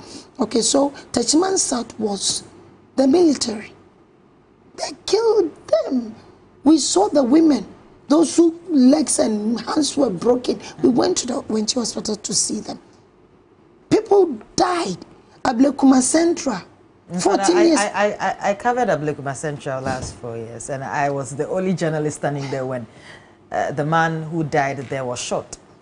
I saw for my own eyes. Sorry. I don't think it's a good experience for you to see. You might have been traumatized. So, sorry. A 14-year-old child gone.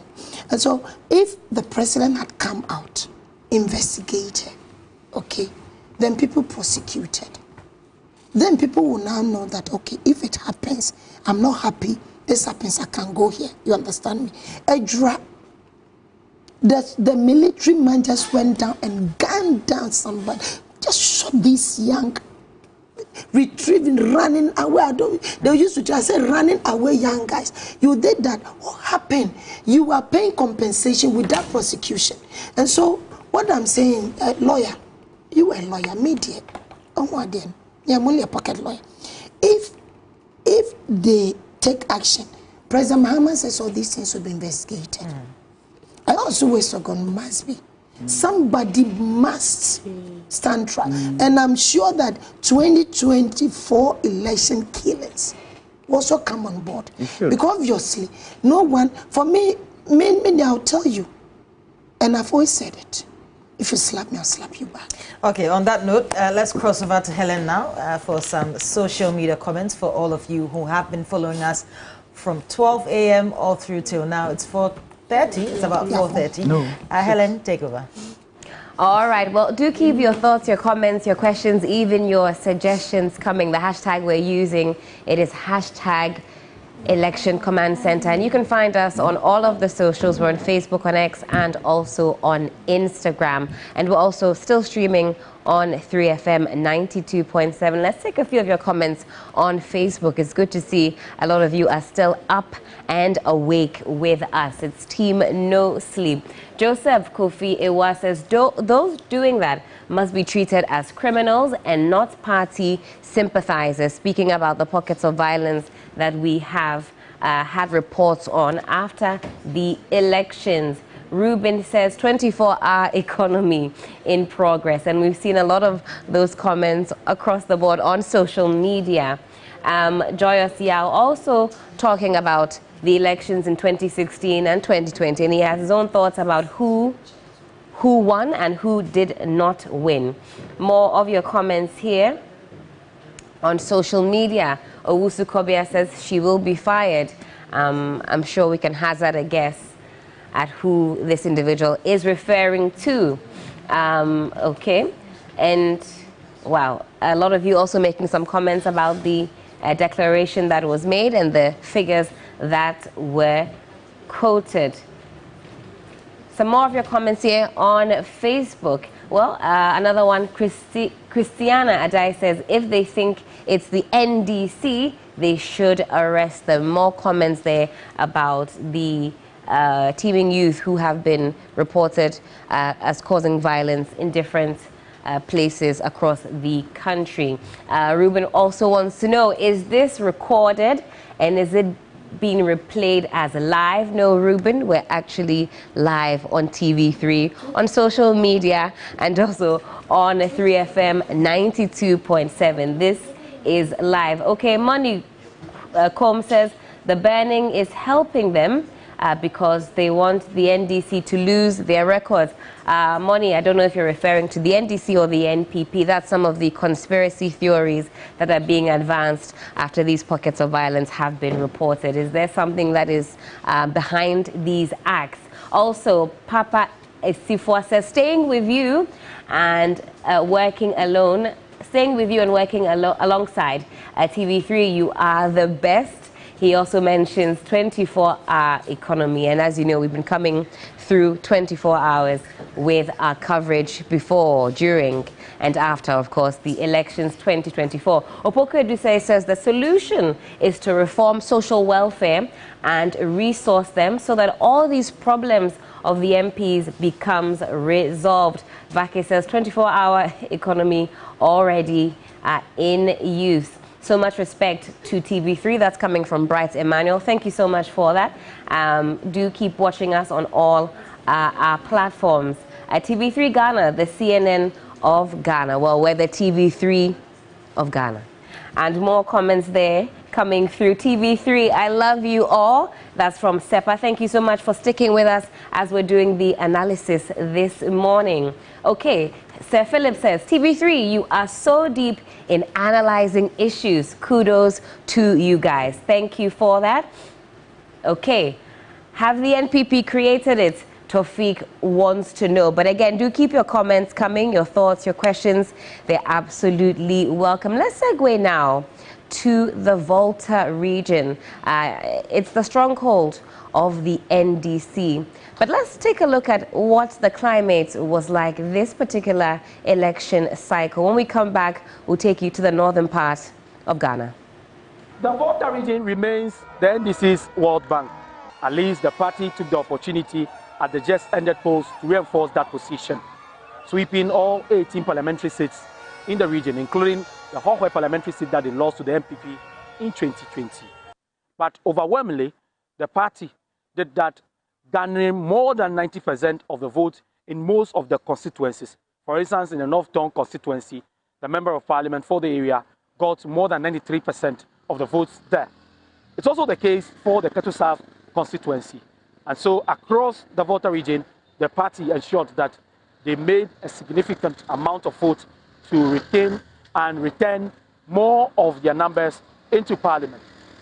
On the presidential front, even though the region suffered from voter turnout, the party garnered more than 500,000 votes for John Dramani Mahama to be able to make that very claim they've made over the years. But the key highlight of the NDC's success in the Volta region is the victory in Hohwe. The party's candidate, Thomas Walanyo Chekpo, made sure he humiliated the incumbent, John Peter Amau of the MPP, who currently serves as the Railways Minister, giving him a gap of more than 16,000 votes. Hohwe, I want to say a special thank you to the voters of Hohwe. It was a personal pledge. It was a pledge executives we made to the voters, a pledge we made to the people of this region, that we can't sit in Volta region and MPP will hold our one seat. It can never happen. And I'm announcing here today, let this day be noted, Hohwe remains forever green. For members of the party's return to office marks another independence for the people of the Volta region. For us in the Volta region, we regard the victory of His Excellency John Dramani Mahama as the second most important event after 6th of March 1957. Because to us, this is the second independence for Ghana. This time from the hands of our own people who battered us who became very corrupt, became depraved souls without grace, and they treated us with so much disdain, so much disrespect, and we have virtually no hope. Surely get our development, because for the past 8 years has been like hell, total hell, for we the youth, the grown-ups, everybody. Right now, it's right now that John Mahama has sworn down. I've eaten very well. For the past 8 years, I've not eaten food without meat before. Now that John Mahama has gotten it, I can eat fufu very well with palm-nut soup and with meat. So please, all his promises, when he comes, he should come and do it for us. Not only did the MPP fail to maintain the Hohwe seat, they also missed out on their 500,000 votes target in the region. The party performed abysmally in the presidential election, dropping from 100,481 votes in 2020 to 56,699, marking a significant 43,782 net loss, while the NDC, on the other hand, lost a marginal 22,274 votes, dropping from 606,508 votes in 2020 to 584,234, a situation largely attributed to low voter turnout. But that was enough for the NDC to make an emphatic claim over the Volta region. There is no doubt the Volta region remains loyal to the National Democratic Congress. But this time around, residents in the region are pleading and urging the party to prioritize its development once they form government. Critical to this demand are the issues of the state of roads in the region, and of course, the issue of youth unemployment, which they want the next NDC government to address. From the World Bank of the NDC, the Volta region, Faisal Abdul Idrisu, TV3 News. And that's the story of the Volta region. The Volta region is completely green. But what's the story when you go to the northern region? Take a look. So this is still your election command center, and we're reporting live here in Tamale, the capital of the northern region. And so we are going to give you a perspective and an analysis of how the voting went in the region. First of all, let me start by saying that the northern region has 18 constituencies, and before Saturday's elections, the NPP and NDC were all holding on to 9 constituencies each. Fortunately for the NDC, they have bounced back, and remember that before the elections, they had indicated that they were going to win more seats in the northern region, and low to their words, as it stands now, the NDC can boast of 12 constituencies that they have been able to win in these elections. Now, the NPP now has 5 constituencies with an independent parliamentary candidate-elect holding on to 1 constituency, that is the Woolensey constituency. The NDC managed to beat the NPP in some constituencies that people are surprised about. You talk about the ND constituency, which before the 2024 elections in 2020, Farouk Aliu Mahama beat his opponent with not less than 12,000 votes. But in 2024, just Saturday's elections, the NDC's candidate has been able to beat Farouk Aliu Mahama with more than 2,000 votes. You look at constituencies such as Myong, Nantong, and Zabzugu and Tatali Sanguli, which were NPP seats in the 2020 elections. The NDC has managed to win these seats. Now, the NPP has also won the Savulugu constituency, making Fataya Abdulaziz the first female parliamentary candidate on the ticket of the NPP to win that seat. And she's currently the only female parliamentary candidate elect for the northern region. Now, interestingly, this election did not come without some confusions, some killings, and some looting. In the Tolong constituency, one person unfortunately lost his life after a group of people were allegedly being bussed to the Nyankwala campus of UDS to go and vote. Now, 10 persons or 10 suspects have so far been arrested by police, including the district chief executive for the Toklong district, who was also picked up yesterday for unlawful possession of firearms. In all this, some youth also stormed some offices and institutions, breaking into them and looting food items such as bags of rice, cooking oil, and some chemical fertilizers. Trust Your Election Command Center will continue to follow development in the region even as more issues unfold after the December 7th polls. Christopher Marco, Tamale.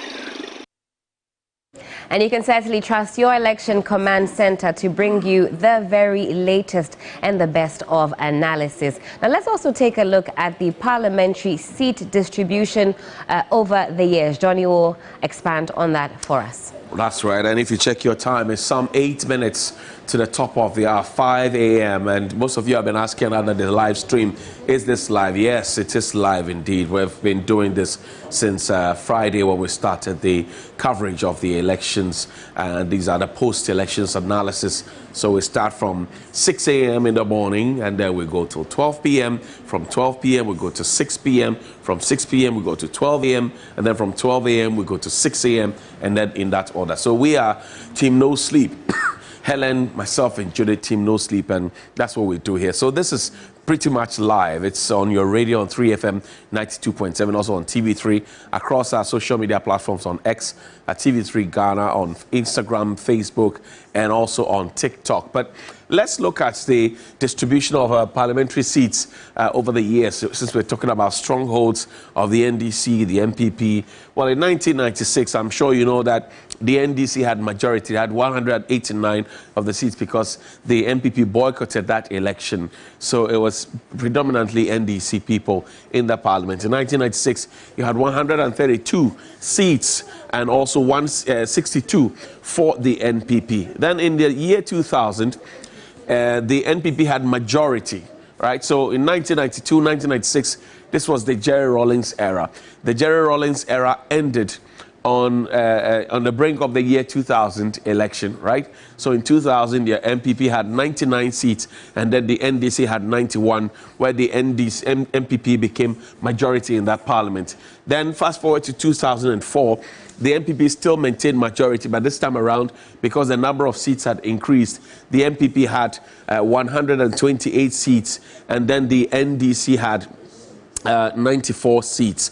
And then fast forward to 2008, the NDC regained majority of the seats, that's 113, and then the NPP had 108. Majority of the seats also were maintained in the year 2012, at the time when John Mahama was in power. So the 2008 elections were fought and won by Professor Mills. There was a third round. Tyne was the decider in that particular elections. But in 2012, John Mahama had become president to continue and finish the tenure of former President John Evans Atta Mills. And he also fought and won his own elections in year 2012. The NDC had 125 majority seats. MPP had 97 of those seats. Fast forward to 2006, which was then called the unprecedented elections ever in the Fourth Republic, and in fact in the history of Ghana.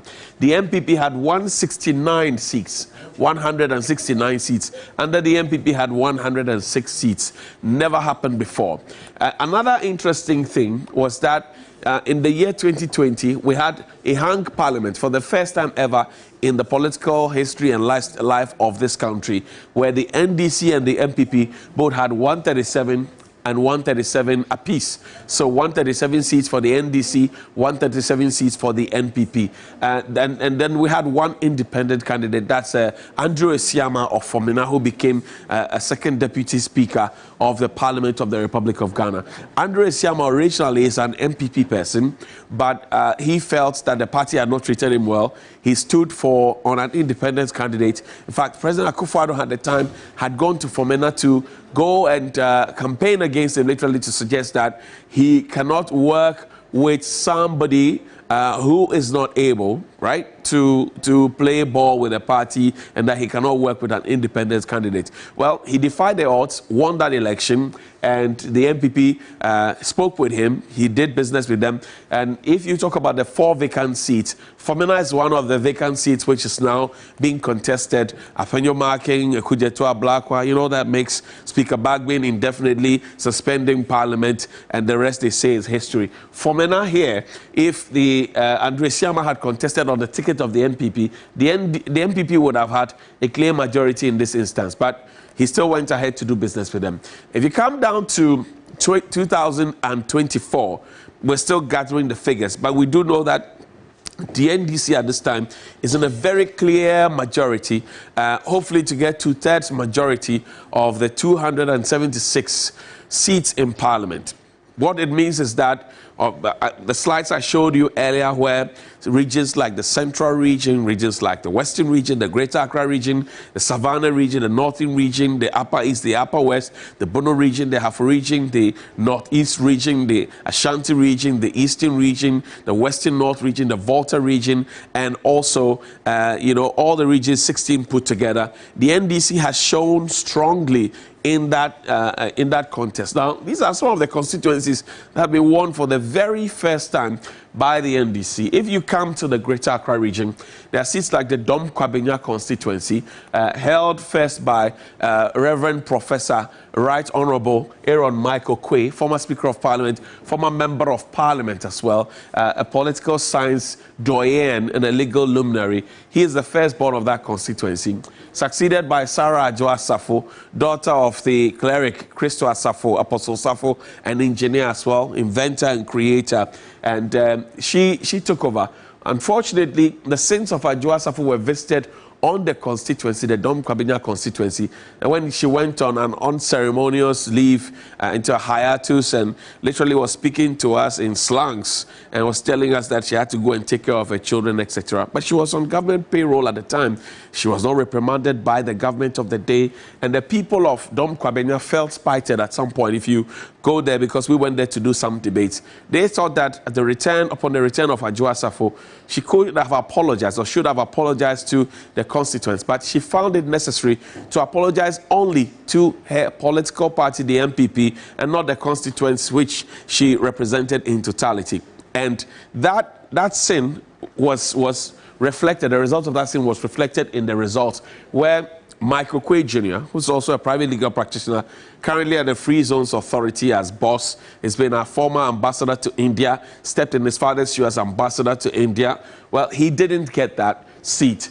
Ablekuma West is also a beloved stronghold of the NPP, which has been for a long time, after it was carved out of the South Ablekuma South constituency, which is presently being held by Mayor Oko Vanderpoy, Oko Recross, Oko Chenchen, right? Ablekuma West is held by Honorable Eslo Osokufu, Minister for Communication and Digitalization. Now, the people of Ablekuma West made a strange decision in 2024 when they decided that Eslo Osokufu has been here. Some say, well, she doesn't connect well with the people. Some say if you meet her one-on-one, she's a very nice person. Others say she has a brash attitude. Some say she's rude. Some say she's overly ambitious. She's too courageous. Some say she's disrespectful, etc. People have said all manner of things about her. They went to the polls, and Ablekuma West fell for the NDC in the 2024 parliamentary elections. Ayawaso Central constituency, held formerly by Sheikh I.C. Quay, subsequently Henry Quartey, a minister for the interior as we speak, former minister for the Greater Accra region, former minister running around the national security at some point from the presidency. Henry Quartey, a tower, works with a lot of gusto and energy. He's a giant by all standards. But the people of Ayawaso Central said, we cannot have you again as our member of parliament. So kindly go home. And that seat now is in the hands of the NDC. Tema West is also in the hands of the NDC as we speak. I mean, another seat that used to be the beloved of the MPP, now in the hands of the NDC. Then there's Okankwe South constituency. Apart from 1992, 1996, there was Nana Kumia who came on in Okankwe South. He came on in 2000, came on in 2004, came on in 2008. In 2012, Ahmed Atta took over from Nana Kumia. And then fast forward to 2020, Dakwa Newman, daughter of the former Director of Research at the Presidency, you know, his late now, his deceased, but she took over in the constituency, did some wonderful work. In comes Ernest Adumaku Keon, and he connected the Okankwe South constituency to the NDC, gave Dakwa Newman a run for her money, and Okankwe South, for the first time in the history since Nana Kumia took over that constituency in 1996, is now in the hands of the NDC. Another constituency to look at is the Okankwe Central constituency, which for a long time, since it was carved out of the Okankwe South and the Okankwe North constituency, right? The Okankwe Central constituency has been in the hands of that affable, cool, calm, collected, tall, and very vibrant legal practitioner, Patrick Yaw-Boama, has been there as a representative of the party for a very, very long time, since 2012 when the constituency was created. In comes Baba Sadiq Abdullahi, a grandson of the National Chief Imam, a man who is a showbiz impresario. He's played within the entertainment circles, he's performed the 3 music awards and many others, speaks for the NDC on issues of the arts, tourism and culture. He comes in the wages campaign pretty much like what Patrick Yaw-Boama does, from markets to the churches to the mosque to the schools and to all the other places within the constituencies. And now Okankwe Central is in the hands of the NDC. So these are some of the seats that the NDC now has hold of, which hitherto used to be the reserve or preserve of the NPP. Domkwa Benya Blekoma West, Ayaso Central, Tema West, Okankwe South, and Okankwe Central. Then you come to the Ashanti region. Adansi Asukwa, held by Kobina Tariu Hammond, KT Hammond as is popularly called, is our Minister for Trade and Industry, former Deputy Minister for Energy. KT Hammond is noted for, you know, some of his outbursts, noted for his jovial sense of humor. KT Hammond is the man to interview, because if he doesn't want to answer your questions, he'll tell it to your face sometimes, you know, with a bit of a pinch of insult, and you would have to take it or leave it. KT Hammond is also a lawyer by profession. KT Hammond will be missed in the House of Parliament because he brings some fun into the entire debate in Parliament. But Adansi Asokwa has always been a stronghold of the NPP. Adansi Asokwa mining area, they've been complaining about Galamsey, they've been complaining about the bad nature of their roads, the quality of their water, they've been complaining about the cost of living, they've been complaining about the royalties that they do not get from the gold that is mined from them. And if you want to know, Adansi means Adansi for they build. These are builders. These are people who are supposed to be building. But you see what they are building there for them, they don't like it. So they changed. And Adansi Asokwa now is with the NDC. There's also Obuasi East, which is close to Adansi Asokwa. And then Ahafuano Southeast, also in the hands of the NDC as well. Mind you that these are the 3 new additions. But in the past, you had Aswansi, you had Dubiase, you had Setra Framplains, and Setra Dumase. You had all these ones. Then in the eastern region, Akuapem South. Now, Akuapem South for a very long time had been held by a man I called our senior deputy minister. You know, Nanadu and the MPP, they have senior minister, Yao Safomafo, he is senior minister, yes. But the senior deputy minister in terms of the MPP circles is Lawyer Obi Amwa. Lawyer Obi Amwa has been a deputy minister all his life, all his political life has been deputy minister until recently when he was elevated to a ministerial position, local governance at the presidency. Akuapem South, I mean, once you hit the Imensa area, you climb onto a mountain, all of that area, including the Bree Botanical Gardens, etc., will cover Akuapem South. Obi Amwa used to hold that for the NPP. Obi Amwa is no longer running, but that seat now is in the hands of the NDC. Upper West Akim, also a very solid area for the NPP. Galamsey is alive and well, thriving and surviving there. Now it's in the hands of the NDC. You go to the Western region, Sekunde or Sekendi as they call it, lawyer Andrew Ejapa Mensah, Minister for Tourism, Arts and Culture, former Deputy Minister for Energy, very vocal. We call him Bobo, and he held that seat for some time, but he lost that seat, unfortunately, to the NDC. There's Kwesi Mintim, which is also next door to the Sekunde constituency. Dr. Ama used to hold it. Prince Hamid Ama used to hold that. He's from Naka. You remember that, the textbooks saga? Well, he also lost it. Takwan Suayem, Deputy Minister for Lands and Natural Resources, Mreku Duka, he also lost the Takwan Suayem seat for the NDC to pick that up. Remember that Kwame Jokoto of the NDC, that actor and voiceover expert, had tried to get that seat in the past. He didn't get it, but this time around, there's a new kid on the block who got it. Then we'll go to the Bono area. Sunyani West, Millicent Amankwa, she tried it in 2020. She did not get it. But in 2024, the stars shone on her, luck was sprinkled on her by the NDC supporters and all those who were in the middle, and they decided to vote for Millicent Amankwa. And today she's heading to Parliament. Millicent Amankwa, if you remember, is a student at the KNUST, was a Women's Commissioner of the SRC. She had plied her trade and done some private business. Today she's on her way to Parliament. Doma Central is the constituency of our outgone Minister for Health, Kweku Agyeman. Doma Central is very important to the NPP within the original Bono Ahafo area, right? Doma Central has always voted for the NPP, but Kweku Agyeman is not contesting this time round. The new contestants could not fit the bill, and the NDC now has that seat. Then you go to Doma, the same story applies there. Central region. And in the Central region, there are 23 seats, right, in the Central region. The NDC now has 20 of those seats. The NPP has only 3. 20 of those seats, the NPP has only 3. Ewutu Senya East, Kaswa Commando, as it's been called, Hawa Kumsin, right? Remember her exploits from the 2020 elections, the registration where she took a firearm to the polling station. She fired.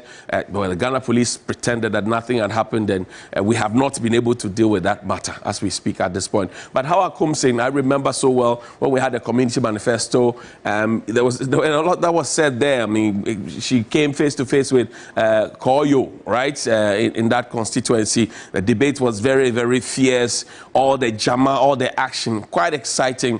A contest of ideas, insults, kakran in Nemu here and there. But in the end, Hawa Kumsin, she lost God, and then Nakoyo is going to Parliament, even though she's young. And Hawa Kumsin will talk about maturity and the fact that she has daughters who are as old as she is. Well, but the age of Methuselah has nothing to do with the wisdom of King Solomon. That's what I learned back in the secondary school. Asin Central is Kennedy Agyapong's beloved constituency. This constituency, since it was created in 2012, carved out of the original Asin North and Asin South, has always been held by Kennedy Akumpraku Agyapong. He is a businessman, a business mogul, firebrand. He speaks his mind, but he doesn't like the feedback when people give him the same measure of fire sometimes. He held it, his philanthropic work in that constituency, never matched by anybody. This year he's not contesting, and then the new candidate for the NPP couldn't hold it. Then Esutifi North in the Ahafo region also lost and won by the NDC, lost by the NPP and won by the NDC. So you look at the outlook and the results as they keep trickling in. We'll share some more details with you, because so far we do know that John Dramani Mahama has about 56.55% of the total valid votes cast. Dr. Bawumia has about 41%. If we put together the figures from the 9 others that the Electoral Commission is yet to consider in terms of tabulation, we may be getting towards the 60% mark for John Mahama, and maybe 43% thereabouts, maybe 45% for Dr. Bawumia. We're still looking at the figures, but trust your election command center to give you all the fine and full details as we travel along. And just for those who are asking about the stream still, this is live. It's 10 minutes after 5 a.m. Get up and do your morning devotion with us. Team No Sleep, alive and well, we're waiting. We have 3 guests in the studio. Shamima Muslim is a communications member of the NDC. Dr. Hannah Bisu Kote is the National Women's Organizer of the NDC, and lawyer Kwame Jantua is a private legal practitioner and a member of Kwame Nkrumah's beloved CPP. They couldn't also make the mark this year again. They've tried so many times. I don't know what's happening to the CPP. Is the CPP in this area? I don't know. But Judith, can you ask lawyer Kwame Jantua what's happening? Does he go for meetings? Does he pay his dues? Does he attend? What's the state of the CPP these days? I think that lawyer Jantua can hear this question for you. Oh, he can hear. You don't want to be the one asking. I don't want to do this. Because is the CPP... Is the CPP alive? Is it well? Does he go for meetings? Because I know Kwesi Price is also a CPP member, Kweku Baku, CPP member, he himself. Mr. Awards were very vocal in the media, but how does that translate to giving the CPP some vibrancy? I'm just curious to learn. Mischief. Yes. Mischief. Oh, Uncle, this is not mischief. This is a question on the minds of many Ghanaians. CPP, a personal interest, the moment personal interest comes in, it becomes very difficult. And it's from both NDC and MPP coming in. So I've told them, if the Nkrumah's groupings are not ready to come together, there's no hope. CPP can't do it on its own. I keep saying it. We cannot do it on our own. What do you mean can't do it on your own? Like the CPP goes itself on its own. We don't have the wherewithal. Then come and join What's the romance? It's not a question. You are closer to the NDC than any other option. We want to stand alone as a socialist party. We are splintered everywhere.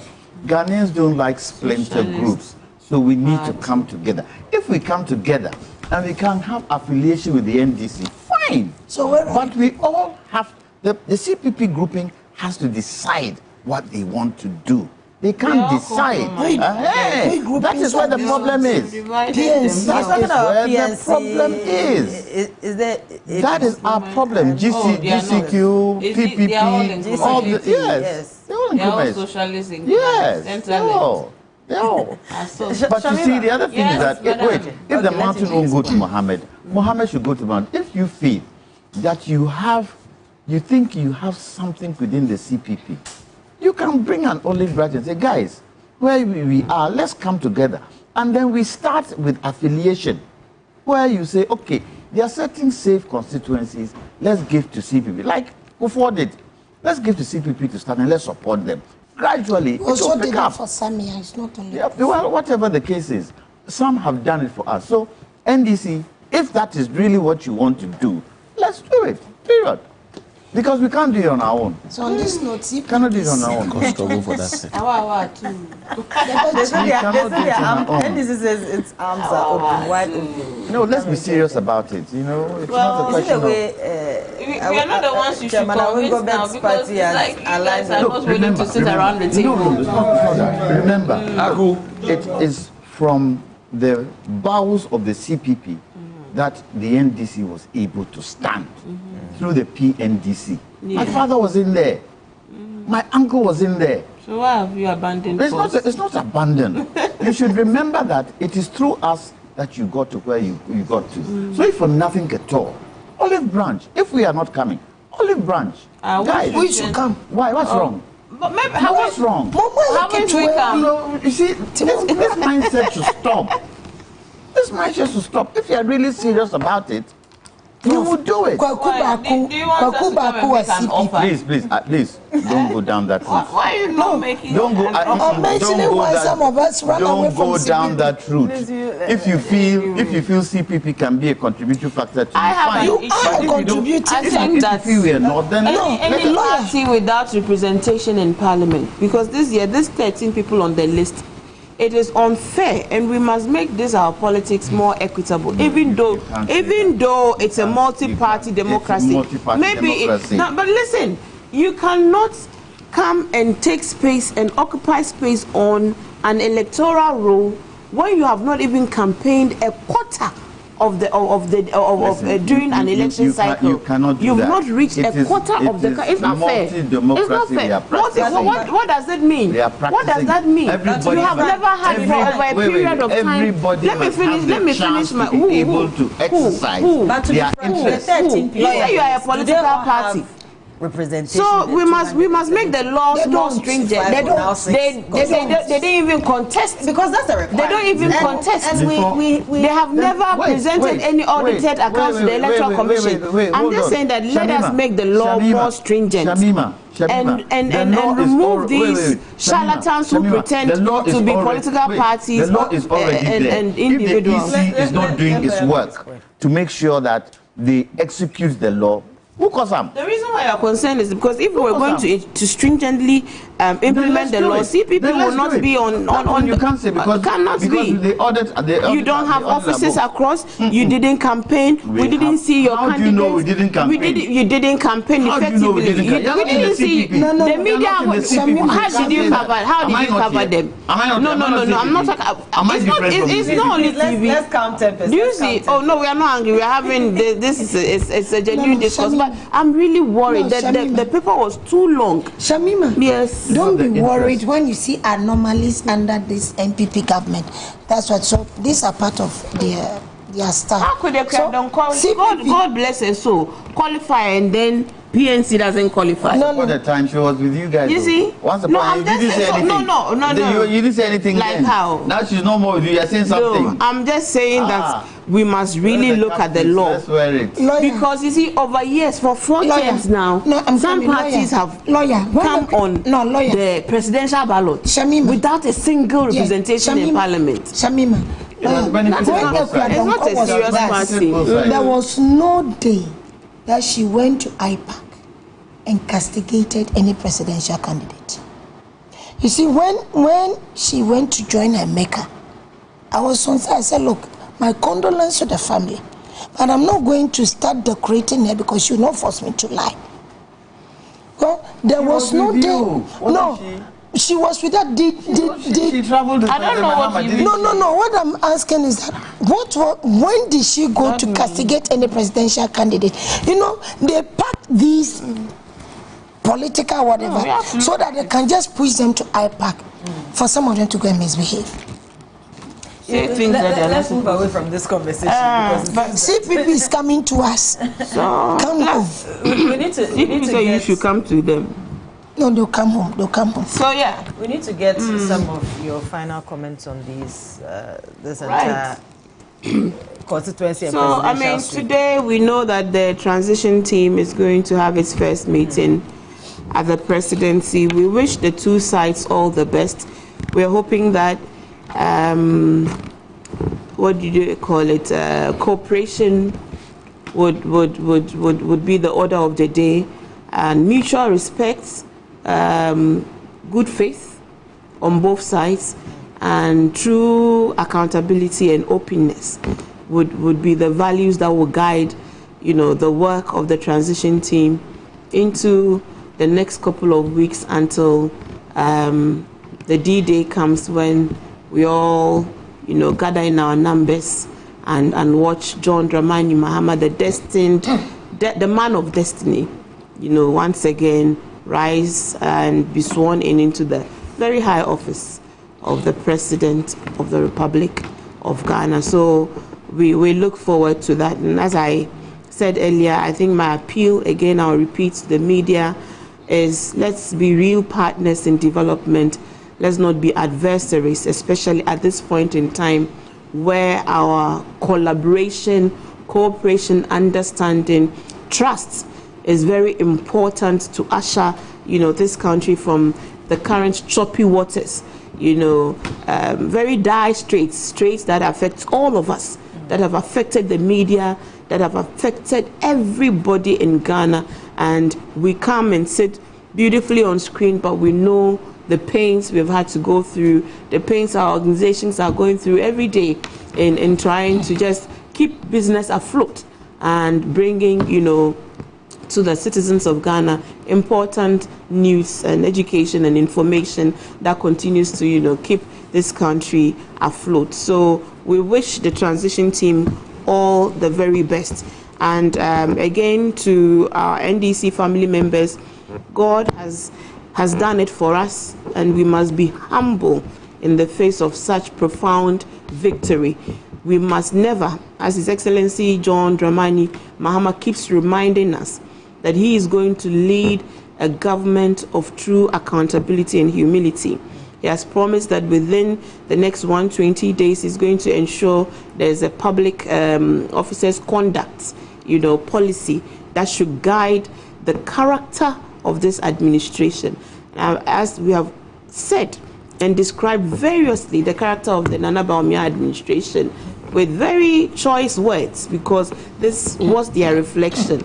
The arrogance, the intransigence, the disrespect, the insensitivity in the face of the hardships that they themselves had presented, to Ghanaians and thrust upon Ghanaians. The pain, the loss of money, the loss of businesses, everyday pain and hardship, they just won't listen. And it is the individual conduct of the members of the Nana Bawumia, administration that defined their character, which today has defined, their destiny. So please, let us watch it. We cannot afford to make avoidable mistakes. We must truly be humble, because it was a sobering victory.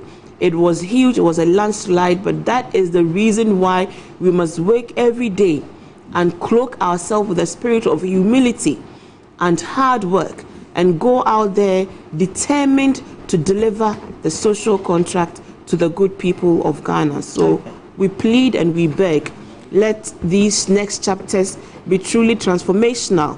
And if we're able to deliver substantially on our mandate, I think the NDC will be in power for quite a long time.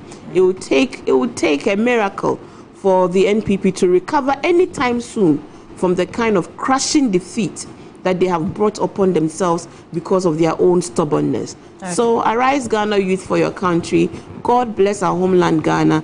We will make it truly great and strong with your help, with your cooperation, with your prayers, with your support. Thank you very much.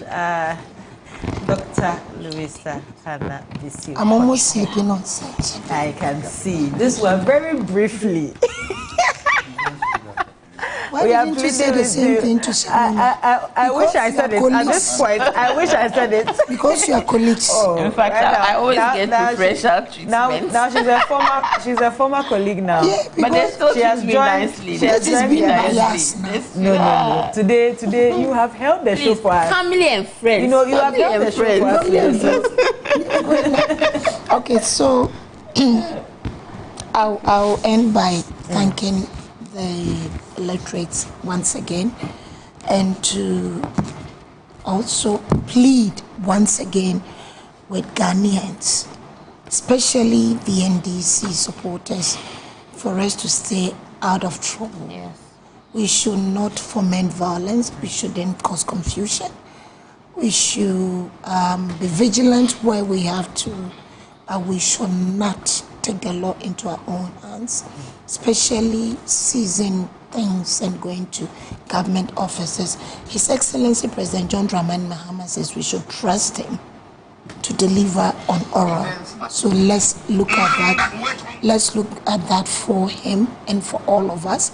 We love you. We do appreciate you so much for everything that you've done. We have 180 plus seats because of your support and your vigilance. We are grateful.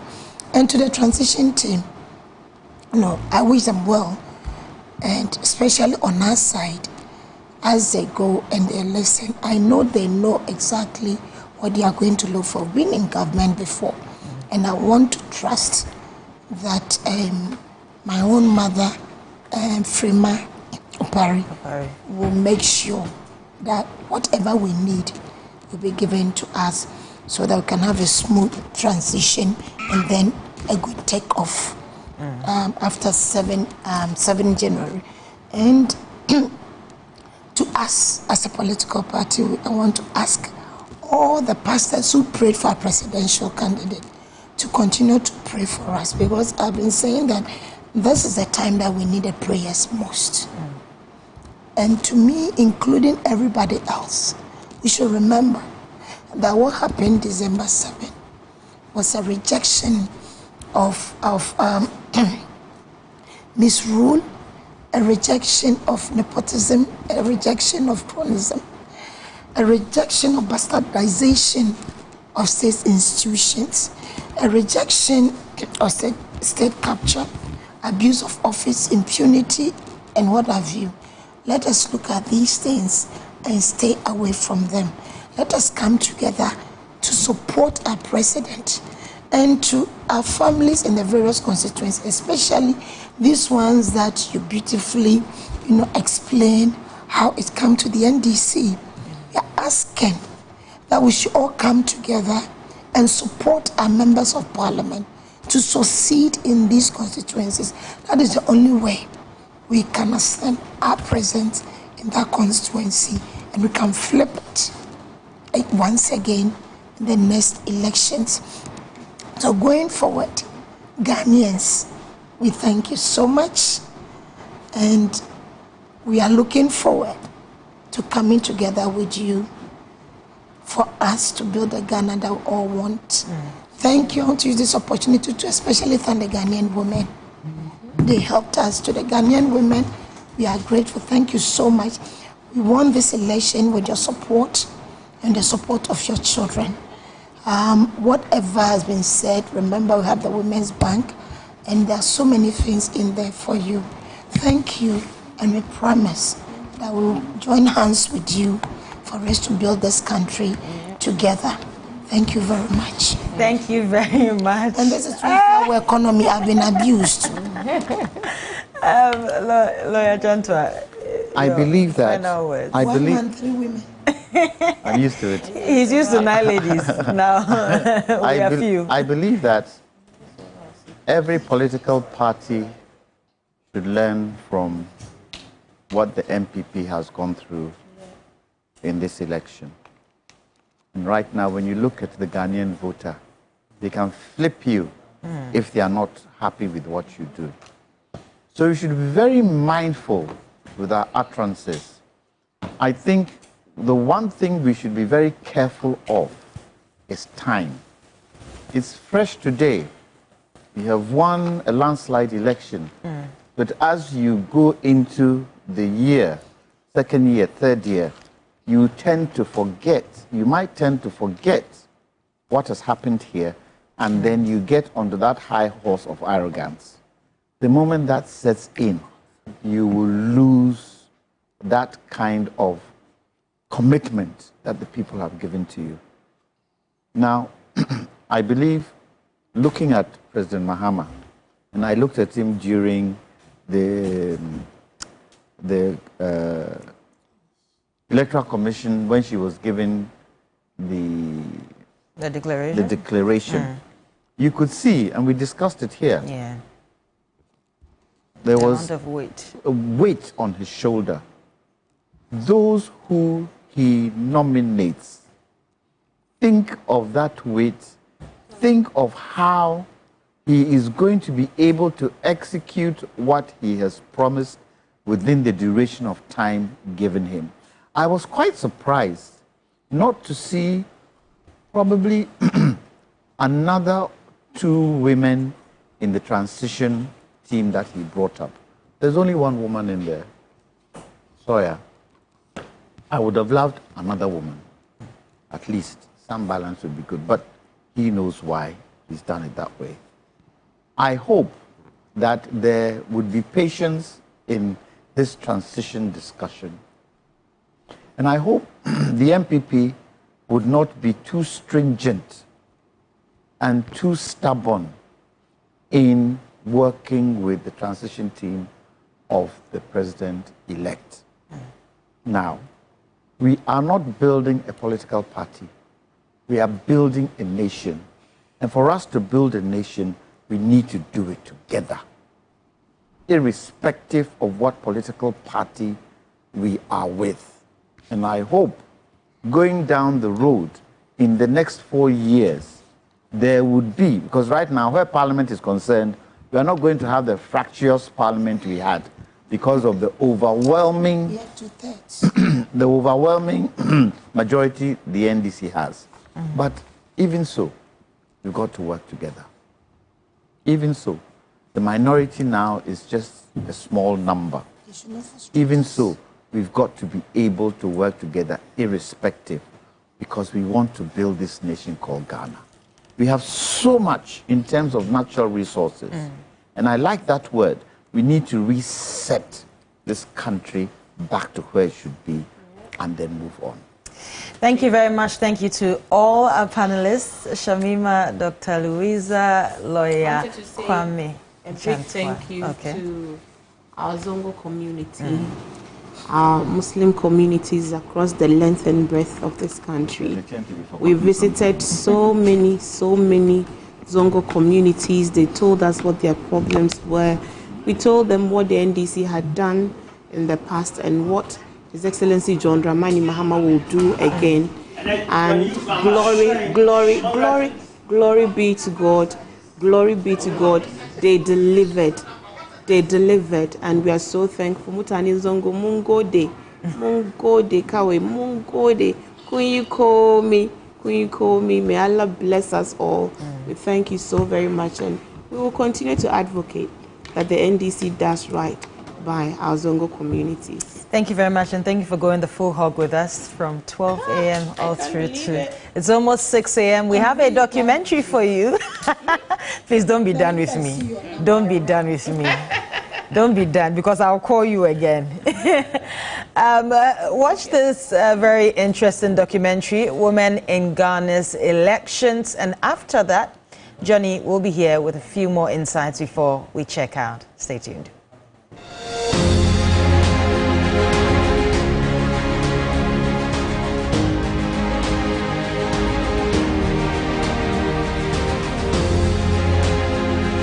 They should see women as equal partners in the development of our country.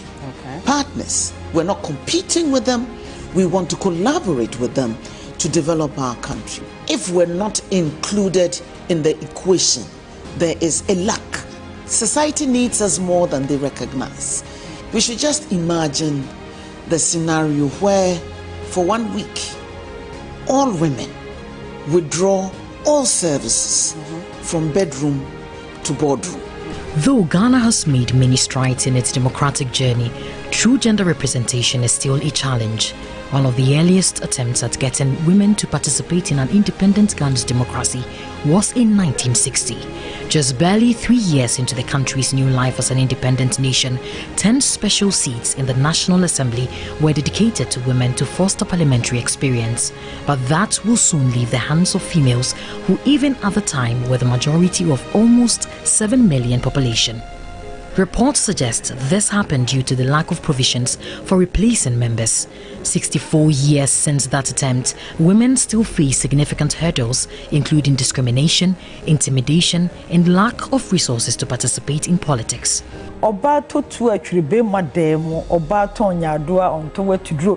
Like when a woman even decides to be daring enough to buy a gun, it should be in the house of a man. Some men feel that because you are a woman leader, but they think you should consult them. I beg your pardon. And you see, those who always want to claim you're not consulting them, they are bringing, excuse me, very minimal or nothing on board. But they don't treat their male counterpart like that. So then, if you don't consult them always, she doesn't respect, she doesn't consult, she's insolent. A worry, as this means women who form a majority of the population are underrepresented in decision-making. According to the 2020 Population and Housing Census, women constitute about 51% of the country's population. Though a far improvement, women's representation in Ghana's parliament is among the lowest globally, with only 40 female MPs representing 14.5% compared to 235 male MPs representing 85.4% in the 2020 general elections. The more women are elected in political office, it betters a country's women business and law in the score. It will improve, it becomes better. You know, there are indexes, women, business and law. Once, we do more at appointment and political representation, your score as a country increases, and then it gets you the needed investment, to push forward your country to progress. A 2024 Africa Barometer report indicates the barriers contributing to women's exclusion from political decision-making include cultural, religious, financial influence, and others. My beef is that we're held to a higher standard than the men in similar positions. And our society cuts men more slack than they do women. And so it's as if we always have to justify the positions that we occupy. But through a millennia of experience, it's built into our genes to focus on getting the job done. An Inter-Parliamentary Union report also revealed 80% of female parliamentarians interviewed from 50 African countries reported experiencing psychological violence online, and 67% faced sexist behavior or remarks. The conversation goes back to culture, our cultural setup, where we see that men need to be ahead while women need to be behind to support. So, and biologically, men have the strength to move around, to go and all that. So the basis of where the challenge is rooted around our cultural setup, where the default leadership is seen as male, and then it's allowing us to see that, certain rules, it's only a men's terrain. And that goes back again to the nature of politics and the tone. You see how it's been organized or how African politics has been approached. You see that people are willing to fight for their political parties. Obviously, biologically, it is men that would want to push themselves out and risk it, in order to gain political power, But according to a UNDP report, African women are significant contributors to bringing political parties into power. In Africa, women constitute just a quarter of the 13,057 parliamentarians, with 26% in the lower houses and 21% in the upper houses of parliament, which is below the UN recommended minimum of 30% by 2030. This also signifies that half of the population is underrepresented, hampering economic progress by neglecting a significant portion of human resources. In 1996, 16 women were elected to parliament, and by 2004, it increased to 25 but dropped to 20 in 2008. At the judiciary level, out of the 102 Superior Court judges appointed since January 2017, 46 are women. In terms of ministerial appointments, women made 19% and 21% in 2016 and 2021, with the highest record of 28% in 2012. The country has also seen the appointment of Georgina Wood as the first female Chief Justice in 2007. Two other women have since held the same position, with the current Chief Justice as one of them. Joyce Adeline Bamford Addo was the first female Speaker of Parliament in 2009. Kofi Annan, may so rest in peace, said something many years ago, that women are the right hand of society, and society seems to have tied its right hand behind its back. If we're the right hand and society largely is right-handed, and we tie our right hands behind our back, we disable ourselves from developing at a faster rate than we would have if we freed women to also do their bit to support our men in all sectors of the economy. My biggest dream for women in parliament is we should increase our number in parliament, and then all women in parliament should perform as mothers. Let us perform as mothers. The moment we start performing as mothers, we will add emotions and do the right thing for the good people of Ghana. For some, the high cost in political campaigns is a demotivation for most women. Women will not be able to rub shoulders in terms of raising the needed funds to enter into politics. But if the platform is created that women will be supported financially, they have proven in the past that if they are given opportunity, they are able to rub shoulders with their men counterparts. So with the support of everybody, including their husbands and other family members, they'll be able to rise up to the top. They don't have the finances. Could there be some funds available to women who want to participate so that they can actively participate? I mean, take it or not, Ghana politics today, if you don't have money to fund it, hardly will you be able to move on. But so many women don't have the money. And people will not vote for them or people will not empathize simply because they don't have money. Society expects that they have to get money and do exactly as the men are doing. Rwanda is referenced as a good example when it comes to women participation in politics. They argue the country has seen improved healthcare, education, and economic growth as a result. In Ghana, the question is, will the passage of the affirmative action law and promises by key contenders in the general election see women in politics more than before? A 30% appointment of women in all public offices. So these are whether they are ministers, MMDCEs, state-owned enterprises, across board, all public offices, at least we should have that minimum benchmark, which is also contained in our recently passed affirmative action legislation. We're starting from 30% to 35, 40, and when we reach equity levels, if it's 50-50, then you remove the affirmative action intervention, and it is free for all. So sometimes people misconstrue an affirmative action as an intervention in perpetuity. No, it is not. You correct the imbalance and you allow for the continuous growth of the process by its own until you begin to see the imbalance occurring again. The affirmative action bill, that has been passed and accented into law by the president. I think it's it's a feather in our cap. I consider it like something you've worked for many years and you finally see it.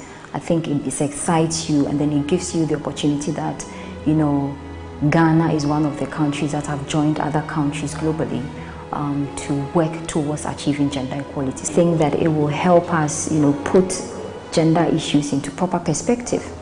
Because now there are various sectors that the law will be looking at, political appointment, gender quotas, and others that are meant to push women, and then they become, equal contributors of our democracy. Well, some have said there is hope for change. The upcoming general elections in December 2024 present an opportunity to address the disparity. Measures such as securing financing and resources for women candidates, transforming social perceptions, and increasing party initiatives can help bridge the gender gap. Safo Abwahine, TV3 News.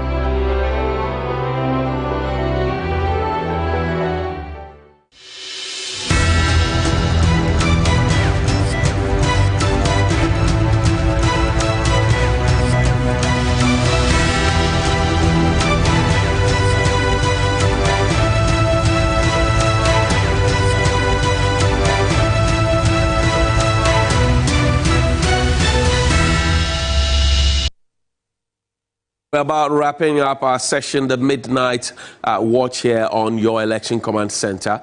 Ghana Decides. We've been live on 3FM 92.7. I want to say thank you to Bell Aqua Water, to Piva Water, and also to Mont Mineral Water. They've been refreshing the team. And to all our kind sponsors and donors, we are very, very much happy that you could join us. And we quickly want to take a look at the voter turnout since year 2000 up until 2020, and we do know that the 2024 figures will hover around some 60.1% or thereabout, because we had about 18 million persons who had queued to register, and that had made a full register for the 2024 polls.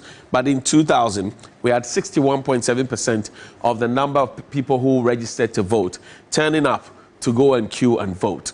And then in 2004, and just to place on record that for all these figures, every single election year cycle, you have new registrants who join and the numbers go up. In year 2004, 85.1% of the total registered voters turned up to vote. So you could clearly tell that 61.7% in year 2000 saw a sharp rise. In year 2004, 85.1%. And then in year 2008, there was a dip. So 2000 was when the Kufuor era had come in 2004 was when the Kufuor era was seeking for a second term. And in 2008, there was a dip because then President Kufuor was no longer in the picture. It was Nana Addo Dankwa Akufo-Addo, Dr. Mahmoud Bawumia, and then also John Evans Atta Mills with John Dramani Mahama. 2008, 69.5% of the total valid registered queued up to vote. And then you go to 2012, where 80.2. So you see a sharp rise in year 2004 and then 2012. 80.2 of the registered voters turned out to vote on that occasion. Then in 2016, it dropped again. This was at the time that, the John Dramani Mahama government was going out of power. So you see a certain trajectory, a certain, line that runs through. When the government is coming in, right, in 2000, you see the numbers shooting up. In 2004, you see the numbers shooting up. And then you come to 2012, you see it shoots up. By the time the government is exiting, as we see in 2008 and 2016, the numbers shoot down to 69.3. And then in 2020, you have 79% of the total registered voters turning up to vote. In 2024, we know that it's just around some 60% of the total registered voters who came out. In fact, in the 2024 elections, we're told of voter apathy. And that conversation is a key conversation to have. What could have been the problem? Why was there voter apathy? Why were the people not interested in coming out to vote? What could have angered them not to have come out to vote? What could have made them so disinterested in coming out to vote, especially knowing that the stakes were high? They were deciding on the fate of Ghana. There were two key contenders, but there were also some 10 others who were tagging along, making a total of 12 people who were seeking to be president of the republic. They had all gone around the country to campaign. So what could have happened? Was it because voter education didn't get down well with them? Was it because they didn't understand the process? Was it because they were just disinterested because some politicians and their lifestyle and their attitude had made them so angry that they didn't come out to vote? Some attribution has been made, if you listen to the after commentary, post the elections, that, well, in some of the strongholds, particularly you hear elements of the ruling NPP saying some of their strongholds, people did not come out to vote. What could have been the motivation? I mean, if, for example, free SHS is a big conversation in the 2024 general elections. Big conversation. The government keeps quoting 5 million beneficiaries. Fact Check Ghana says, well, it's not up to 5 million. It's hovering around 3 million thereabout, 3.7 thereabout. But the government insists that it's 5 million. So let's grant the government 5 million. Now, if 5 million people had benefited from free SHS, along with their guardians, that's 10 million, if you will. If every individual had one parent, assuming that. If they had two parents, it could shoot up even further. But let's play within those figures. Let's just do a rough calculation. Let's say that all the 10 million do not want to vote for the government. So drill it down to about 7,000. If 7,000 people turned out to vote, that's a big jump for the government. It does appear that by the close of the polls, the figures that the government was able to get does not really correspond or corroborate what the government had been saying about the figures of beneficiaries of free SHS. So the question is, if people actually benefited from one district, one factory, one village, one dam, planting for food and jobs, one constituency, one ambulance, one constituency, $1 million, one district, one warehouse, rent assistance, GE was giving people monies to do their business, and all of those initiatives have been put together, why would people not want to come out to vote? Because, I mean, that would have been a good reward system for the government to say, we want you to break the 8, we want you to make the 8, or we want you to continue, okay, to upgrade what we're actually enjoying. So it's a big conversation that the political scientists might have to look at it now. If you look at the historical perspective of what it has been, 2024 would be the lowest, if you ask me, because 60.1 is not comparable to 61.7. Neither is it comparable to 85.1 or 69.5 or 80.2 or 69.3 or 79%. 60.1 is the least. even though the numbers in terms of the total number of registered voters, which is 80 million, may have been, but in terms of a contextual conversation, right, every election cycle is considered 100% on its own merit. Now, this 100%, in the past, you have seen the figures, right, and the turnout. And if in 2024, with all the improvement that had been done, you still cannot have 70%, 80% that we had back in the day, year 2012, or in 2004, 85%, and democracy had grown, a lot more voter education had been done, people have benefited from government initiatives, the contest was fought very well, campaigns had been waged, slogans had been generated, people were really into the whole mix of who is eager to win and who gets to win. The turnout for this election was quite low. But interestingly, the Electoral Commission, in the early days, right after the polls, or even right when the polls were ongoing, had come to suggest, and that's Parkway CSR's beef or bane with the Electoral Commission, that, look, you can't come and tell us that we have a good turnout when you do not have the figures to justify why you are saying there's been a good turnout for the election. So it's a conversation that we must start looking at. And why would people not want to queue to come and vote? Were they looking for money from these political parties to induce them to come and vote? Has that come to stay with us? Has that become the norm, where if I do not get a certain inducement of, say, rice and oil or money or some other goodies, I would then not go out to vote? If that becomes the norm for us, what would that mean for our democracy? And if that becomes the norm for us, will we be getting the right pair of hands at every given time, whether we are looking for assemblymen or unit committee members, or we're looking for members of parliament or a president? Will we be getting the best pair of hands to handle the affairs of our country? It's a question that must prick your mind. Now, in terms of, coming out to vote, were the parties themselves interested in mobilizing people to go and vote? Because I remember during the registration process, the political parties were very eager, down to the electoral areas, getting people to go and vote. In some instances, putting buses at vantage points and getting people to get on the bus, hop on the buses to go and register. Did the political buses also work on these buses to be able to be at vantage point to take people to go and vote? Or was it a case that some fatigue had set in, so at that point they thought that, well, they didn't think it was necessary to push some more funds into getting people to go and vote? These are questions that must prick the minds. Well, the ladies are here. Let's try and engage my ladies, Helen and Judith, and ask them, voter turnout, voter population. Yes. I've been looking at the figures. It does appear that 2024, we got the lowest turnout in terms of 60.1. If you look at the whole thing, right? I don't know what you think.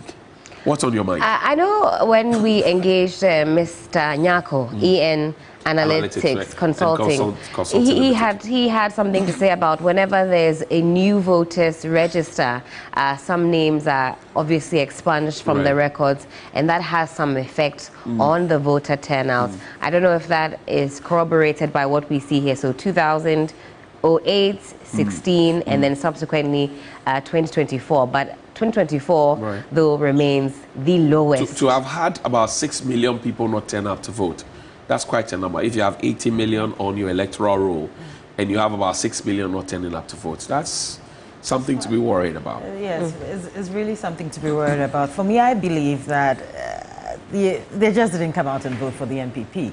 And, there are some really strong members of, party affiliates who believe that if the party is not doing it, I'd rather not vote.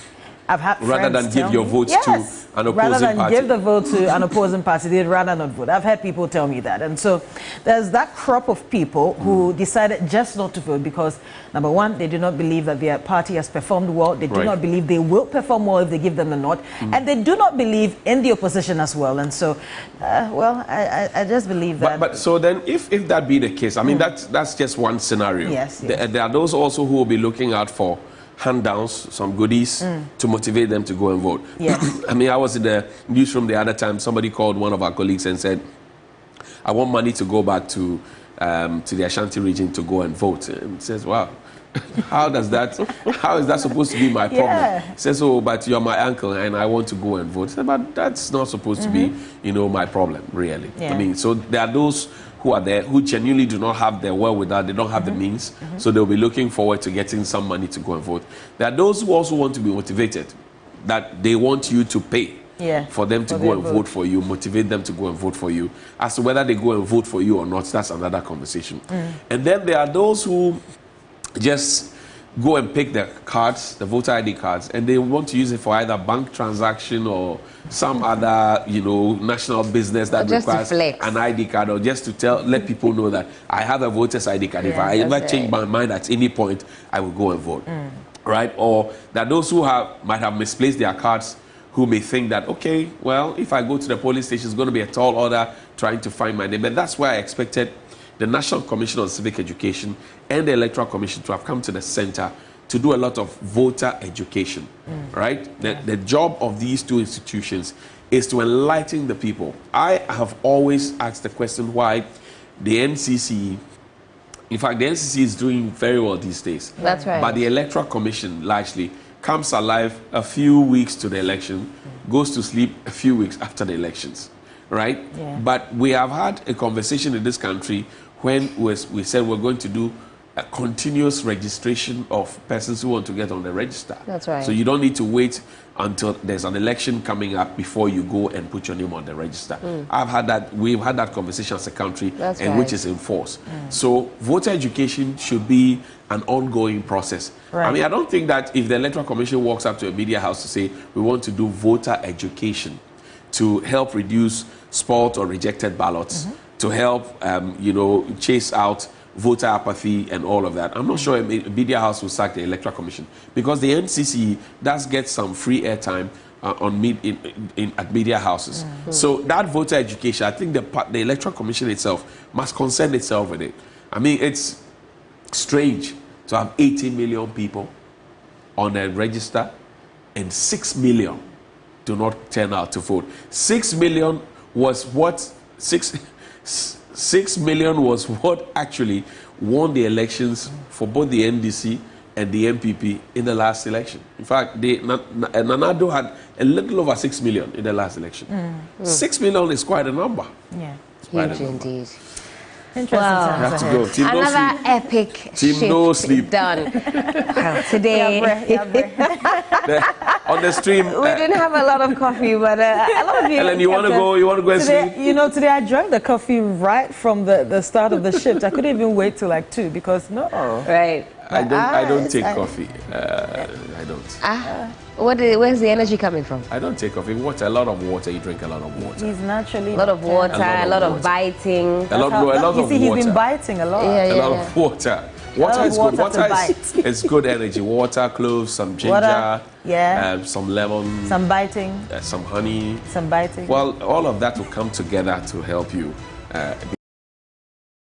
be energized. But that's about it, guys. Our show is ended. We're handing over to Roland Walker, to Parkwesi Asare, and to Na Ashoko Mensah Doku. They're going to be joining you in a bit and taking off from where we are leaving it now. Just let that voter turnout conversation be in your minds. And we have been live on 3FM 92.7, your urban lives already. I want to say thank you to Piva Water, to Bell Aqua, and also to Mont Natural Mineral Water. Yeah, and at this point, Helen, it is finished, right? It is finished.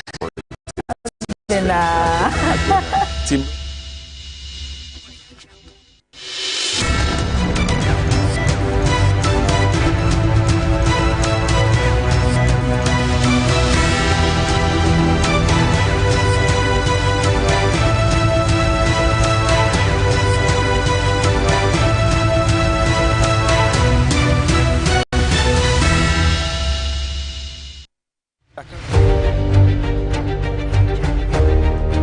A leader must have followers. The only thing that makes a leader who he is the people he's leading. A leader without followers is really no leader. And so as we go into this election, before, during, and after this crucial 2024 presidential and parliamentary elections, as we talk about development, there cannot be development without 09. And Ibi Bright, this is not the very first time she's contesting for the parliamentary election. This is the third time, the first, second, and third. Well, she has been